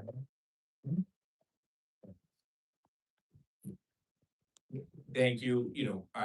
We will do anything. So I will talk to you about, what can be done. Can we should be through city government, but can philanthropy open a fund to help people? Absolutely, through this process and fight to keep everybody here. It's why we're gonna do door to door on the senior programs and make sure everybody stays in their home. Yes. Okay, yes, Vita here. Hey, Vita. Concerns as all of you do. I just want to say my grandma came here from the South, from Georgia. And she was a maid here and she had me going up to the houses and cleaning with my mama. And on Saturday, we had to do that, and then we had to, she had an Airbnb before it was even vogue. And, she worked really hard for, the property, for the houses. And I know that other people that have been here for generations and, that they want to hold on to their property because this is our home, this is our legacy.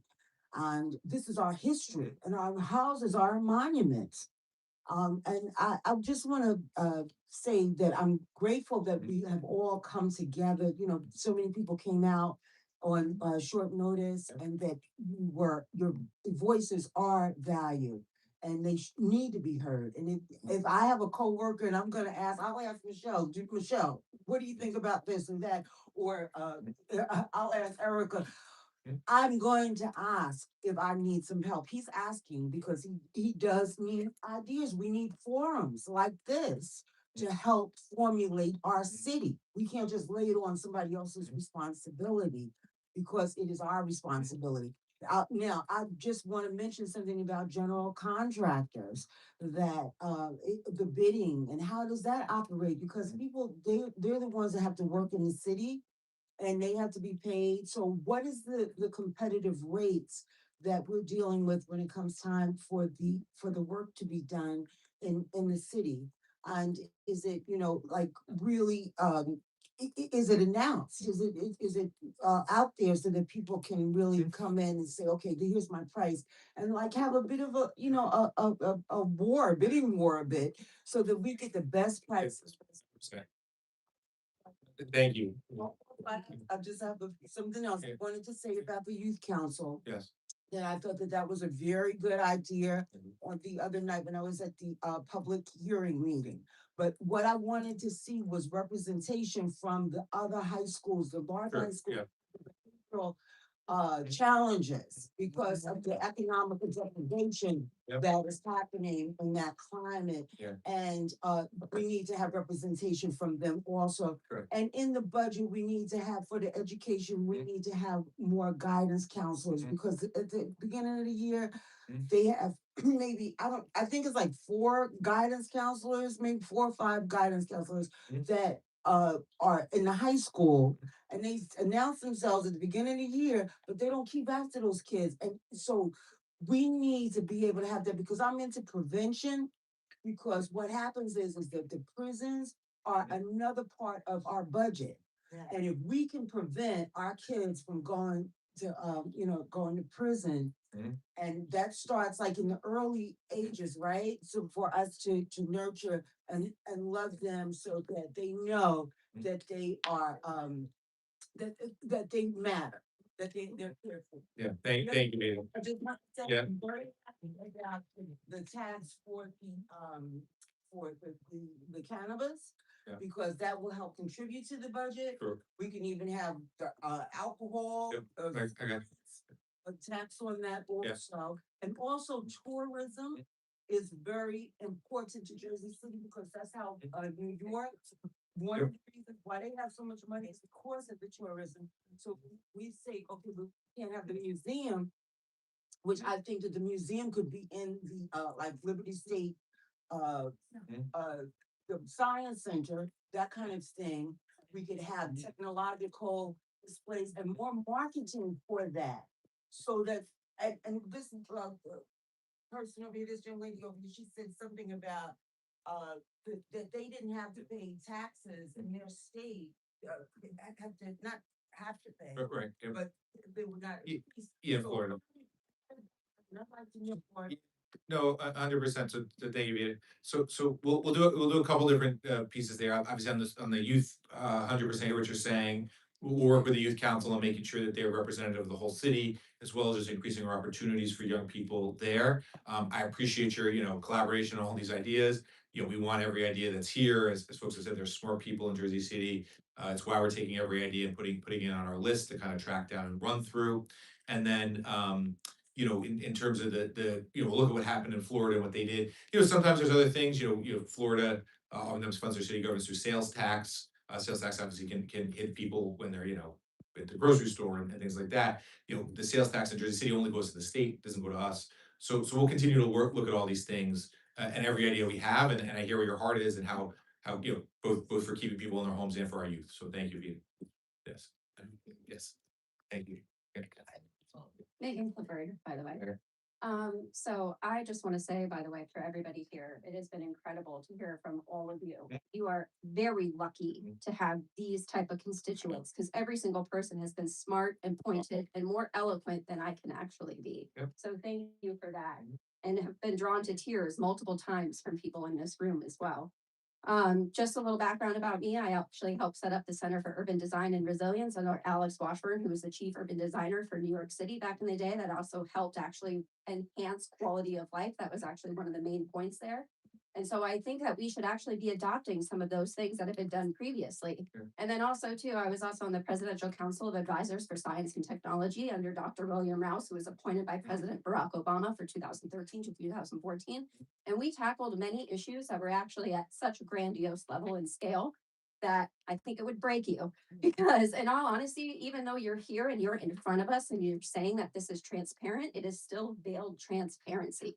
You're saying that the numbers are talking, yet none of us have actually really seen tagged numbers for the multiple years that have gone up to this, which actually could have been and should have been done before tonight even. Actually, before the meeting that was supposed to be held last week. And what I mean by that is that we actually should have had things that were tagged that, you know, showed us where must pay now, can amortize, can negotiate, can recover, should be investigated and recurring going forward. Things like that should have been published from your office for full transparency before any of us even arrived to talk to you today. Other than that, so shame on you for that, because you could have gotten people to get that together. Another thing, you should have pressured and impressed upon the council people to actually be here all together, no matter what ward you represent, because we all have to band together in a time of crisis and know what our neighbors at each ward is thinking and saying and bringing up. Again, to memorialize what's actually been going on and the fabulous ideas that have been presented, that should be also being done. That shouldn't have even just been something that came out from somebody that was here. That should have actually been impressed upon by your office, but also too, every council person should be at every single one of these meetings. Because we have to work together from every single ward. And so from here, my demand is that I need that itemized list, by the way. I need everything flagged and I need all of it. Secondly, I also need, because I'm an engineer at the end of the day, right? I'm both software and hardware engineer. And it would be best practices and absolutely apprehensible and abhorrent if I didn't show up with contingencies and actual thought processes in place, such as if you don't get that 120 million or whatever it is from Trenton, what does that look like? What does it look like if you only get 90? What does it look like if you only get 60? I should have 5 different plans in front of me to understand what that looks like moving forward, or nothing. You might not get anything from Trenton. So then also too, what happens? I need 5 scenarios. We all should have had that and understood that. Also too, what is the timeline and expected recovery from these health claims audit? We haven't had anything that what looks like moving forward in anything that's actually being done. So like a lot of the great things that have been brought up here, you've said that you've looked and you've crunched the numbers. Where are those numbers for projections and for futures? Also, what is the 2027 projection of if the 20% passes? What does that projection actually look like? What we've been hearing time and time again is this is solving this one-time issue. This is solving this. This is looking at this. There's a lot of lies and veiled aspects that could come into that. We need to see the numbers, what the projections actually look like and how it gets applied. And then 2, is it just going to fix this small problem, which people have been bringing up? What does it look like in 10 years if it doubles or it keeps going up because of your 10% or capped, increase from there? What does that look like? And also 2, are you even committing? Because you ran on something different than what you're proposing.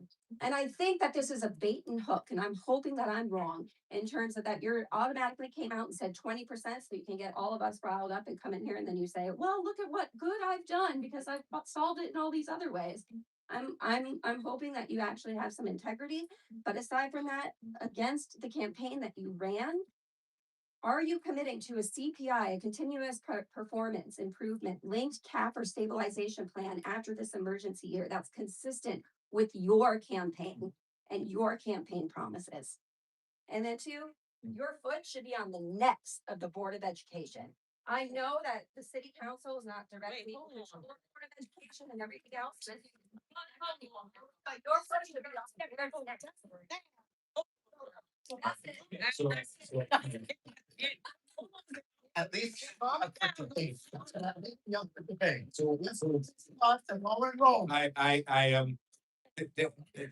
was, there's a lot there. Obviously, I understand the metaphor, but we'll try and make sure we. I didn't hear that, but that's okay. I just wanted to move forward. So, on a couple of things. I think first, no, kind of elected official proposes something like this to be people be popular. Like there's no person who would say, look, I'm doing this because I think this is a thing that people in Jersey City are going to be happy with me for, right? I'm doing it because we are faced with a crisis and because this is my leadership on how I think we get out of it. That is how we got here. We knew it was bad. We opened up the books and found it to be historic in terms of the level of crisis that we have. In terms of the kind of list of things that you're looking at, all of that is what comes in the budget, the 2026 budget that's public on July 7th, 15th. If that is insufficient, we are here to work. We're here to deliver it. So you will have it and you will be able to look through it line by line going forward. So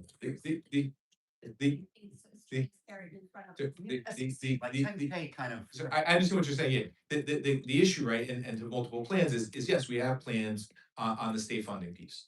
We are going to do everything we can to get the full amount. We will know on Tuesday. We have plans. We have correct. So we are doing everything we can, right, to get to that full amount. So you will know on Tuesday what the state is giving us. The state will be passing its budget on Tuesday. Yes. How you doing, man? Yes, you're You're gonna need a hug after this. I'm all right. Definitely gonna need a hug. But I ain't got much to say. Like I said, there's a lot of people in here that's past their bedtime. And people in here looking for, solutions and stuff like that.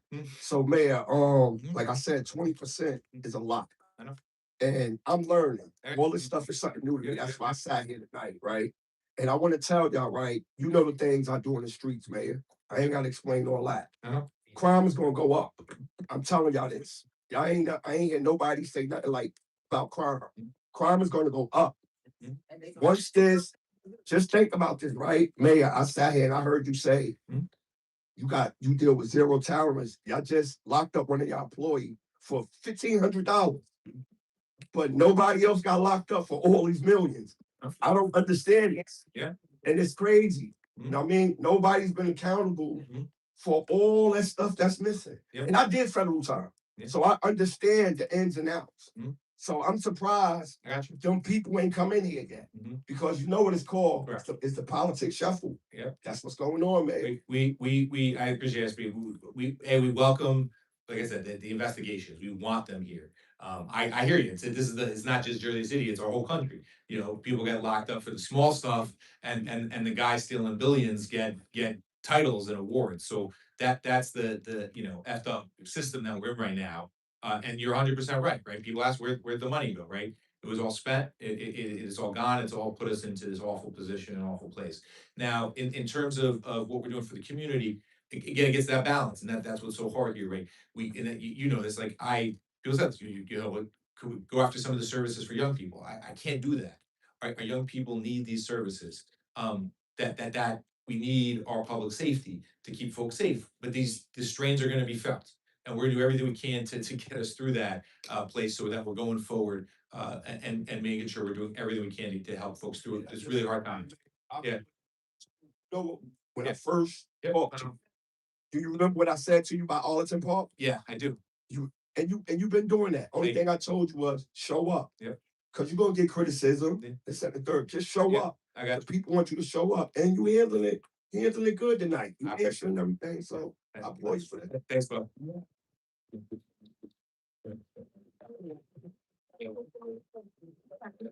See you tonight. Good evening, Mayor. Good evening, ma'am. Thank you, again for this Yeah. forum. Good. We appreciate your Yeah. transparency. Yeah.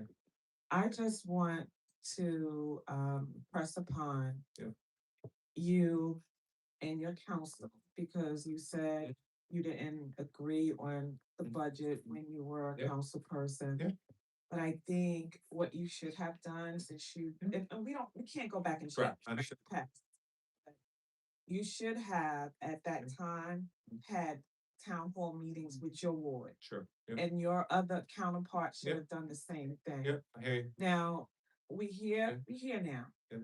What are you gonna put in place Mhm. to Right, yeah. prevent that? And again, I heard the council getting some type of training on budgeting and, you know, it just seemed like everybody closed their eyes and just said, okay, approve, approve, approve. Maybe Yeah. one or two people said no. Yeah. It shouldn't be that way. And I hope that you put Yep. committees, Mhm. right? You could put committees in place. You could put different trainings in place. There has to be something, and accountability must be had. You saying for us Yeah, to I got you. contact the controller, but what about you? Yeah. Again, you Mhm. contacting the Yes. controller or attorney general. Yeah. Not just us. And Sure. yes, we are, Yes. because we got the numbers now and we're to do it. Mhm. But you, Yes. you're blowing the horn now, right? I got you. But blow it in the right Direction. direction. I got you. You know, call those people and tell them, because 20% at one time is gonna hurt the whole community. I hear you. Whether you're downtown or whether Yeah. you're up here on the hill, Yeah. it's gonna hurt a lot of Everybody. people. And I think that you really need, and because I already know your mind is probably already made up, because just like this young lady said, there's no other, I don't see any plan A, B, C, or D. Just in case we don't get the money from the state. I really believe that you need to reconsider that 20% and perhaps doing it in increments Mhm. over the course over the 4 years. Yep. Because it's gonna hurt people. I still work, I don't have any children in school, but I did. And, you know, I know this is a community, so we have to help each other. And I think that you really need to consider real hard about that 20% at one time. It's just not fair to us. Yeah. When you all sat there and stamped it, maybe one or two didn't, but stamped it and said, okay, let it go, let it go.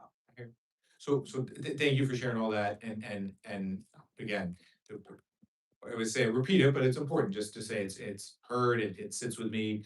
You think of can you spread it out, right? Can you find more cuts? Those are the two things that people keep saying, and you know, convincing folks that my mind is not made up, right? That is what the listening process is about, is hearing that. And then hearing how to do more to prevent it from happening, right? And I say, you know, over time, it's like, yeah, you know, I knew it was bad, I voted no, I appreciate there was a lot of political pressure on me to do it the other way. You know, always stood up to the administration, but there was more to do, and we should have done more. So, yeah. Yes, Hi. hey, man. I'm Beverly Cavan. Yes, good to see you, man. Good to see you. Long time, well, lifetime resident of Jersey Yes. City. My question is, well, a couple of things, but when is the next, property value reassessment? Sure, yes. 30 years is Oh, a crazy. long time. Right, yeah. wait, And I really feel sorry for Right. those people who Right. all of a sudden are paying 4,000 and then all of a sudden. Yeah, you goes know, through 40. the roof. Yeah. And for me, my taxes went in half, and all of these years I was paying extra. Yeah, but you shouldn't have paid, yeah. Right. So, yeah, go ahead, finish. Oh, and the second, the second thing I just wanted to say, we've talked a lot about the children, and I think that's really important to Yes. focus on them. Yes. I know I was walking in Jersey City in Lincoln Park one time around the basketball field, and it was just like the whole periphery was all like bottles and plastic cans and plastic containers. And this is okay. This is like, okay. And like, I really think, why can't they have some kind of program where maybe the kids can go out and clean up? Sure, You- yeah. You know, and maybe they would Correct. appreciate. Correct, how- yeah. Absolutely. Also, Yep. I spoke to you about this before. Yes. When I go by, 440, and I see that open space for Yeah. years, and I know they clean the ground. Right, yeah. I remember Roosevelt Stadium.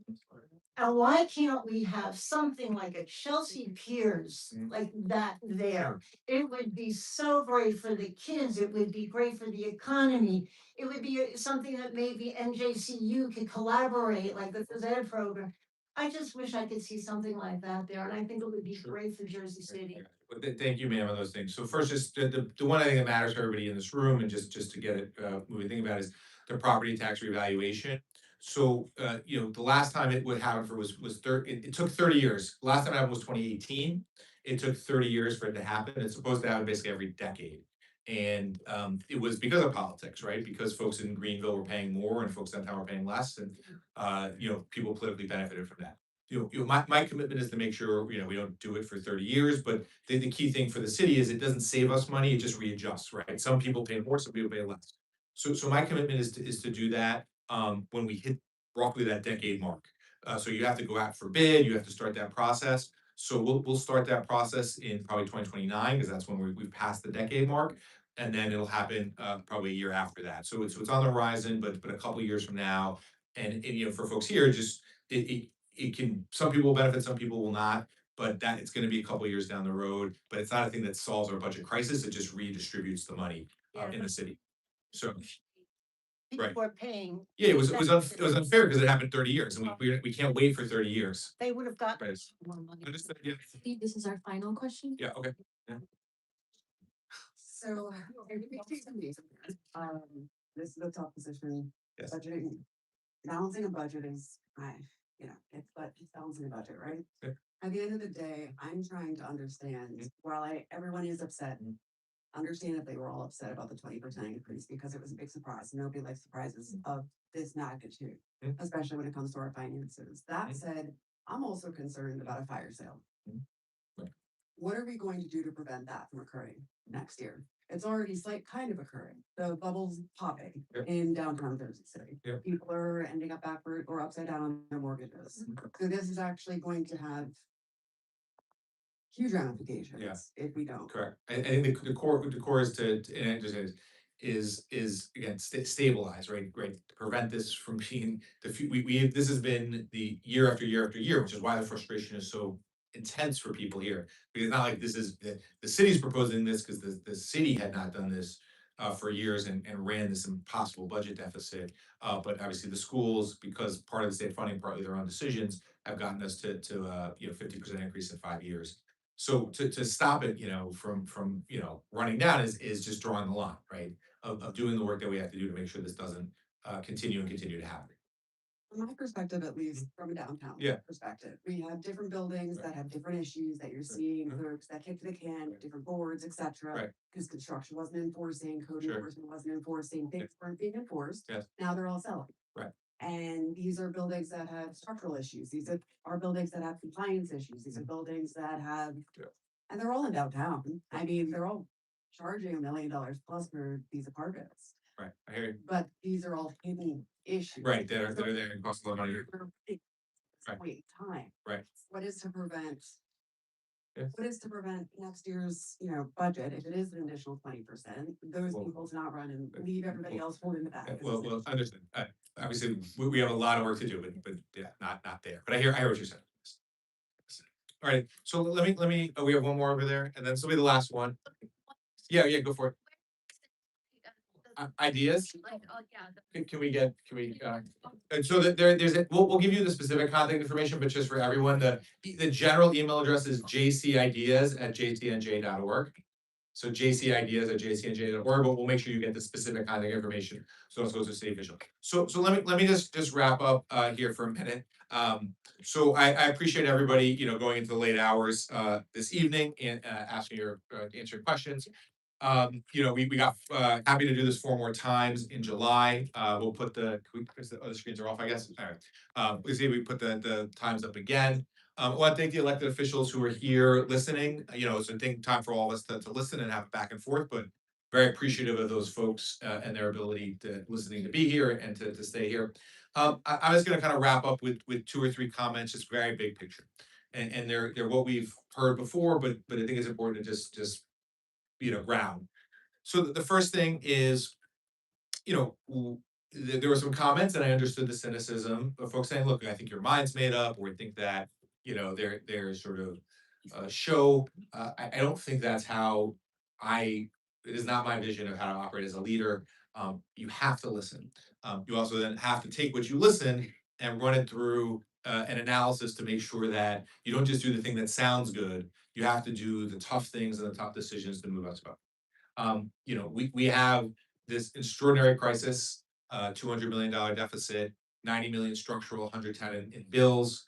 We've been fighting at the state with our state senator, our state assembly people, as well as the full Hudson delegation to get us through this, to get the support that we need. We will know in just very shortly what we have there and our ability to move forward on that front.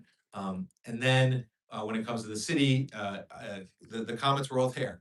It was basically saying, have you done enough to cut? Have you done enough to find waste? What more can you do because of how painful the 20% will be? And multiple people from different walks of life, from different neighborhoods, all basically saying that this could threaten their ability to stay in the city. That is there, that is real, that is the thing that I hear over and over and over again. And I balance where we are with we cannot break a government. I have to keep people safe. I have to answer your 911 calls. I have to make sure our police and fire respond. I have to keep our recreation programs running for our youth. And that is the balance. And that is the balance through this extraordinarily tough time.